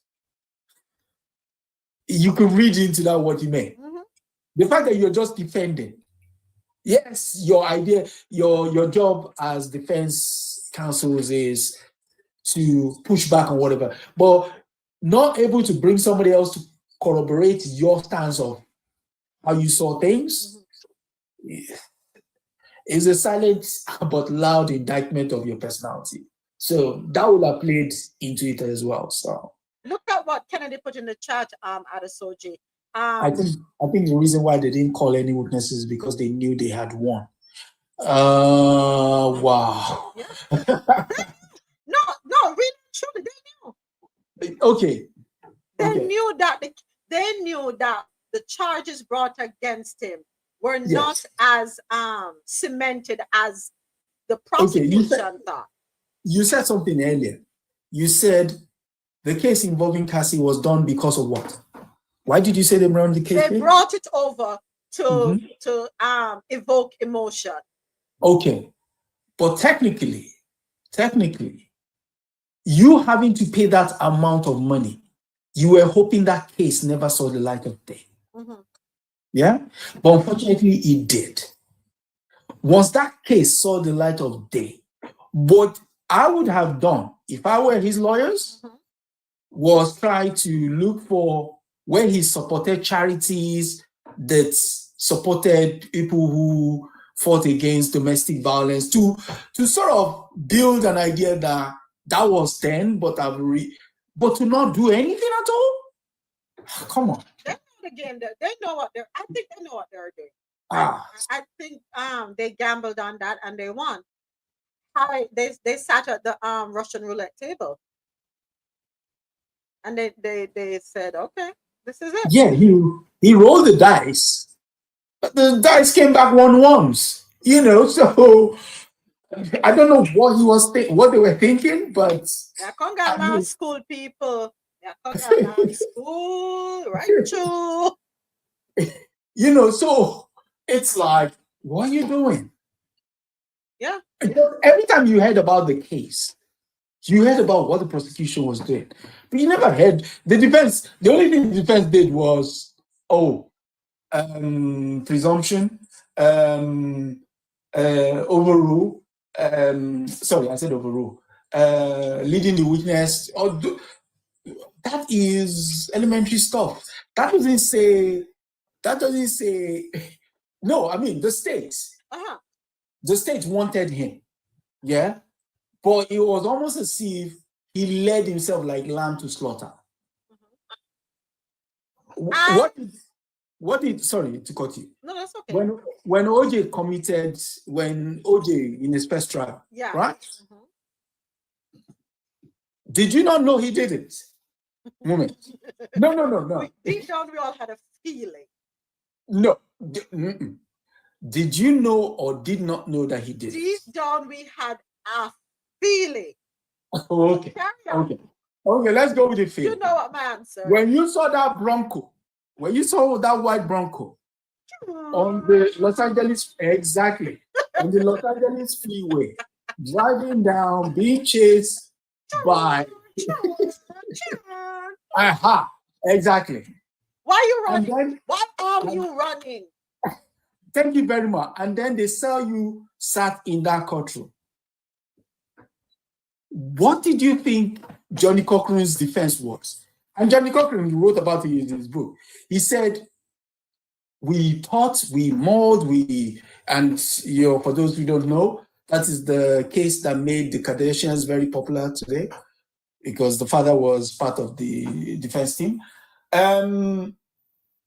What's it called? Johnny Cochran said, when they were talking about the case, they were talking about the case. There was something they did, the prosecution, yeah? They left the door open. In the words of Johnny Cochran, he said they left the door open and they kicked it in. What was the door? When they took evidence from the crime scene and they didn't seal the bag, that was the first mistake. And the fact that the guy who was the lead investigator happened to have had prior, incident with OJ, for them was just seal the deal. Now, fast forward to this case. What were you doing?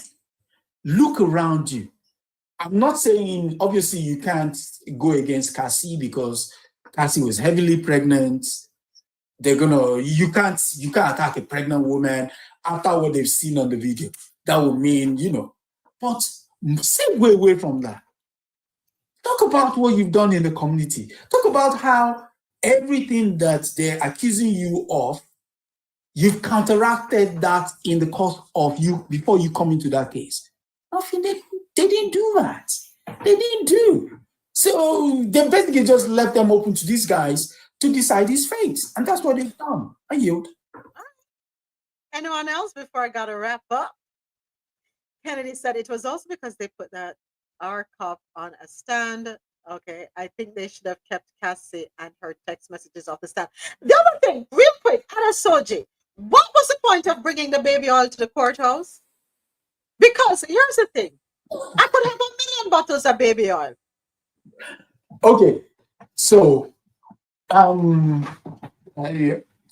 those with sensitive ears, cover your ears. Please. What they were trying to do is, with the hands-on approach with Cassie, yeah, they were first trying to paint a picture of this guy's a monster. And then following on for that with the 700 baby oils, this guy's a deviant. So if you tie two together, a monster and a deviant, can you see how there's that lingering thought in your mind? It's like, this dude should be put away for a very long time, you know, that for being a freak. Well, or being freaky, like to explore, to indulge in what people would call abnormal, right? Exactly. But you cannot, unless I guess you live in the state of Georgia, you really and truly cannot hold somebody or charge somebody for being for their freaky nature. You can't. Yeah. You I mean, same thing here. Like there was a case about that here. A couple of we do.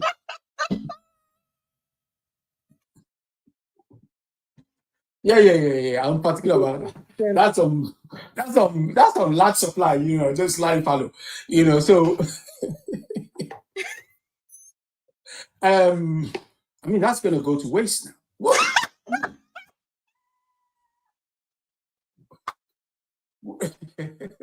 We really need to talk about how they manage their evidence room, you know. Yeah. So you're just gonna stack 700 bottles of baby oil in the evidence lab, in the evidence room. Come on, guys, what are we doing here? Okay, so speaking about how they bring this kind of stuff in the public, a case happened here a couple of years ago. There was the Formula One boss, Mosley. Yeah. He loved being what's the word? He loved being spanked. Yeah, so he loved being spanked, and he loved being dominated, you know, that kind of thing. So this is one of the most powerful men in Formula One sport, but that was his king. And so a newspaper got hold of the article, got hold of the story, and decided to run with it. You know what his defense was in? By the way, his full name is Sir Max Mosley. Yeah? His defense in court was, the last time I checked, there is no law that says I can't be pricky. Exactly. There isn't. That was his defense. And the court agreed. So I say that to say this. Of all the cases where you can put that on the table, of all the cases where you could have put that on the table to say, this is what this guy is like. New York? We're not talking a red state. We're talking about New York. Come on. Please. I yield. Thank you. Paul, I know you wanted to say something. Go right ahead, and then we're going to wrap up. You got 2 minutes. All right. You have associated power, true power, and apparent power. People want to be around people with power. Okay? So all these people you see that flock to Diddy, they wanted to taste and feel what apparent power is. And this is the part they're guilty of. They want the instant fame. And now, when they understand it's a dull situation, they indulge, and now they're going to complain after the fact. that's a little, hypocritical. The other thing, in New York, there's two brothers right now have charges greater than what Diddy did. They put up $50 million bail and said, all right, see you later in court. He offered $80 million and they refused. They're using him as a distraction for the other two to follow, because I'm telling you, there's a disparity within the judicial system, but it's plain sight. And I reserve my time. Thank you, Paul. All right, folks. It is that time. I got to run, got to go take care of some things. I want to say thank you to everyone listening on hold on a second. Lord Jesus, hold on the people. Hold it there. Wrong track. Okay. I want to say thank you. A big thank you to everyone listening on QMZ. I'm sick of this now. I'm really sick of it's like somebody else coming at me. Who's in here? Duppy in here with me? Duppy must sit in here with me. Duppy is really in this space with me. Every time I press my track, another song comes. The devil is a liar. Get behind me, Satan. Get behind me. Get behind me, Satan. Get behind me. Not today. All right, let's try this one more time. There we go. All right. I want to say thank you to everyone listening on Jano Radio News and Talk. We'll be back with you tomorrow morning, 9 a.m. Eastern, for another episode of Coffee and Joe. Also, big thanks to AT and everyone holding it down on YouTube Live. Thank you. Folks, if you have not yet subscribed to our Coffee Into YouTube channel, I invite you to do so. If you're on TikTok, the link is in my bio. If you're listening online, just go ahead and, head on over to YouTube, look for Coffee Into and become a subscriber. All right. Thank you so much in advance. And I want to say a big thank you to everyone right here with me on TikTok. Appreciate each and every one of you. Thank you for the new followers. I thank you so much for tapping up the screen. Thank you for the gifts. Thank you for the engagement. Thank you for sharing the space. Appreciate the contributions. We're going to be back tomorrow. We didn't get to cover everything today, so what the stories we weren't able to cover today, we're going to carry those over to tomorrow. So, folks, have yourselves a wonderful rest of the day. Be good to yourselves. Please walk in love, spread love, because Lord knows we need a lot of it. All right, YouTube, this is where the live stream comes. Coffee in Tow is an interactive world news podcast, a dynamic and engaging live show that streams across multiple internet radio stations worldwide. This podcast brings you real-time news updates, in-depth analysis, and interactive discussions on global events, making you a part of the conversation no matter where you are. With a diverse range of expert guests and listener participation, it's your go-to source for staying informed and connected to the world. Coffee in Tow is brought to you in part by Lormel Skin Food. Log on to lormelskinfood.com. Discover the range of natural skincare solutions. Indulge in the radiance of natural and organic beauty with the best natural and organic soap bars, whipped soaps, body butters, and oils. All 100% natural products. Lormel Skin Food for a natural, beautiful you. The world's best coffee from our farms to your cup. It's Grand Coffee House.